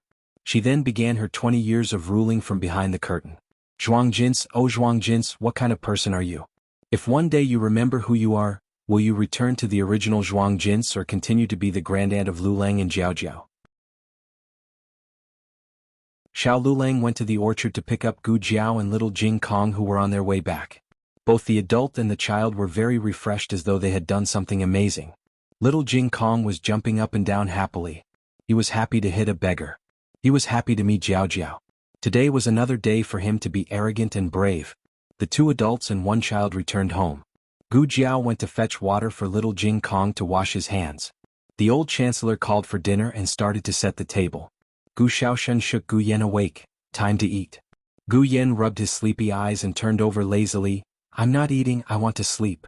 Gu Xiaoshen said, eat before you sleep. No. Gu Yan covered his head with the blanket. Suddenly, a pair of small icy hands reached in and held Gu Yan's face. Gu Yan was jolted awake by the cold. He lifted the blanket and sat up. Little monk. Are you itching for a beating? Little Jing Kong ran to the door and made a face at him. Ha ha. You wait. Gu Yan quickly got out of bed. Little Jing Kong waved his small arms to complain. Jiao Jiao. Jiao Jiao. Brother Yan wants to hit me. Gu Yan grabbed the feather duster. You're not allowed to complain blindly. You're the one who attacked me sneakily. The two little masters quarreled, and the chickens and dogs in the courtyard also began to quarrel. It was a mess every night. The old chancellor thought to himself that if someone dared to make a ruckus in front of Empress Dowager Zhuang in the past, that person would have been dragged out to the 10 feet of red. Unlike now, she was eating melon seeds while watching the bustling scene. After dinner, the old chancellor saw that there was no one around, so he asked the old lady a question. Aren't you afraid that person is really your brother? The old lady gave him a despising look. How is that possible? Isn't Lu Lang the only one left in my family? Yes. The old chancellor didn't dare to deny, for fear that he would accidentally say something wrong. But looking at her heartless look, he suddenly couldn't bear it. He asked, what if you still have a family with power and influence? Will you want to go back? Something is wrong with you. The old lady looked at him suspiciously. She put the melon seeds on the stove and picked up a kitchen knife. Tell me honestly, are you hiding money from me again? The old chancellor was speechless. The old chancellor felt that it was necessary to mention to Xiao Lulang about Grand Tutor Zhuang's visit. At night, after everyone fell asleep, Xiao Lulang was called to the next room by the old chancellor. After telling him about Grand Tutor Zhuang, Xiao Lulang wasn't surprised at all. The old chancellor was puzzled. You already knew that the Zhuang family knew? Xiao Lulang didn't hide. When I was in the countryside, Princeton came to my house. That was so early. The old chancellor was stunned. He knew that Royal Princeton had gone to a small county. That was before the provincial examination. It had been almost a year since then. The old chancellor muttered, it seems like the reopening of the directorate is related to the Zhuang family. Even if you didn't become the top scorer, the Zhuang family would let you come to the directorate. They know your situation very well and knew that you would bring your family along. Zhuang Jins would then be able to enter the capital openly. The old chancellor suddenly called the old lady by her full name. Xiao Lulang was slightly stunned and glanced at the old chancellor. However, the old chancellor didn't notice anything wrong, so Xiao Lulang didn't say anything. The old chancellor was immersed in his own thoughts and continued, now that you are the top scorer and Marquis Xianping openly approached you, the Zhuang family must think that you have sided with His Majesty and Marquis Xianping's residents and want to be their enemy. Therefore they can't put Zhuang Jins in your hands. Look, Grand Tutor Zhuang was rejected today, but he won't let it go.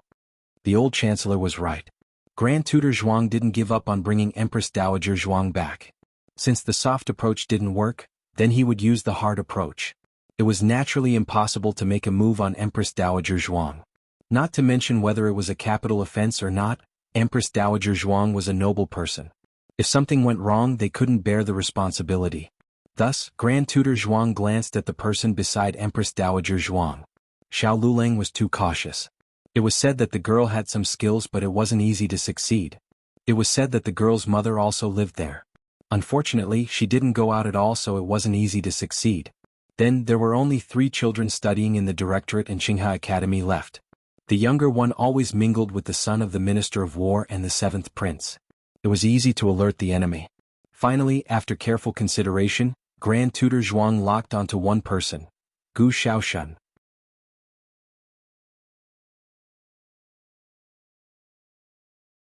Chapter 264. Gu Yin kicked off his blanket at night and coughed a little in the morning. Yao Shi was worried about him, so she did not let him go to school. Naturally, she did not go to Master Lu and Nan Xiang's place to learn after school. Gu Xiaoshan still went. Lu Quan sent him there. In the past few months, Master Lu basically did not teach Gu Xiaoshan too many technical things. He just let Gu Xiaoshan whittle the wood over and over again. Gu Xiaoshan did not show any impatience, nor did he ask when he would stop whittling wood. Master Lu felt that this child was very calm. Gu Xiaoshan, it's mainly because studying is too boring. In comparison, cutting wood is simple and easy. I don't even need to use my brain. After cutting wood, Gu Xiaoshan went to eat at his master and master's house as usual. The food was usually cooked by Nan Xiang. Nan Xiang's cooking was not very good. She even disliked eating it. Gu Xiaoshan, however, did not seem to dislike it at all. Whatever Nan Xiang cooked, he would eat it. He did not waste a single mouthful of soup. Because of this, Nan Xiang also felt that Gu Xiaoshan was very good. Gu Xiaoshan, it's mainly because brother-in-law's cooking is too bad. After tasting brother-in-law's cooking, master's wife's cooking is already at the level of a chef. After finishing today's lesson, Gu Xiaoshan said goodbye to his master and master's wife. He sat on the carriage to go home. At this time, the sky was already dark. It was not like the previous days where there would be a sunset glow. Today the sky was gray, as if there was a huge black curtain pressing down. It's going to rain, Lu Quan said. Gu Xiaoshan did not like sitting in the carriage. He liked sitting outside. Hearing Lu Quan's words, he lifted the curtain and sat out. He said to Lu Quan, Master said that if it rains he won't come. The mountain roads are hard to travel on. He's afraid of accidents. Lu Quan could hear his regret. He smiled and comforted him. It's only going to rain for a day or two. It's not a big deal. You can come again soon. Gu Xiaoshan nodded. The two of them chatted for a while. The air was stuffy and it seemed like it was going to rain heavily. Gu Xiaoshan was thinking about how many days it would take for them to come over. Suddenly she heard Lu Quan cry out. Lu Quan pulled on the reins and stopped the carriage. What happened? Gu Xiaoshan asked as she looked ahead. She saw a person lying down on the mountain road in front of the carriage. The person was hugging his knees and looked like he was in great pain. That person screamed, my leg was broken by you guys, broken. This.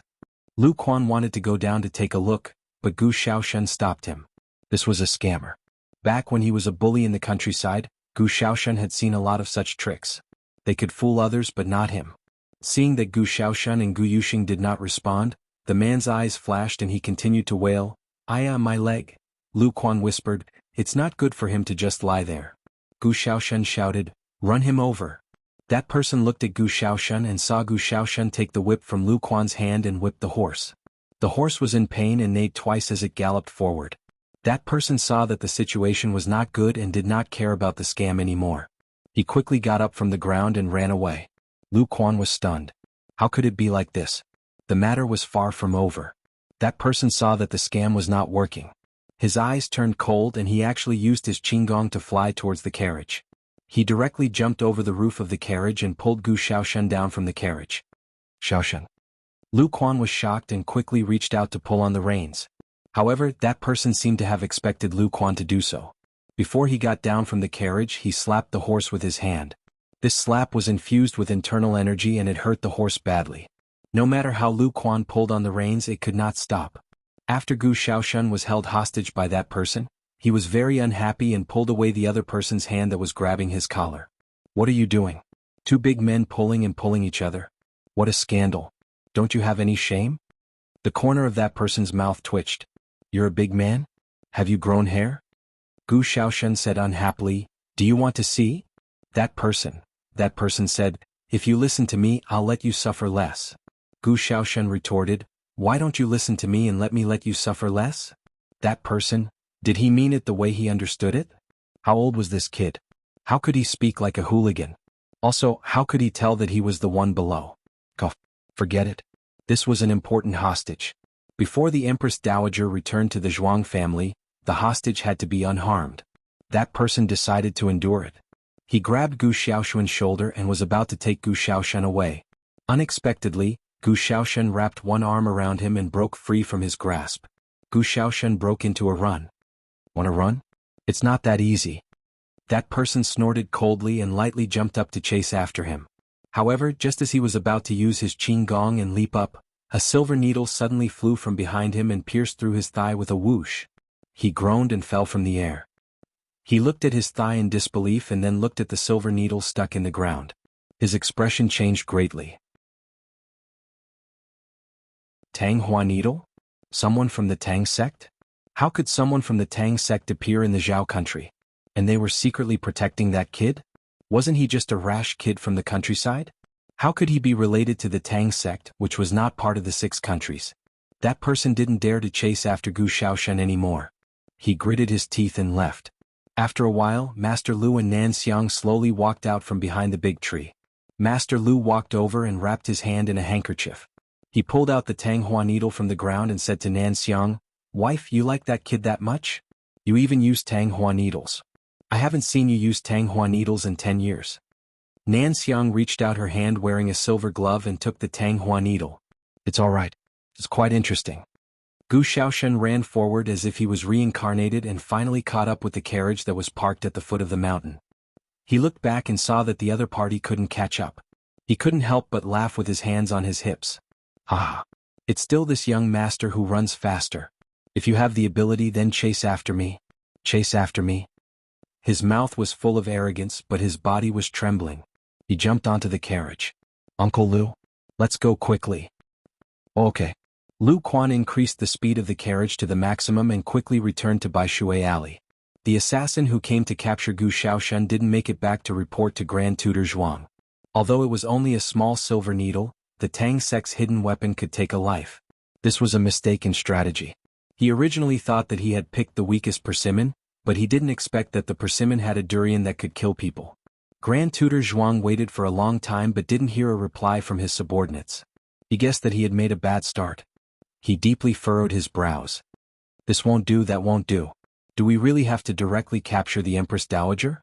While Grand Tutor Zhuang was racking his brains to get close to the Empress Dowager, someone had effortlessly seen her. Marquis Xianping had come to find Xiao Lulang again. He had thought about it. Using a frightening method to test him was not advisable, but he could first think of a way to stay with him. Today he wasn't looking for Xiao Lulang. He was looking for his daughter-in-law, whom he had never met. And he was really smart. Chang Jing, knock on the door. He ordered. Chang Jing let out an "oh" and walked forward. She raised her hand to knock on the door. Before she could knock, the door opened from the inside with a creak. The old chancellor and the old madam walked out. The two were going next door to play cards. Just as they reached the door, the old chancellor stopped. He saw Marquis Xianping. Marquis Xianping naturally also saw him. Seeing him come out from Xiao Yulong's courtyard, Marquis Xianping wasn't too surprised. After all, he knew that he lived next door. No matter if Xiao Lulang was Aheng or not, the old chancellor and him were neighbors. But the person beside him. Marquis Xianping looked at the old madam, a trace of astonishment flashed through his eyes. The old chancellor wanted to close the door, but it was too late. He could only quickly move a step to the side and block the old madam behind him. Unfortunately, Marquis Xianping had already seen it. Marquis Xianping narrowed his eyes dangerously. The aura around his body instantly turned cold. Old madam, why are you blocking me? Old chancellor, don't speak. Marquis Xianping clenched his fists little by little, making a cracking sound. The old chancellor pondered. It's over, it's over. What I'm afraid of comes. This guy found Zhuang Jin's. Imperial tutor Zhuang left, but Marquis Xianping came. This is going to ascend to heaven. Imperial tutor Zhuang only wanted to make use of Zhuang Jin's, but Marquis Xianping had an irreconcilable hatred with Zhuang Jin's. Brother Hua. Sister-in-law Hua. Why aren't you guys here yet? We're just waiting for you too.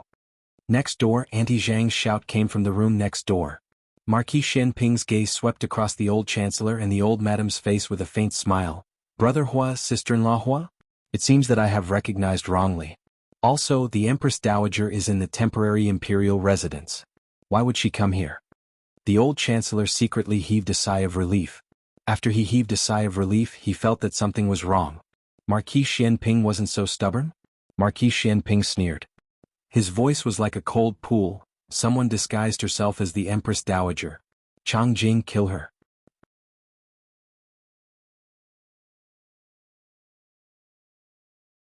Chapter 265. The old chancellor's temples suddenly twitched. It's fine if Marquis Xianping doesn't come, but if he does, he will kill. How did he really recognize the wrong person? He was obviously making the best of it. Empress Dowager Zhuang was recuperating in the temporary imperial residence, so who could say that the woman outside who was his wife was the Empress Dowager? The emperor didn't want to see Empress Dowager Zhuang anymore, but the royal family's reputation was bound together. Even if it was to protect the royal family's reputation and decorum, the emperor wouldn't admit that the woman outside who made the former emperor a cuckold was Empress Dowager Zhuang. Besides, the emperor originally wanted to get rid of Empress Dowager Zhuang, but the emperor had more scruples than Marquis Xianping. In addition, Empress Dowager Zhuang also had something that the emperor always wanted. If Marquis Xianping really killed Empress Dowager Zhuang, the emperor would be angry and regret that he didn't get what he wanted, but he wouldn't really take Marquis Xianping's life. Alright, it wasn't his illusion last time. Marquis Xianping was indeed cunning enough. People always said that Marquis Xianping often won battles because he relied on his bravery. In fact, they were all wrong. Bravery was important, but if Marquis Xianping didn't have any brains, he would have been fooled by the enemy. The old chancellor belonged to the party who was caught. On one hand, he had to endure the confusion brought by his guilty conscience, and on the other hand, he couldn't really let Zhuang Jin be killed. He hurriedly said, "Can't they look alike? What's there to pretend to be?" Marquis Xianping sneered, "Hey, it's fine if my illegitimate son looks like my legitimate son, but what's the relationship between this person and the one in the palace? Sisters?" The old chancellor was speechless for a moment. Can't you just be a martial artist and be a quiet martial artist? As a military general, your brain and mouth are so sharp that the civil officials will have no way out.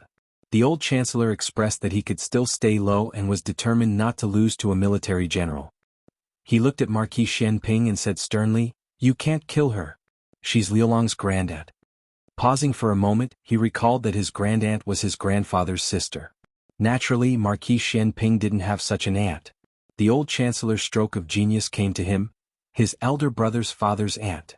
This big brother referred to the eldest son of Qin Yun's mother and her ex-husband. If she was really his big brother's grandaunt, then as his half-brother, Xiao Lulang also called her grandaunt. What's more, that big brother treated Lulang very well. It was not wrong for Xiao Lulang to take care of his big brother's grandaunt in her old age. Marquis Xianping snorted, "Do you think this marquis will believe you?" The old chancellor clasped his fingers, "It's absolutely true. If it's a lie, may the heavens strike you with lightning." Rumble, a clap of thunder exploded in the sky. "Old chancellor, are you not giving me any face at all?" It was about to rain. The sky was gloomy and dark clouds rolled. It was as if there was a sea of primal chaos under the sky. The atmosphere suddenly became oppressive. Chang Jing wasn't in a hurry to make a move. It wasn't because he was intimidated by the old chancellor's words but because his marbles were gone. He lowered his head and rummaged through his pocket to find his marbles. Marquis Xianping looked at the old granny and the old granny also looked at him. Their eyes met. Lightning flashed and thunder rumbled in the sky. Their faces were also flickering in the night sky and the lightning. Even if a dragon enters a shallow abyss, it is still a dragon. Even if she had lost her memory and was wearing a coarse hemp garment, the old granny's aura wasn't any weaker than Marquis Xianping's. In fact, under the confrontation of their gazes, there was a faint aura that belonged to Zhuang Jin's. The old chancellor felt a deep headache. He said to Marquis Xianping, "Listen to me. Perhaps what happened back then was a misunderstanding." Misunderstanding? What misunderstanding? What happened back then? Marquis Xianping and the old granny almost spoke at the same time. This. The old chancellor looked at the old granny and then looked at Marquis Xianping. He used his hand to block and said softly, "She doesn't remember anything. Don't be like this." Marquis Xianping said coldly, "She doesn't remember but I do. The hatred of killing my son is absolutely irreconcilable." The old chancellor scratched his head. How can that be called killing? At most, it was poisoning, right? It was something that happened when Aheng was 4 or 5 years old. She was poisoned in the palace. It was said that it was done by the Empress Dowager. Marquis Xianping said coldly, "Not killing is not considered killing? My son not dying is my son's luck. It's not an excuse for her to absolve herself." Harmed your son? The old granny couldn't remember, but she wasn't in a hurry to absolve herself, because she often felt that she was indeed full of evil tricks. Maybe she really was an evil person in the past. Marquis Xianping didn't care why Zhuang Jin appeared here. He didn't need to ask the reason or the process. He only needed the result. That is, he wants to kill Zhuang Jin. Changjing. Are you deaf or stupid? Do you not understand human language? Why aren't you doing it? Found it. Chang Jing dug out the marble that fell into her pocket and put it into another pocket that was still intact. Her expression turned cold and she switched to killer mode in a second. Lulang, you have returned. The old chancellor looked behind Marquis Xianping. Taking advantage of Marquis Xianping's slight pause, he pulled the old granny's hand and returned to the house. Closing the door with a bang, he locked the door. "Leave through the back door," he said to the old granny. "Did something happen?" Yao Shi heard the movement and came out. Nothing. Quickly returned to the house. The old chancellor waved his hand at Yao Shi. Marquis Xianping's target was Zhuang Jin. He wouldn't kill the innocent. He wasn't worried about Yao Shi's safety. He pulled the old granny and escaped through the back door. The most important thing was to quickly find Lulang. Only he could stop Marquis Xianping. But just as the two crossed the threshold of the back door, they saw Chang Jing standing in front of them with a murderous look. Old Chancellor took in a breath of cold air. They couldn't go back. Marquis Xianping was blocking the front door. "That little brother, can we discuss?" The old Chancellor smiled and suddenly rushed over to hug Chang Jing. He said to the old granny, "Quickly go. Go find Lulang. He's at Lin Brat's house." Lin Qingye's house was nearby and it would only take a quarter of an hour to walk there. But how could the old Chancellor hug an assassin like Chang Jing? Chang Jing lifted him up. Chang Jing wasn't interested in people other than his target. After throwing the old Chancellor to the side, he stretched out his hand to kill the old granny. He only used his hand to grab the back of the old granny's neck and with a gentle twist, he actually broke her neck. At the crucial moment, a small figure flashed over and blocked in front of the old granny. He raised his small arm and blocked Chang Jing's arm. Chang Jing used his right hand but no one knew that his dominant hand was actually his left hand. He raised his left hand and slapped towards Gu Jiao. Gu Jiao received this palm forcefully and the huge force forced the two of them to move back 2 steps. Chang Jing looked at Gu Jiao in astonishment and then looked at his own hand. He was actually able to receive a palm from him? Gu Jiao thought, "Ugh. Half of my arm is going to be numb. Where did this expert come from? Great aunt, granduncle, you two leave first." Gu Jiao stopped Chang Jing and said to the two of them. The old Chancellor didn't care about being pretentious and courteous as he pulled the old granny and sprinted towards Lin Qingye's residence. Of course, he didn't forget to turn back and remind Chang Jing, "She's the daughter-in-law of Marquis Xianping. You're not allowed to use your true strength." His words were effective as Chang Jing's murderous aura was reduced by half. Chang Jing's martial arts was much higher than those experts in the martial arts school. Even if his murderous aura was reduced by half, it wasn't that easy for Gu Jiao to defeat him. Of course, it was also slightly difficult for Chang Jing to get rid of Gu Jiao. The two of them started to fight intensely. The old Chancellor brought the old granny and sprinted non-stop. The reason why they could still run at this age was mainly due to Gu Jiao's good daily care. Their bodies were much more robust than before and the old Chancellor even faintly felt that they had more black hair. However, misfortunes never come singly. Even though they got rid of Marquis Xianping and Chang Jing's evil clutches, they encountered a group of masked men in black. The men in black blocked the entrance of the alley. In order to get to Lin Qingye's house as soon as possible, the old Chancellor brought the old granny to take a shortcut which was secluded and almost no one passed by. This also meant that there weren't any officials patrolling nearby. It's over. This is what it means to have a wolf in the front and a tiger in the back. The other party didn't come with good intentions. It didn't seem good whether they were captured by them or killed by Changjing when they got back. Who are you people?" the old chancellor asked vigilantly. More than 10 men in black opened up a path with a swoosh. There was a carriage parked behind them. Hearing the question, the curtain of the carriage was lifted and Grand Tutor Zhuang walked down from the carriage. Grand Tutor Zhuang put his hands in his wide sleeves with an arrogant and calm expression. He strolled to the front of the two people and took a glance at the old granny and the old chancellor. His gaze turned cold. "So it's you." No wonder he felt something was wrong when he saw them at Jade Water Alley last time. It turned out that they were acquaintances. No wonder he closed the door in a panic, and no wonder he didn't have the face to see people. "Why are you here? And with the Empress Dowager?" Before Chancellor He resigned, he fought with the Empress Dowager to the death. They fought for 2 dynasties from the reign of the late emperor to the current emperor. It wasn't an exaggeration to say that they were sworn enemies. Yet they appeared at the same place at the same time and were even close. There should be something he didn't know, but he couldn't think about it in detail now. The most important thing now was to bring the Empress Dowager back. Grand Tutor Zhuang's gaze landed on the old chancellor's hand, which was holding the old granny's wrist. His expression changed and he shouted sternly, "Impudent! Is the Empress Dowager's phoenix body something an old man like you can profane? Not to mention pulling her wrist, he couldn't even pull the corner of her clothes." The old chancellor withdrew his hand with a guilty conscience. Grand Tutor Zhuang didn't dare to speak sternly to the old granny. He said gently, "Sister, go back with big brother." The old granny looked at him with disdain. "Get lost." Grand Tutor Zhuang was speechless. Grand Tutor Zhuang took a deep breath and told himself that the Empress Dowager had only lost her memory. Her words weren't her original intention, and it wasn't the Empress Dowager's imperial decree. When the Empress Dowager remembered her identity, she would forgive him for what he had done today. He turned his head and ordered the man in black, "Take the Empress away." "That person." He glanced at the old chancellor. "Get rid of him." The Empress Dowager of a country actually had an affair with a man outside. Once this kind of scandal was spread out, facing the public censure would be a light punishment. Her reputation and status would probably be lost. The emperor was worried about not having an excuse to pull the Empress Dowager down, so he couldn't give the emperor any chance. The old chancellor said coldly, "Zhuang Boyang, you're crazy. Are you going to kill people on the streets?" Each and every one of them really didn't take human life seriously.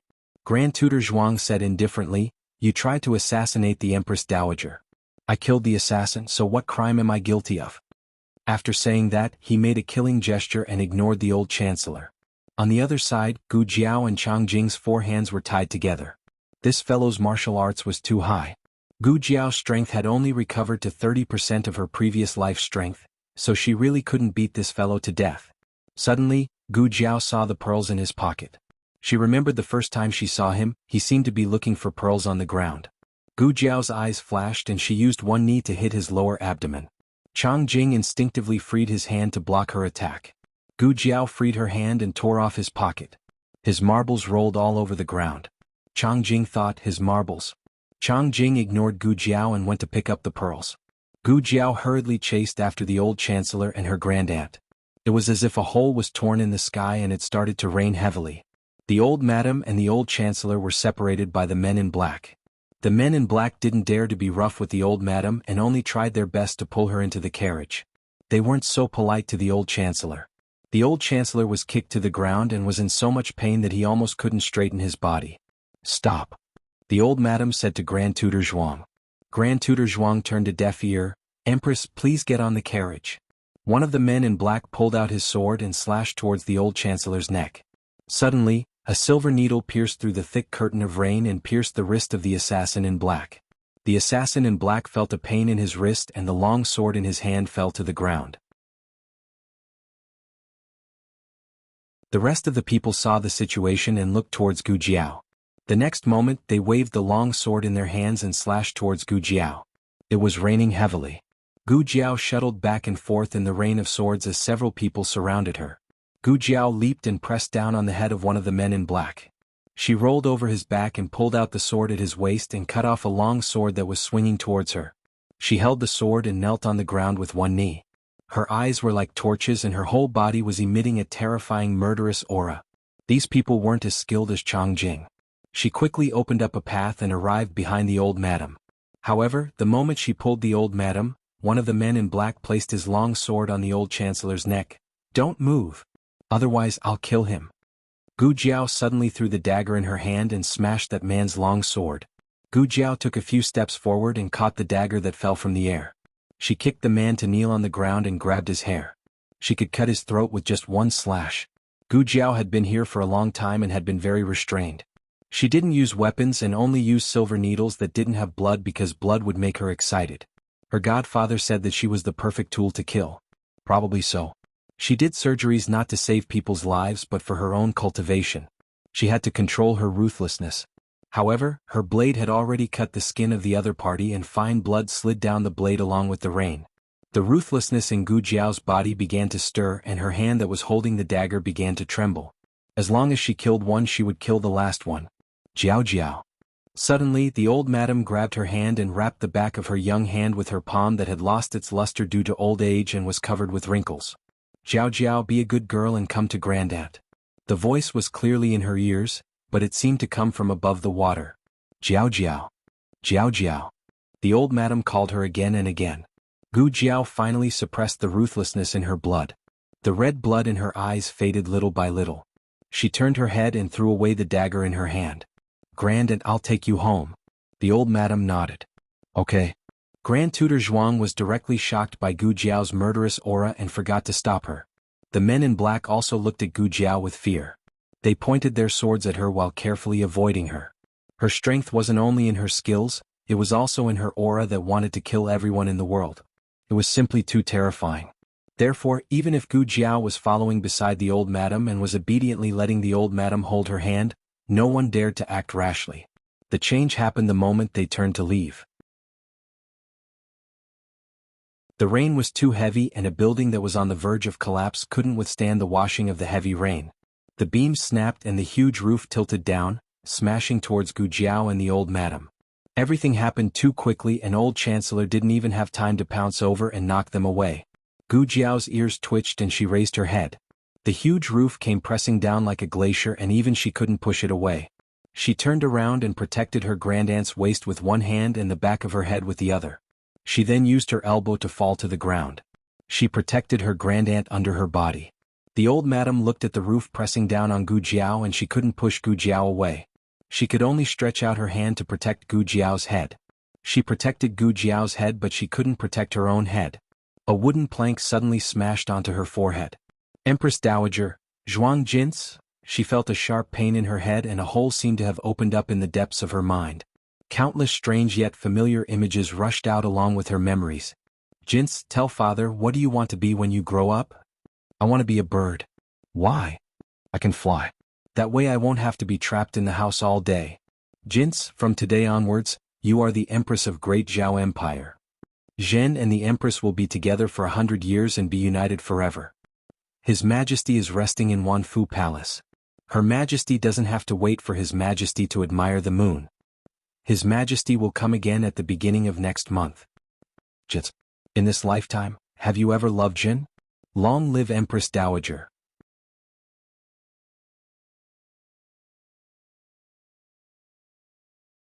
Chapter 266. When Gu Jiao woke up, she found herself lying on a dry bed. She raised her head and looked around. She recognized that this was her boudoir in the medical center. She tried to move her body and found that she was in pain all over. "You're awake." Xiao Yulong's voice sounded softly above her head. However, she was lying on her stomach and her neck was limited, so she couldn't see him for a while. "Don't move, I'll come over." Xiao Lulang took a few steps forward and sat down on the edge of the bed beside her. She was sweating a little, so Xiao Lulang took a handkerchief and wiped her forehead carefully. "How do you feel?" he asked. "Does it hurt?" "It doesn't hurt," she said. The physical pain couldn't do anything to her. She was used to it and didn't feel anything. She looked around. Xiao Lulang looked at her restless appearance and couldn't help but speak with a stern tone. "You're seriously injured, don't move." His tone was stern but his eyes were full of worry. He was originally tutoring Lin Qingye and Feng Lin at Lin Qingye's house today. Suddenly there was a storm so he felt uneasy. Sure enough, Lu Quan came over not long after and said that something happened to Gu Jiao and the old lady. Lu Quan had also just arrived home. After experiencing Gu Xiaoshen being kidnapped, he hadn't recovered from the incident yet when Gu Jiao and the old lady got into trouble. The person was sent to the medical center by Marquis Xianping. Gu Jiao and the old lady were injured and both fainted on the spot. Marquis Xianping originally came with Chang Jing to kill the old lady, but he saw Grand Tutor Zhuang. With Grand Tutor Zhuang there, they naturally couldn't kill them. When Marquis Xianping arrived, Gu Jiao and the old lady had already been dug out from under the ruins. Two large groups of people surrounded the old lady, but Gu Jiao only had the old chancellor by her side. Marquis Xianping sent Gu Jiao, who was covered in blood, to the clinic. The matriarch's injuries were also not optimistic. Her head was bleeding profusely. Imperial Tutor Zhuang was worried that she would not be able to hold on until she returned home, so he followed Marquis Xianping and brought her to the medical hall. Gu Jiao's back was hit by the roof. She almost broke her spine. Dr. Song said that if her spine is broken, she will face the risk of being paralyzed and may not be able to stand up for the rest of her life. Hearing this, Xiao Lulang broke out in a cold sweat. However, even though her spine was saved, her back and legs were swollen and bruised, as well as scratches from wood chips. Then there was her elbow. When she fell while protecting the old lady, she should have used at least one hand to support herself. However, she used one hand to protect her grey tant's waist and the other hand to protect her grey tant's head. In the end, her knees and elbows hit the ground and they were all swollen. But she actually said that it didn't hurt and even moved around. Xiao Lulang felt that as her husband, even if it was only in name, he should reason with her. He could no longer ignore his own safety and couldn't leave her to recuperate. Gu Jiao looked around blankly. Where's great aunt? All of Xiao Lulang's words were stuck in his throat. In another room, an old doctor surnamed Lu was bandaging the old lady's head injury. The old lady was still unconscious, but her breathing was not as weak as before. Is she all right? Imperial Tutor Zhuang asked. Old Dr. Lu did not know the other party's identity, but he could tell that they were either rich or noble. He cupped his hands in salute and said, replying to this master, this old madam's injuries are not serious. The wound is not deep and the bleeding has stopped. She will be fine once she wakes up. On the other hand, our Miss Gu's injuries were too serious. He could not bear to look at her. Imperial Tutor Zhuang felt relieved and gave old Dr. Lu a silver ingot. You may leave. Yes. Old Dr. Lu took his medicine box and left. Imperial Tutor Zhuang stood guard by the bed. Thinking about what had just happened, he also felt a burst of fear. He was so worried that the Empress Dowager had suffered a serious injury. Imperial Tutor Zhuang did not wait for too long before the person on the bed slowly opened her eyes. Imperial Tutor Zhuang quickly stood up and looked at her excitedly. Younger sister, you're awake? He thought that she had not recovered her memories yet, so it would be easier for her to accept this form of address. But when he met the other party's eyes, his entire person froze. Even though she was ill, her eyes were fierce and domineering. It was a gaze that belonged only to Zhuang Jin's. Imperial Tutor Zhuang took a step back and straightened his clothes. He reached out his hands and his legs gradually moved back. He cupped his hands in salute. This official respectfully welcomes the Empress Dowager. From now on, there was no great aunt in the world, only the Empress Dowager. The Empress Dowager sat in Imperial Tutor Zhuang's carriage and set off for the Zhuang residence. Before leaving, Imperial Tutor Zhuang had the imperial bodyguards go to the residence to inform the family. The whole family, Imperial Tutor Zhuang's eldest son Zhuang Ping, his second son Zhuang Zhou, his third concubine-born son Zhuang Mu, his eldest daughter-in-law Madame Zhen, his second daughter-in-law Madame Feng, his third daughter-in-law Madame Tan, and his children, including Royal Prince and all stood outside the residence in the wind and rain, waiting for the Empress Dowager's arrival. The carriage stopped outside the residence swaying in the wind and rain. Zhuang Ping was the first to kneel down.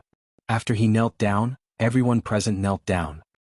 He cupped his hands in salute and said loudly, "This official respectfully welcomes the Empress Dowager. Long live the Empress Dowager." Everyone kowtowed, respectfully welcomes the Empress Dowager. Long live the Empress Dowager. Imperial Tutor Zhuang came down from another carriage and personally held an umbrella for the Empress Dowager against the wind and rain. The Empress Dowager was still wearing the clothes from Bisui Alley, but this did not affect her aura. These people were all her family, but they were all kneeling at her feet. She glanced at the crowd and said, "You may rise." "Thank you, Empress Dowager." Everyone respectfully responded and stood up in a well-behaved manner. Everyone's clothes were soaked, but even the youngest 3-year-old child did not dare to make a sound. Everyone knew that the Empress Dowager valued rules. Imperial Tutor Zhuang smiled and said, "Quickly enter the house." The rain is heavy. The Empress Dowager is injured and should not be drenched in the rain.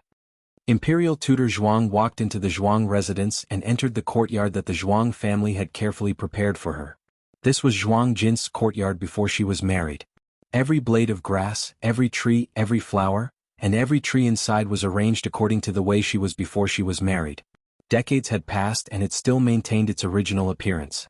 Empress Dowager Zhuang did not even lift her eyelids as she walked up the steps. However, when she passed by a crabapple tree, she took a second look and felt that there was a child missing from the tree. She entered the house. In the Zhuang family, only Imperial tutor Zhuang, Royal Prince In, and their trusted subordinates knew about the Empress Dowager Zhuang's leprosy. Therefore, Imperial tutor Zhuang did not even call his own son and only brought Royal Prince In. After the three of them entered the house, Imperial tutor Zhuang called two maids over. The people around the Empress Dowager are all in the summer palace. These are the servants that Heng selected. They will stay by the Empress Dowager's side to serve her. No need. Go out. Empress Dowager Zhuang sat down and waved her hand. I don't need anyone to serve me. The grandmother and granddaughter were both stunned.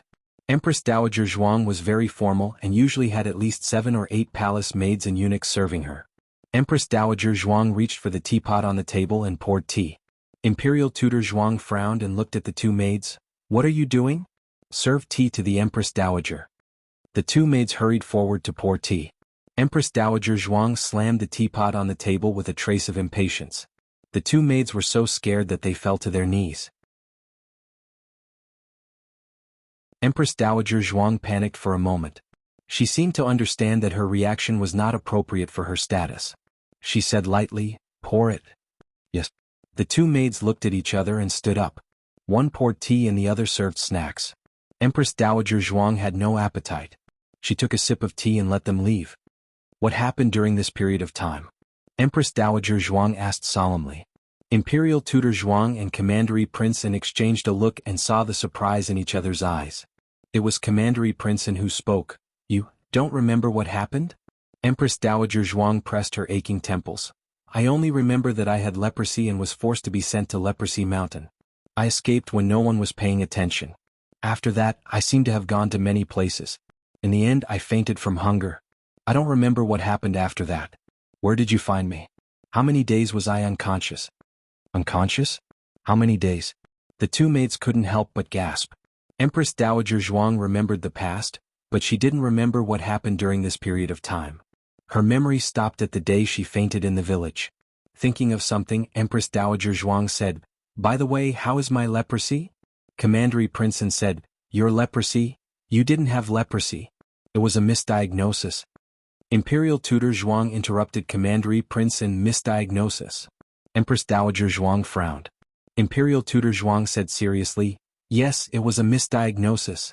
To be honest, you have been missing for more than a year. If you really had leprosy, it wouldn't be like this. Empress Dowager Zhuang looked at her hands and touched her face. I clearly remember that there were symptoms. Imperial tutor Zhuang said, Leprosy can't be cured. You only have similar symptoms, but you don't have leprosy. In Zhao country, leprosy couldn't be cured. It was said that only the most powerful Yan country had the means to cure leprosy. Empress Dowager Zhuang paused and said, Then where was I when I was missing? Imperial tutor Zhuang said, The Empress Dowager was controlled by His Majesty's people. I don't know what drug they gave the Empress Dowager, but the Empress Dowager lost her memory. This official went to see the Empress Dowager several times, but was mercilessly blocked by them. Today this official had no choice but to send a secret guard to rob her. As a result, the Empress Dowager was injured. Commandery Prince In wanted to say something but stopped. Great Aunt. Great Aunt. Zhuang Mingya's voice suddenly came from outside the room. Empress Dowager Zhuang's expression became absent-minded again. A name flashed through her mind. It seemed that someone had called her that before, but she couldn't remember the name. It's Mingdai. Imperial tutor Zhuang smiled. She should be with her sister. Empress Dowager, do you want to see them? Mingdai. The one who called her grandaunt was Mingdai? That's right. Otherwise, which girl would call her grandaunt? Empress Dowager Zhuang nodded. Come in. Zhuang Mingdai pushed open the door and happily entered the room. Great Aunt. Call her Empress Dowager. Imperial tutor Zhuang reminded with a serious face. Zhuang Mingdai reluctantly responded and respectfully bowed. Mingdai greets the Empress Dowager. Zhuang Yueshi, who entered the room one after the other, also bowed. Yueshi greets the Empress Dowager. Empress Dowager Zhuang nodded. Zhuang Mingdai sat down beside Empress Dowager Zhuang, held her arm and said intimately, Empress Dowager, I miss you so much. Why didn't you summon me? Imperial tutor Zhuang's face was stern. Don't be unruly. Zhuang Mingdai snorted. Empress Dowager Zhuang loved the children of the Zhuang family very much. First, she didn't have children of her own. Second, these children were really good at making people happy. Empress Dowager Zhuang looked at Zhuang Mingdai beside her and then looked at the gentle and demure Zhuang Yueshi. In fact, Empress Dowager Zhuang used to dote on Zhuang Mingdai. A crying child would get milk.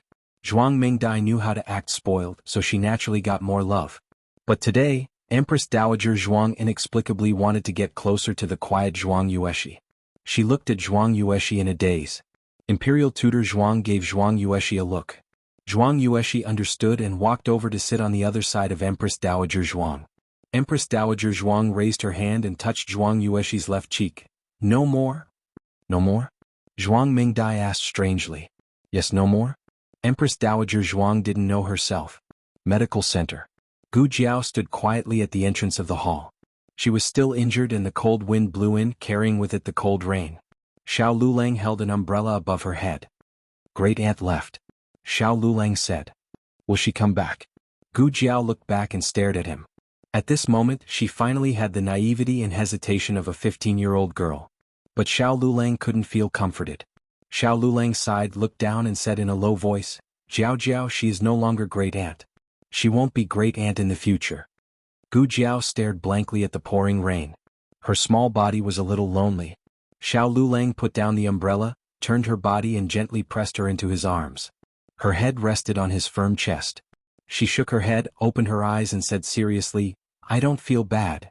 Xiao Yulong's hand around her waist tightened. His large palm gently held her head. Yes. In the courtyard, Gu Yen was sleeping. Suddenly he woke up and sat up. Yao Shi was given a fright by him. What is it? Gu Yen didn't speak. A drop of tear fell from his eyes.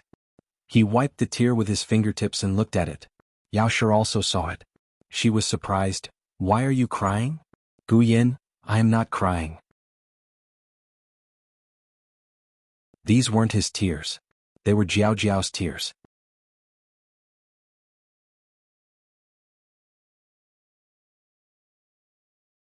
Chapter 267. Empress Dowager Zhuang talked with the Zhuang family for a while and felt tired. Grand Tutor Zhuang left with the children. He let Zhuang Mingdai and Zhuang Yueshi go back to their own courtyards to rest. Then he said to Prince An, come to my study. Yes. Prince An went to Grand Tutor Zhuang's study. There was an oil lamp in the study. The light was not too dim but not too bright. The wind and rain outside continued without any signs of abating.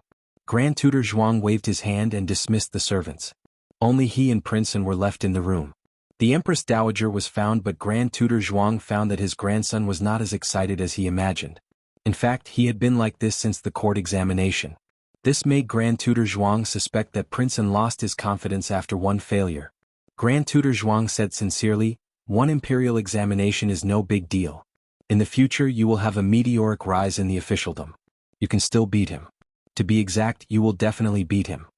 Life was very long. A small victory or loss was nothing. The most important thing was to look forward and not look back. The Empress Dowager and the Zhuang family are behind you. Prince An did not do this because of the imperial examination results. At least not completely. In his opinion, he lost to Xiao Lulang because the emperor wanted to suppress the Zhuang family. It was reasonable for him to lose. But on the day they paraded through the streets on horseback, Gu Jiao treated Xiao Lulang differently from how she treated him. This truly hurt his heart. However, he could not say this. I understand. If there is nothing else, I will leave first. He bowed and was about to leave. The Empress Dowager's matter? Grand Tutor Zhuang stopped Prince An. His eyes were full of meaning. You should know what to say and what not to say. Prince An asked numbly, Grandfather, what do you think should be said and what not to say? Grand Tutor Zhuang was dissatisfied with his attitude. His eyes turned cold. You are young. I allow you to be a little emotional. But don't go overboard. Royal Prince An laughed at himself. Is the Empress Dowager really controlled by His Majesty? Then why did Your Majesty personally go to Jiangnan to find her? Grand Tutor Zhuang said, Xiao Lulang has thrown in his lot with Marquis Xianping. Marquis Xianping is the emperor's trusted official. Who knows if the emperor's trip to Jiangnan is a smokescreen to fool us? Royal Prince sneered, she cured the Empress Dowager's leprosy. She even saved the Empress Dowager's life. Does grandfather think that she is using her?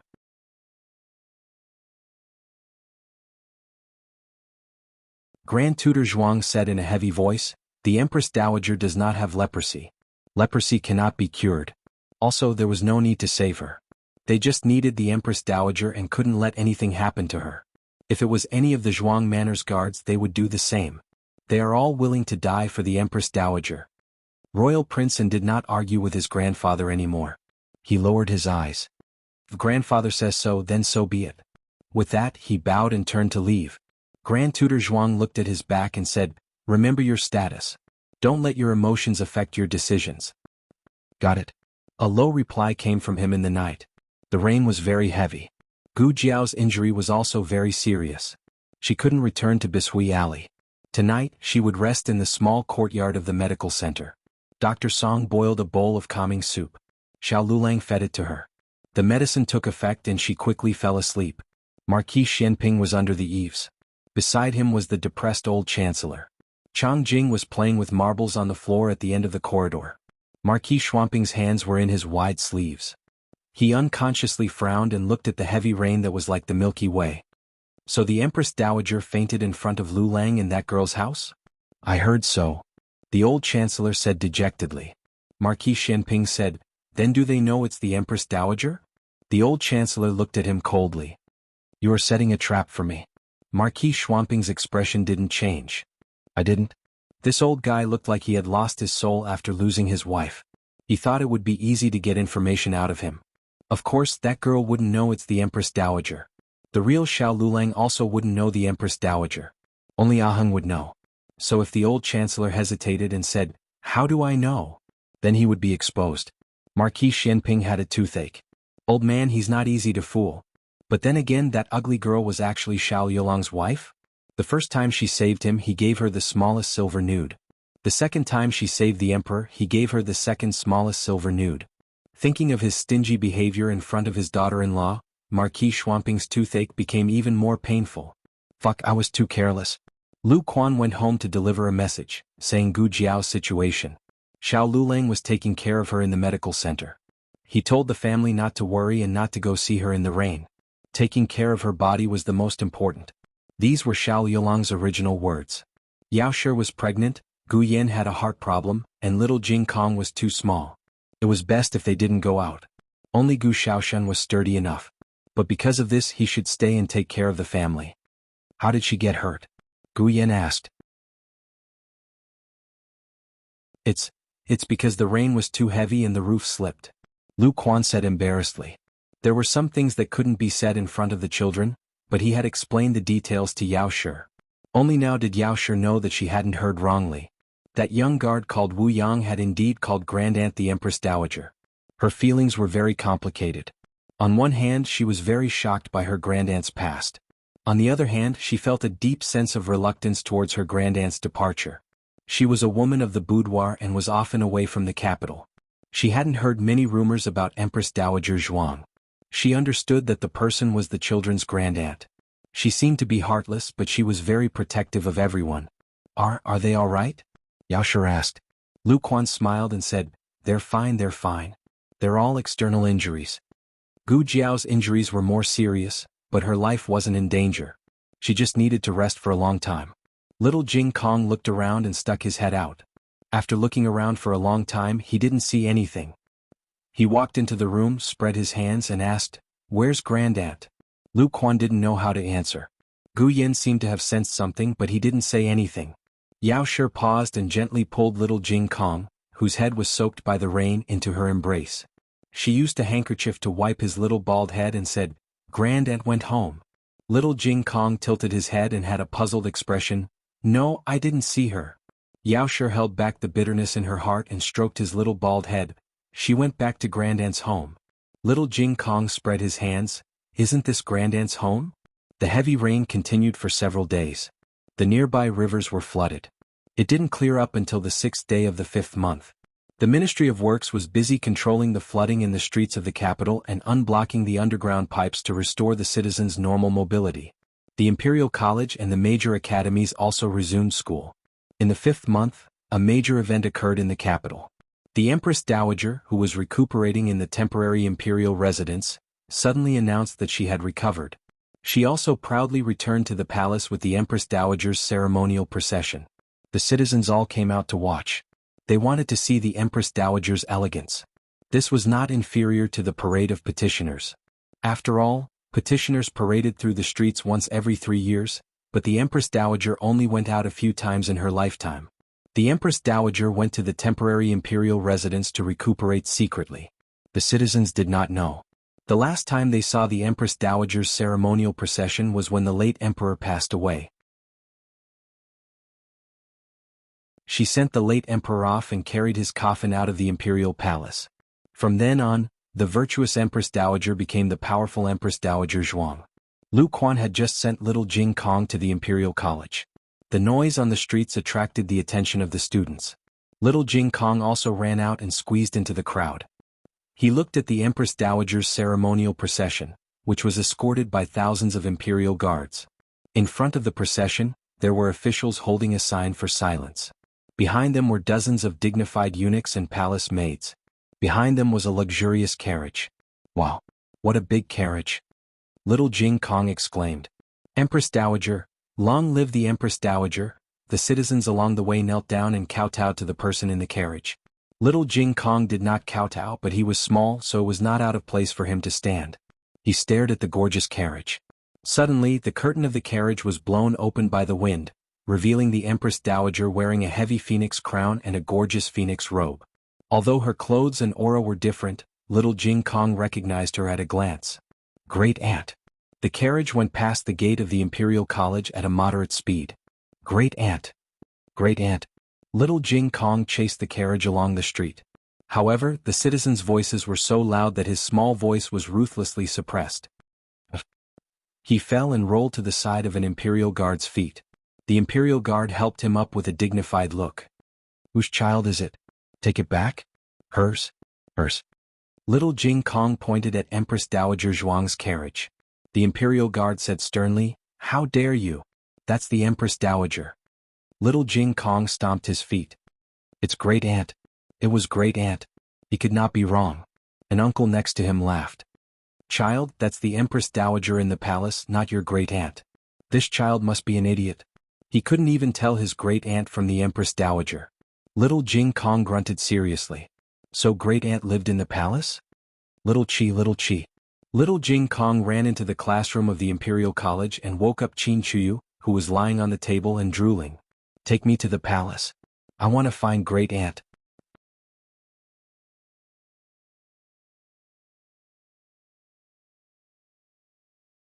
Chapter 268. There are all kinds of novels that you can't find online. Your Great Aunt? Is she in the palace? Yes, I saw her just now. They said she lives in the palace. Qin Chuyu was confused. Lives in the palace? Only the masters of the palace, such as the Empress Dowager, the imperial concubines, and the princes, lived in the palace. However, there were many maids and nannies in the palace. Maybe one of them was his great aunt? What's her name? Qin Chuyu asked. My great aunt's name is... Little Jing Kong remembered that he didn't know his great aunt's name. I don't know. Well, Qin Chuyu sighed. If you don't know her name, it'll be hard to find her. There are more people in the palace than in the Imperial College. Little Jing Kong carefully recalled, and a thought flashed in his mind. He said, they call her Empress Dowager. Cough. Qin Chuyu choked. The Empress Dowager? Your great aunt is the Empress Dowager? Are you a member of the Zhuang family? Little Jing Kong thought for a while and said seriously, I was a farmer in the countryside. Now that we moved to the capital, I don't farm anymore, so I'm not a farmer anymore. Qin Chuyu thought, what does that have to do with farming? Why aren't you a member of the Zhuang family after moving to the capital? Can this be changed at will?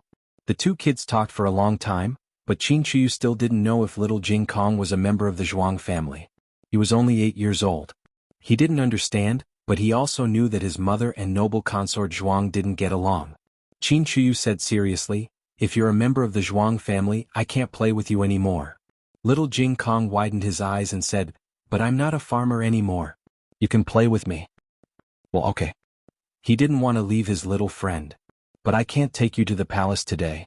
My sister-in-law is sick recently, and my brother is in a bad mood. I'll make him unhappy if I take you to the palace. Wait for 2 days, I'll take you to the palace."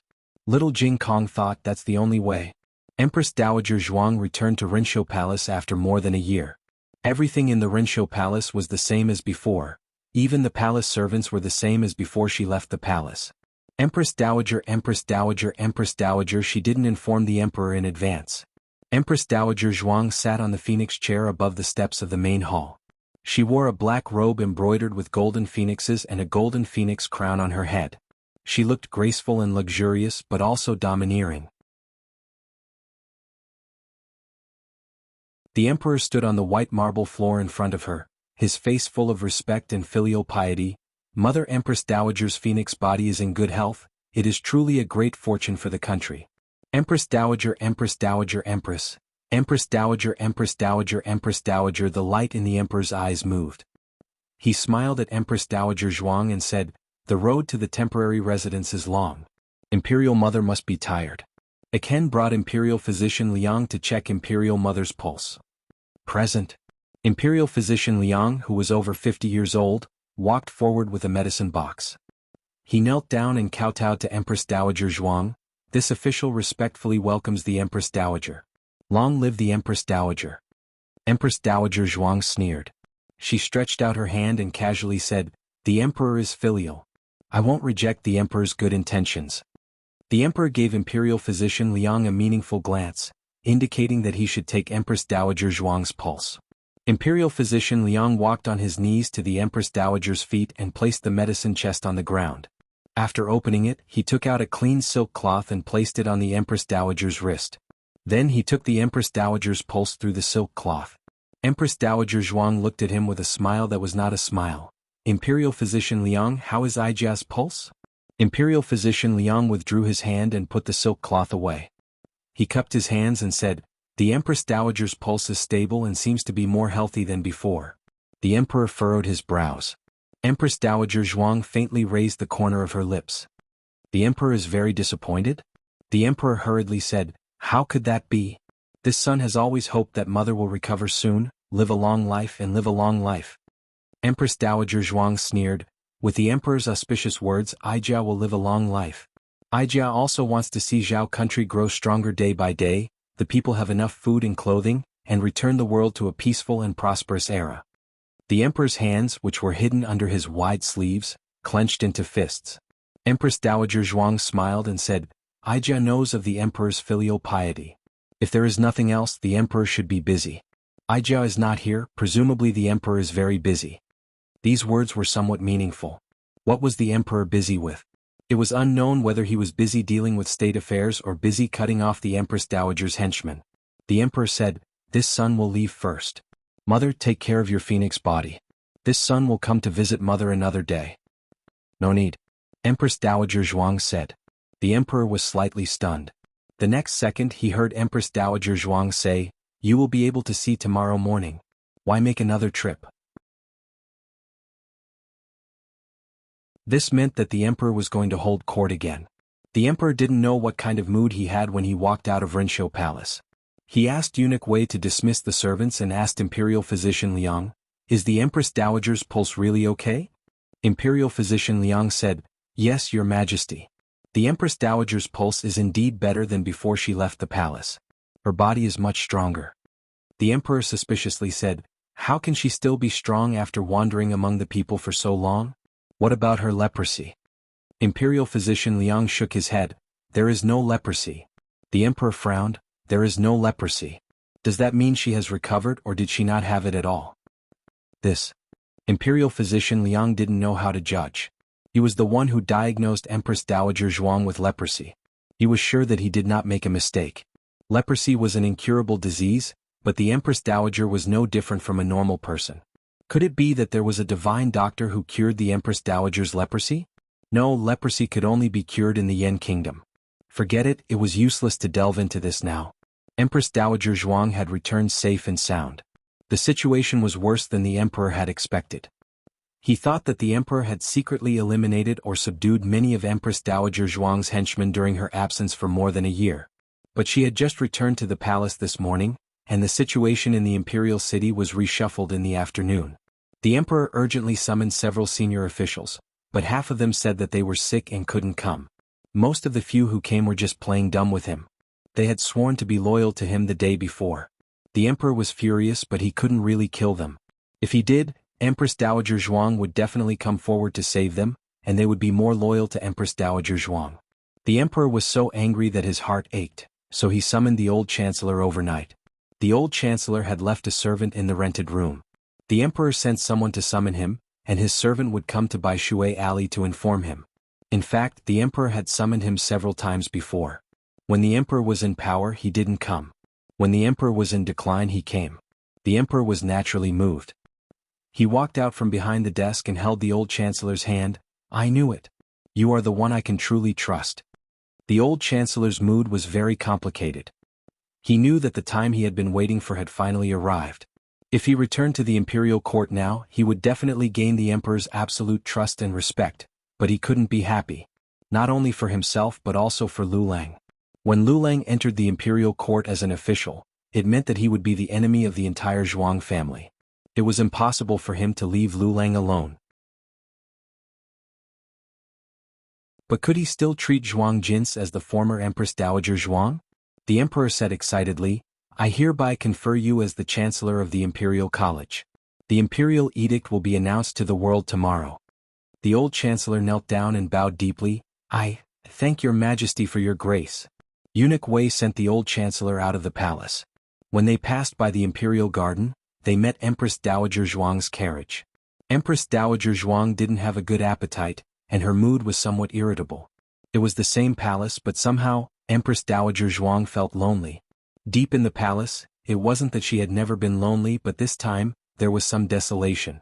"Empress, why don't you eat some more desserts? You ate too little for dinner." A little palace maid held a plate of delicate and delicious rose cakes and said. Empress Dowager Zhuang had no appetite. The old chancellor stood behind the flower bushes and looked at her fixedly. Empress Dowager Zhuang, who was wearing a phoenix robe, had a fierce aura. Her gaze was like a knife, and even when she didn't speak, she was like an unsheathed sword. No one dared to go against her. Eunuch Wei stopped beside the old chancellor, looked at the old chancellor, and then looked at the Empress Dowager. He whispered, "Is Lord Hua going to see the Empress Dowager?" The old chancellor shook his head. So what if he saw her? She didn't remember. She would no longer hold a knife to his neck to rob him of his secret stash, nor would she force him to go to the kitchen to make brown sugar glutinous rice cakes for her, nor would she hide the half-eaten candied fruits in his room, nor would she bring him along to serve her tea when she went to play cards with Ez. "Let's go," the old chancellor said disappointedly. Eunuch Wei looked at the back of the old chancellor. Why did he feel that Lord Hua and the Empress Dowager were a little depressed?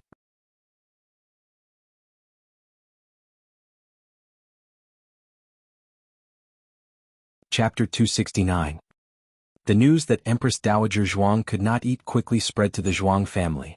Imperial tutor Zhuang was worried that the Empress Dowager's body was not in good condition and quickly asked the imperial physician to check her pulse. However, the Empress Dowager's pulse was not much of a problem. The imperial physician guessed that it was a heart disease. Maybe, the Empress Dowager has been away from the palace for too long and is not used to returning suddenly. Imperial tutor Zhuang said coldly, "She has lived in the palace all her life. She would not be used to it if she went out. She had returned home, what was there to not be used to? Maybe, we can let her family accompany her more," the imperial physician suggested. Imperial tutor Zhuang thought that this was feasible and sent Zhuang Yueshi and Zhuang Mengdai to the palace that night. When Empress Dowager Zhuang saw Zhuang Mengdai, she did not feel much relief. However, when she saw Zhuang Yueshi behind Zhuang Mengdai, her expression suddenly froze. Zhuang Yueshi's clothes were still her gorgeous dress from before, but there was a red peony on the left side of her face. This was the most popular makeup in the capital. Since the court case, the girls in the capital began to put cinnabar on their faces. At first, Zhuang Yueshi did not like this kind of rustic makeup. However, that day the Empress Dowager touched her left face and said that something was missing. She guessed that it was the current cinnabar makeup that was missing. Thus, she put it on before the Empress Dowager. It seemed that the effect was good. The Empress Dowager really liked it. Empress Dowager Zhuang waved at Zhuang Yueshi. Zhuang Yueshi obediently sat down beside the Empress Dowager. She could feel that the Empress Dowager's attitude towards her was different from before. Since young she did not like to be spoiled. Although she was excellent in every aspect, it was her idiot sister who was the most favored at home. Even when her eldest brother brought her sister to Jiangnan, he also brought the idiot Zhuang Mingdai. "What did you eat for dinner?" Empress Dowager Zhuang asked while holding her hand. Zhuang Yueshi was flattered and said, "I had some grain porridge for dinner." Empress Dowager Zhuang said, "That is not good. You are still growing and should eat more. Servants, serve the food." The palace servants were overjoyed. It was still Grand Tutor Zhuang who had a way. After sending the two young misses into the palace, the Empress Dowager immediately had an appetite. A dazzling array of dishes was presented on the table. Empress Dowager Zhuang did not let the palace maid serve her. Instead, she personally filled Zhuang Yueshi's bowl with food and said, "You should eat more. You are too thin. You can't even give birth to a grandson for me." Zhuang Yueshi blushed. "Empress Dowager." She wasn't even married yet. Zhuang Mingdai asked in surprise, "Empress Dowager, are you going to arrange a marriage for my sister?" Empress Dowager Zhuang frowned and looked at Zhuang Yueshi. "Arranged marriage? Aren't you married?" Zhuang Yueshi was stunned. "Empress Dowager, I didn't." Empress Dowager Zhuang was in a trance. Then who was it that got married? Where was her little grandson? "Empress Dowager, are you okay?" Zhuang Yueshi held Empress Dowager's hand with concern. Empress Dowager Zhuang couldn't remember. She shook her head and said, "It's okay. Maybe I remembered wrong. Speaking of which, you're 16 this year and you'll be 17 in half a year. It's time to arrange a marriage for you."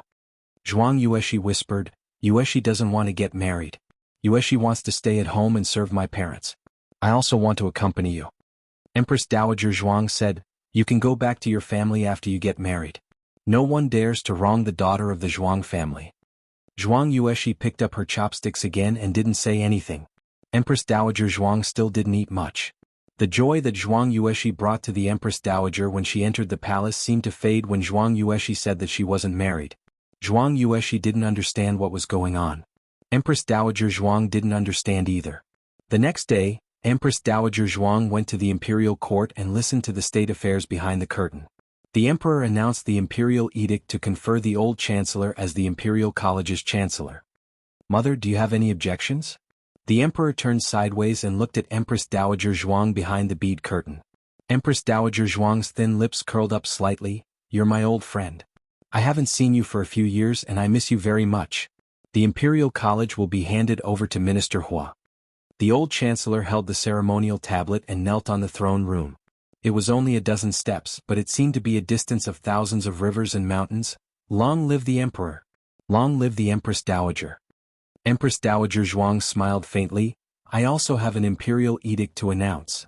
Here it comes." The emperor clenched his fingers. "Neither too fast nor too slow," Empress Dowager Zhuang said. "The position of the great marshal of the world's armed forces has always been vacant. After discussing it with the ministers, Ijia felt that it would be more appropriate to establish one. The great general of agile cavalry is brave and good at fighting, courageous and astute. He has the military armor in his belly, he has the stratagem of the world's armed forces and horses. He is loyal to his majesty. What do you think, your majesty?" The world's marshal of Zhao country, wouldn't it be above Marquis Xianping?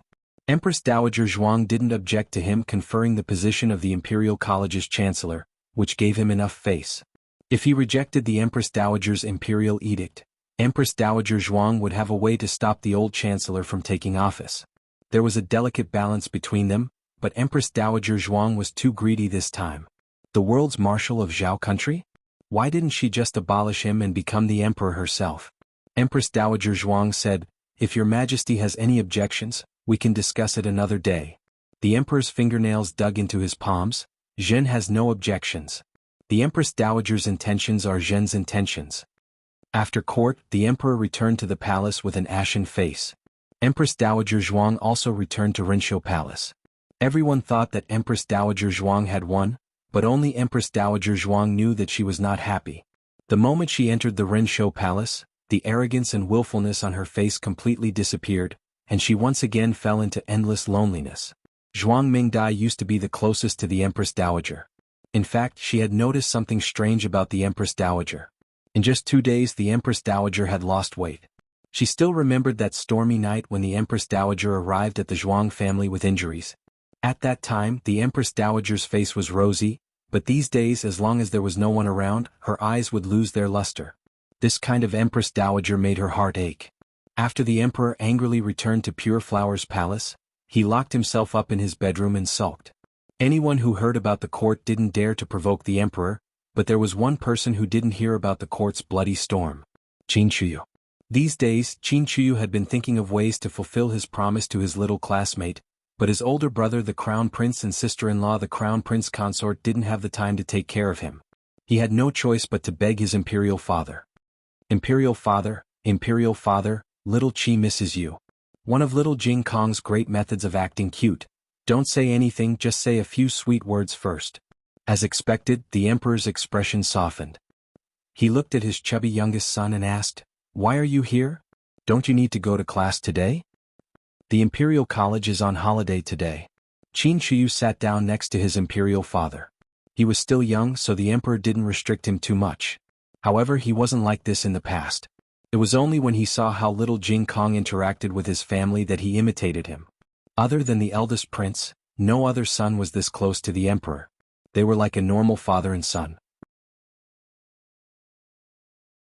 Qin Chuyu hugged his imperial father's hand. "Imperial father, can I ask you for a favor?"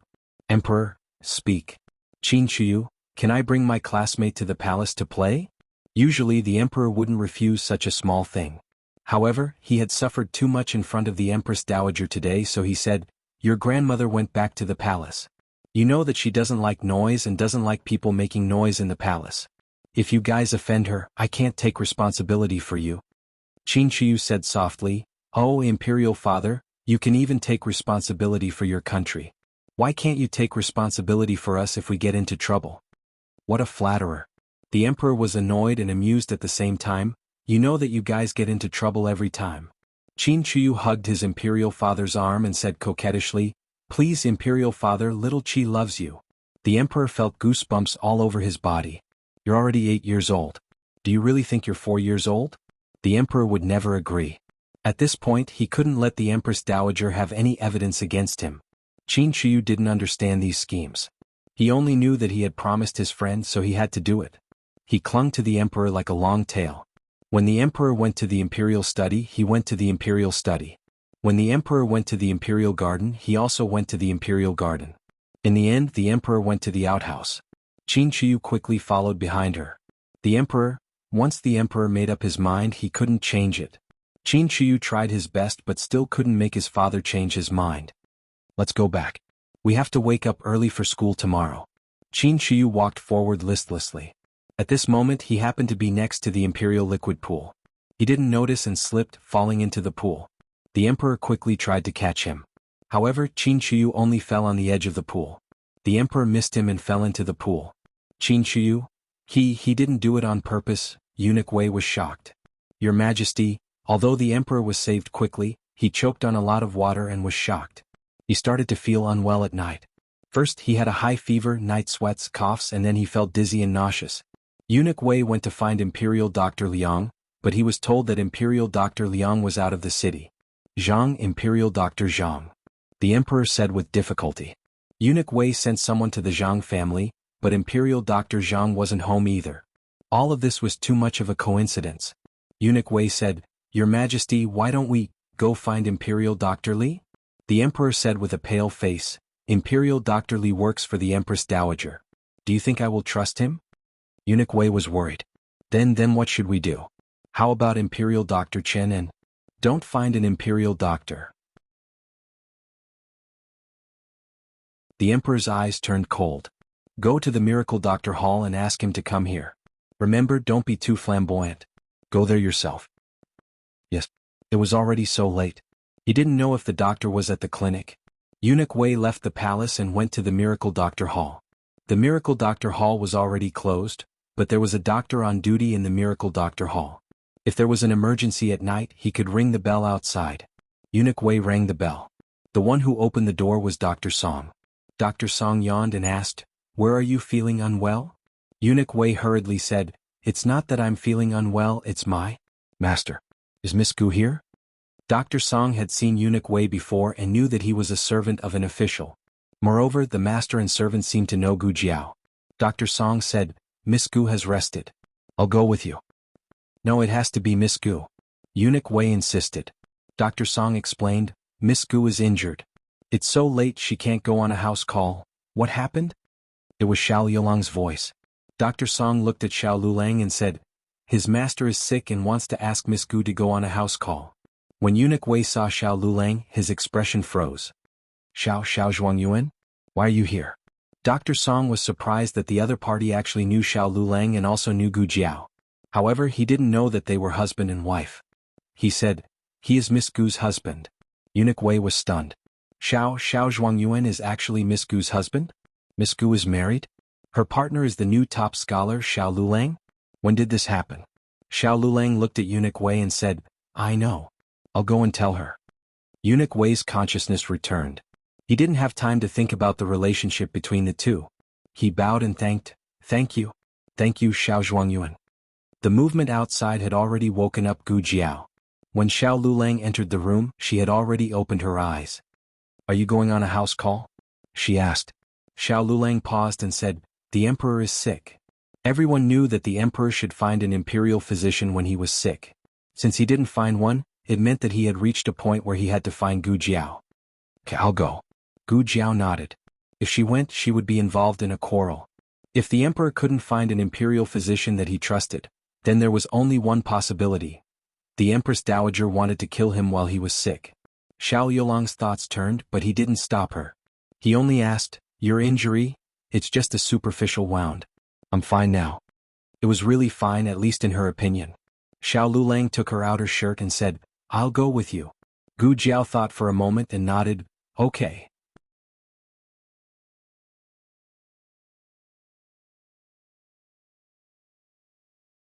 Chapter 270. The two of them rode Eunuch Wei's carriage to the imperial palace. Eunuch Wei was the head steward of Pure Flower's palace, so no one dared to stop him from inspecting his carriage. The group smoothly entered the palace. Strictly speaking, Pure Flower's palace didn't belong to the imperial harem. Men outside could enter, but Eunuch Wei had to inform the emperor that they weren't summoned. However, by the time he went to inform the emperor was already close to losing consciousness. His condition was very bad. His face was swollen and he had difficulty breathing. It was as if he wouldn't be able to breathe at any moment. Your Majesty. Eunuch Wei couldn't care less. He hurriedly went out to invite Gu Jiao and Xiao Lulang in. This was the first time Xiao Lulang had seen Gu Jiao save a patient. The scene at Jadewater Alley when she operated on Gu Qinglin was too bloody, so Gu Jiao closed the door and didn't allow Xiao Lulang to enter. Gu Jiao carried her medical kit to the bright yellow dragon bed. Her expression was calm and unhurried. Light the lamps. Quickly light the lamps. Eunuch Wei hurriedly instructed. All the candles were lit and the oil lamps were adjusted to the brightest. The dim bedchamber was suddenly brightly lit. Gu Jiao was dressed in green. Her slender figure stood in the vast and spacious hall. She was as small as a chestnut, but she emitted a dazzling radiance and aura. Xiao Lulang stared at her. This was a serious expression that he had never seen before. It was a little unfamiliar but also a little hard to shift his gaze away. Zhuangyuan Xiao, my apologies. Eunuch Wei smiled embarrassedly at Xiao Lulang. It was time to undress His Majesty. He couldn't let people watch anymore. He had the palace servants place a screen in front of the bright yellow dragon bed. Xiao Lulang could only vaguely see the figure projected on the screen. Is His Majesty all right? Eunuch Wei asked worriedly. He was fine just now. Why did it suddenly become so serious? Isn't it just a few mouthfuls of water? This was dry drowning, which was a type of drowning. Usually, people would choke on a few mouthfuls of water and be no different from ordinary people when they came ashore. However, when they returned home, they would have difficulty breathing, cyanosis of the mouth and lips, drowsiness, fatigue, coma, suffocation, and even drowning. This kind of situation mostly occurred in young children and people with weak bodies.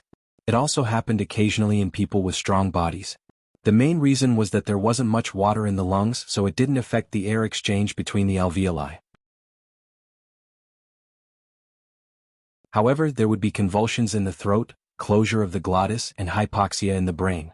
Gu Jiao stepped onto the dragon bed, took off His Majesty's sleeping clothes, and knelt beside His Majesty. She cleaned up the residue in His Majesty's mouth and nose, and then performed chest compressions for His Majesty. After doing this, she opened the small medicine box and found a portable bottle of pure oxygen inside. There are more and more things other than medicine.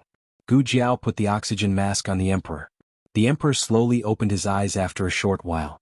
His blurry vision slowly became clearer. The moment he saw that it was Gu Jiao, the Emperor's heart calmed down. He opened his mouth. "Miss Gu." Gu Jiao held his oxygen mask. "Don't talk first.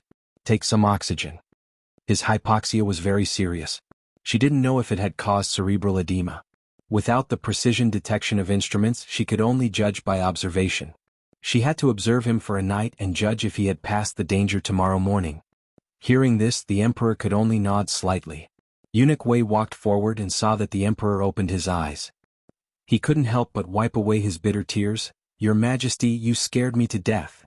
Fortunately, His Majesty made a prompt decision to invite Miss Gu over. Otherwise, the imperial doctors would be helpless in such a serious situation. Soon the Emperor fell asleep. Eunuch Wei intended to ask Gu Jiao to rest in the side hall, and he could stay by himself. However, he suddenly didn't know how to address her. When he first met her, he thought that she was not married. It became a habit to call her Miss Gu, mainly because the second boss and the people in the medical center also called her that. The second boss called her that because he felt that the two of them were not real husband and wife. The people in the medical center called her that because their boss called her that. In short, everyone now called her Miss Gu.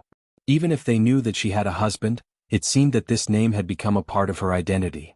Everyone did not change it and did not feel that it was out of place. This was a very strange thing. The screen was taken down.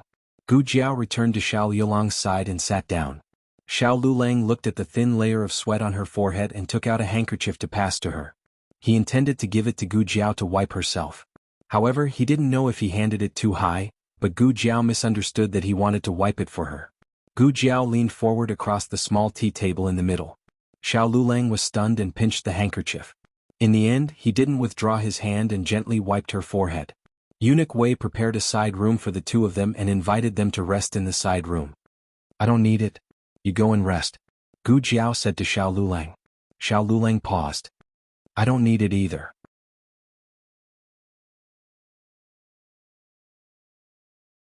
Gu Jiao stayed by the patient's side for the whole night. Xiao Lulang stayed by her side for the whole night. Deep in the palace, the silhouette of the cold window, the clouds and the moon on the branches, the night was quiet. Early in the morning, Empress Dowager Zhuang went to the court to continue her great task of listening to politics behind the curtain. Among the officials of the cultural relics, except for Marquis Xianping who liked to sleep in, were basically all present, including the newly appointed Chancellor of the Imperial College and the Marshal of the World. Empress Dowager Zhuang sat behind the curtain of black beads, luxurious and graceful. The time for the morning court gradually passed, but the emperor still didn't appear. The officials gradually began to whisper. "Why hasn't the emperor come yet? Did he forget the time? Or is the emperor out of harmony?" It couldn't be that he lingered in the harem, so the emperor didn't attend the morning court.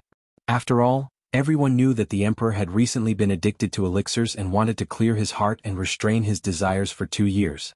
Or was he angered by Empress Dowager Zhuang? It wasn't strange to think about it. On the first day Empress Dowager Zhuang returned to the court, she conferred the title of Marshal of the World and forcibly took away the military power that should have belonged to Marquis Xianping. It would be strange if the emperor didn't fall ill from anger. But the more the emperor acted like this, the more the courtiers felt the power of Empress Dowager Zhuang and unconsciously surrendered to her. Just as the courtiers' emotions were complicated, Eunuch Wei's voice sounded outside the throne room. "The emperor has arrived." The civil and military officials knelt on both sides of the room with their ceremonial tablets. The emperor strode through the center of the hall with his head held high and came to the top of the stairs. He stood in front of the dragon throne and bowed to Empress Dowager Zhuang behind the curtain. "Mother, I came late. I hope Mother doesn't blame me." Empress Dowager Zhuang calmly looked at him, a trace of astonishment flashing through her eyes. "It's good that the emperor is here." The emperor smiled. "Mother seems to be very disappointed?" Empress Dowager Zhuang raised her chin and calmly said, "The emperor is worrying too much. Aijia would be disappointed if the emperor didn't come.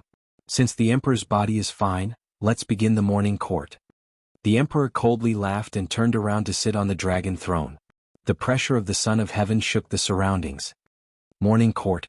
On the other side, Xiao Lulang and Gu Jiao had a simple breakfast in Pure Flowers Palace and then left the palace. Xiao Lulang took her small medicine box and held it in his hand. The small box clearly wasn't heavy, so he really didn't know how she could take out so much medicine. The two of them passed by the throne room.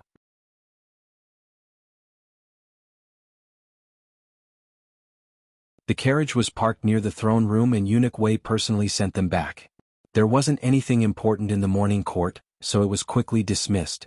Empress Dowager Zhuang came out of the throne room and sat on her phoenix carriage.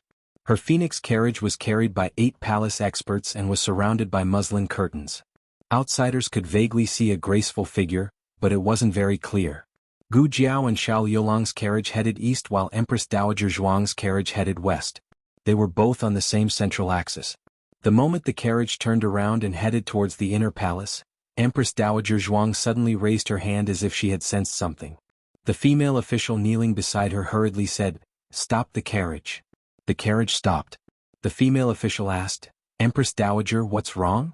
Empress Dowager Zhuang slightly paused and looked behind the carriage. However, before she could take a look, Zhuang Yuexi's voice came from the front. "Great aunt." Empress Dowager Zhuang was slightly startled by this great aunt. She stopped looking back and had someone lift the curtain. She looked at Zhuang Yuexi. Today Zhuang Yuexi was wearing a simple green dress with narrow sleeves. This was also a popular style in the capital. She was puzzled as the capital had always been beautiful with wide sleeves and gorgeous dresses. The richer the family's daughter, the bigger the sleeves. Only the daughters of poor families would wear narrow sleeves to make it easier to work. Last time, Empress Dowager Zhuang liked the trendy cinnabar makeup and wondered if Empress Dowager Zhuang would also like trendy dresses. In the end she made the right bet. Empress Dowager Zhuang liked it very much. Empress Dowager Zhuang's eyes were gentle as she said to her, "Come up." Zhuang Yuexi was overjoyed. Could she sit on Empress Dowager Zhuang's phoenix carriage? Empress Dowager Zhuang's phoenix carriage was something that even the princess had never sat on before. Zhuang Yuexi was flattered and sat on it. The floor of the phoenix carriage was covered with a soft velvet carpet, which was said to be made of the best snow fox fur. It was as if one was stepping on clouds and had a sense of supreme glory. This was much more magnificent than a carriage and sedan. Zhuang Yuexi sat beside Empress Dowager Zhuang. From this height, she felt that the palace's scenery was different. Zhuang Mingdai was still sleeping and missed the opportunity to sit on the phoenix carriage.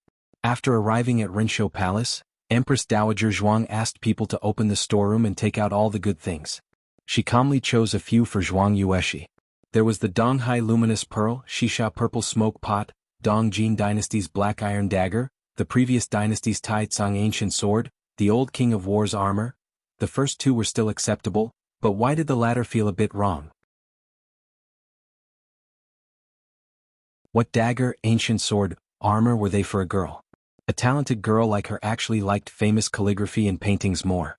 However, since they were given to her by Empress Dowager, she was still very happy. Empress Dowager Zhuang kept giving her gifts, even jade beads, gold pichio and wood tools. Zhuang Yuexi was confused. These were all things for a child to play with.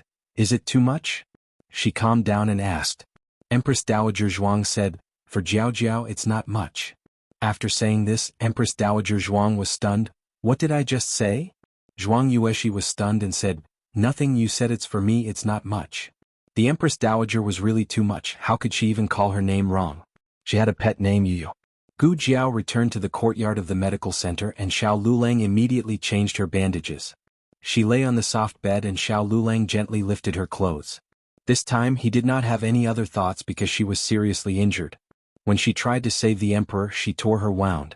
A few scabs had split open and blood had seeped into the gauze. After it dried, it stuck to the gauze. Xiao Lulang took a deep breath and calmed down. He said to her, "It might hurt a little, bear with it." The person on the bed did not move. Xiao Lulang bent down to take a look and saw that she was already asleep. Her eyes were slightly closed, and her long eyelashes cast a thin shadow on her cheeks. The tip of her nose was slightly sweaty, and she was probably enduring the pain in her sleep. It was not that it did not hurt, it was that she did not care about it. Was it because she had been in more pain before? Xiao Lulang frowned and changed her bandages even more gently. By Shui Alley. The family sat together to eat. At the table there was no Gu Jiao, no Xiao Lulang, and no great aunt who always asked them what they did today. The food was not fragrant anymore. On the 10th of May, the results of the imperial examination came out. Du Ruhan was on the list and ranked 7th. Feng Lin and Lin Qingye were ranked 80 and 79 respectively. There were a total of 72 grand scholars who participated in the imperial examination. The rest were all top 3 grand scholars. Feng Lin and Lin Qingye were top 3 grand scholars. It was not easy for them to beat many of their peers in the imperial examination.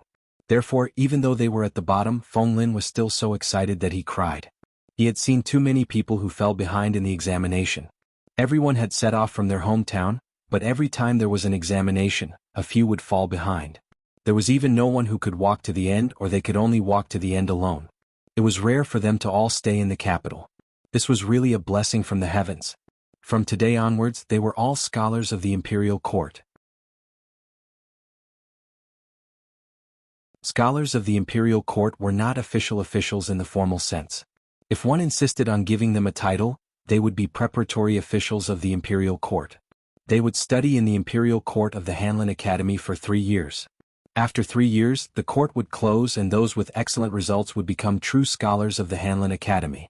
At that time, the examination would not be as high as 80 out of 200. In previous years, the court would only accept 3 people. The rest would be sent to become local officials or teachers based on their results and daily performance. Even though the examination was cruel, there were still 3 years to go. Xiao Lulang was not too surprised by this result. Feng Lin and Lin Qingye were both hardworking people and had received a lot of guidance from the old chancellor.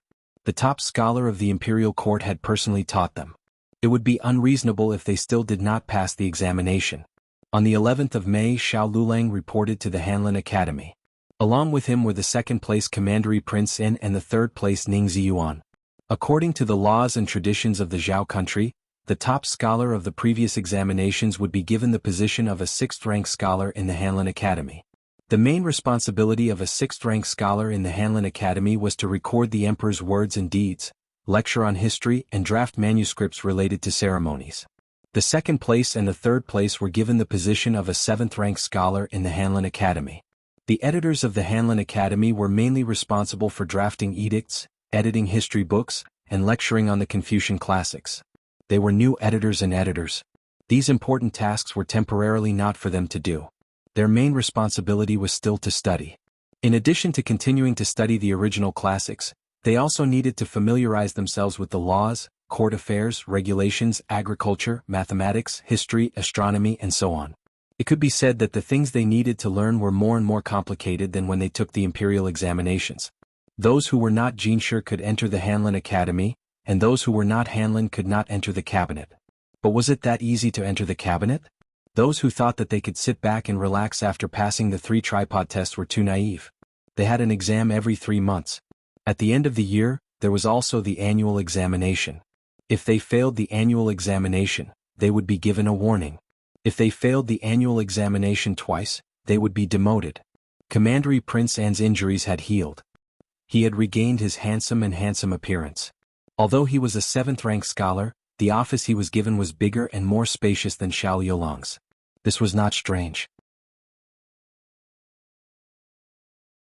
After all, the cabinet was Grand Tutor Zhuang's territory. Most of the Hanlin Academy was also controlled by Grand Tutor Zhuang. However, the office Ning Ziyuan was given was also better than Xiao Yolang's. This was somewhat thought-provoking. No way you. Ning Ziyuan was helping Xiao Lulang move things. As soon as he arrived at the door, he smelled an indescribable smell. He whispered, "Why is your office near the stable?" It was fine in the winter, but when the weather was hot, that smell, it was too overwhelming. Ning Ziyuan continued to whisper, "You said you were going to make things difficult for me. I think you're being made things difficult for by someone else. I heard about what happened to the Zhuang family. That Empress Dowager Zhuang is back. Otherwise they wouldn't have dared to be so brazen. Just bear with it for a while. When this is over, maybe His Majesty will find an opportunity to give you a place." Xiao Lulang had expected that after returning to the capital, what awaited him would not be a bright future. He said carelessly, "Don't come to my office all the time. Do you think I want to come here?" Ning Ziyuan whispered, "They told me to come here and laugh at you. Don't take it to heart." Ning Ziyuan was well versed in the ways of an official. On the first day he was pulled into a camp. Before he could protect himself, he could only pretend to defect to the enemy. In fact, he was on His Majesty's side. He was also willing to become friends with Xiao Lulang. I've put down the things. I'm leaving. Ning Ziyuan gently put a stack of books on Xiao Lulang's desk. He walked to the door, hesitated for a moment, then turned back and picked up a few books. Sorry, brother. After saying this, he threw the books on the ground with a loud bang. Then he picked them up, patted them and quickly wiped them clean with his sleeves. Then he ran out as if he was escaping. Xiao Lulang shook his head in self-mockery. Being isolated was only the first step. There was also Ning Ziyuan, who helped him in his hour of need. It was not as bad as he had imagined. Recently, several major events had happened in the capital. The most eye-catching one was naturally the high-profile return of Empress Dowager Zhuang, who had been recuperating for more than a year. As soon as she returned to the palace, everything in the capital changed. The second thing was also related to Empress Dowager Zhuang. Empress Dowager Zhuang was going to build a mansion in the capital, which was surrounded by mountains and rivers. Since Empress Dowager Zhuang returned to the palace, the people in the capital had been talking about her, whether they hated or despised her. Is the Empress Dowager building a summer palace for herself again? Isn't it enough that she has 3 summer palaces? Is she still tormenting? It's not for herself. I heard that it's for her niece. It's her niece, not her grandson? Everyone knew that Empress Dowager Zhuang had no children of her own. The one she loved the most was her eldest brother's grandson, Zhuang Yuheng. Wasn't she building a prince's mansion for him? He was almost at the age of marriage, wasn't he? It was time to build a mansion for him. It's not for Prince N, it's for Prince N's younger sister. Which younger sister? Of course it's not for that idiot younger sister. It's for the eldest daughter of the Zhuang family, who ranked first in the girls' school. My brother-in-law is a craftsman there. I heard from him that the Empress Dowager ordered it to be built according to the specifications of the princess's mansion. When the people in the tea house heard this, they couldn't help but gasp. Building according to the specifications of the princess's mansion? Were they trying to raise the Zhuang family's daughter to the heavens? But then again, this Miss Zhuang is both talented and has a peerless appearance. She is indeed worthy of the Empress Dowager's love. When the Empress Dowager came back from recuperating in the temporary imperial residence, she brought her to the palace to stay for a while. She's really comparable to our princesses. If the princesses of the imperial family were not loved, they were just empty titles. Miss Zhuang, who had the Empress Dowager's support, was the real uncrowned princess of the Zhao kingdom. For a moment, the people were envious of Zhuang Yueshi. Zhuang Yueshi was already in the limelight. With this, even a 3-year-old child would know. Zhuang Yueshi was also very happy. She didn't expect the Empress Dowager to love her so much. Today, she changed into a red dress to enter the palace. She wanted to brighten the Empress Dowager's eyes. Who knew that the Empress Dowager's expression would fade? It's not pretty. The Empress Dowager shook her head. Zhuang Yueshi was slightly stunned. This was her prettiest outfit. Her mother and servants all said that it was better than the green dress. But in order to please the Empress Dowager, Zhuang Yueshi changed back to the green dress. Only then did the Empress Dowager's eyes soften. She didn't know if it was an illusion. The Empress Dowager seemed to be looking at her, but also seemed to be looking at someone else through her. That afternoon, it was the day to visit the emperor in the palace. Last time the emperor was drowning. Although he forced himself to go to court, he collapsed as soon as he returned to Pure Flower's palace. Fortunately, Gu Jiao left some medicine for him. After he finished the medicine today, eunuch Wei came. Little Jing Kong came to the medical hall to find her after school. Seeing her packing her medicine box, he asked, Jiao Jiao Jiao Jiao, where are you going? A house call. Gu Jiao said. Where are you going? The Imperial Palace. Gu Jiao said. For Gu Jiao, whether it was the Imperial Palace or a private residence, it was just a place to work. There was nothing to make a fuss about or hide. The Imperial Palace. Little Jing Kong blinked his big eyes. He stepped forward and hugged Gu Jiao's hand. With a cute face he said, Jiao Jiao, can you take me with you? I haven't been with you for a few days. I miss you so much. If the emperor was here, he would be able to tell from whom his chubby son learned to be so mushy. Gu Jiao had no resistance to little Jing Kong's cuteness. In addition, little Jing Kong was an obedient child who never caused trouble for Gu Jiao. Gu Jiao thought that it wasn't impossible to take him with her, but there really was no one at home today. Xiao Lulang and the old chancellor went to the Imperial Academy and the Imperial College. Gu Yan and Gu Xiaoshan went to learn martial arts. Madame Yao and senior servant Fong went to the temple to make a wish. Gu Jiao nodded in agreement. Okay, but you can't run around. Little Jing Kong patted his small chest. I promise I won't run around. Gu Jiao brought little Jing Kong onto the carriage. When he saw the little Jing Kong, Eunuch Wei's eyelids twitched. Why did this little ancestor also come? Hello, Eunuch Wei. Little Jing Kong greeted him politely. Eunuch Wei smiled embarrassedly. Okay. Nothing should happen, right? In the past, the three of them always fooled around together. Today, His Highness the Seventh Prince wasn't in the palace, and Minister Su's son wasn't there either. As a little child, he shouldn't be able to cause any trouble. Moreover, no matter how he looked at it, this little child was the most obedient of the three. The pasting of walls and gang fighting were definitely done by His Highness the Seventh Prince and young Master Su. Little Jing Kong was very obedient along the way. He sat next to Gu Jiao and was as cute as a porcelain doll. This made Eunuch Wei completely relieved. After entering Pure Flower's palace, Eunuch Wei led Gu Jiao to the emperor's follow-up examination and left the little fellow to play in the small garden. He brought some snacks and fruits for him and also arranged for a gentle-looking palace maid to watch over him. Once Eunuch Wei and Gu Jiao left, the little fellow immediately cheated. Big sister palace maid, let's play hide and seek, he said cutely. Then he disappeared. Nyo Hulu little Jing Kong smiled mischievously and slipped out of Pure Flower's palace. He wanted to find his great-aunt. The imperial palace was so big that he actually didn't know where his great-aunt lived. However, he had asked little Chi before and found out that the Empress Dowager lived in the inner palace. He just had to pass through the imperial garden. He promised Jiao Jiao that he wouldn't run around, so he really didn't run. He just hopped and hopped. He hopped into the imperial garden and saw a familiar figure. Ah, Jiao Jiao? You're also here? He hopped over and hugged the other person's leg. The other person was shocked and pushed him away. Little Jing Kong fell on the grass. It didn't hurt, but he was confused. He raised his head and looked at the other person strangely. You're not Jiao Jiao. Why are you wearing Jiao Jiao's clothes? I've seen you before. You're the big sister who gave me candied haws. When Zhuang Yueshi heard this, she also recognized little Jing Kong. Wasn't this the little fellow she met when she went to Jade Water Alley to find Gu Jiao? Her neck was pecked by the little fellow's gerfalcon and it hurt for a few days. Wait, what did he call her just now? Jiao Jiao? Gu Jiao's appearance suddenly flashed across Zhuang Yueshi's mind.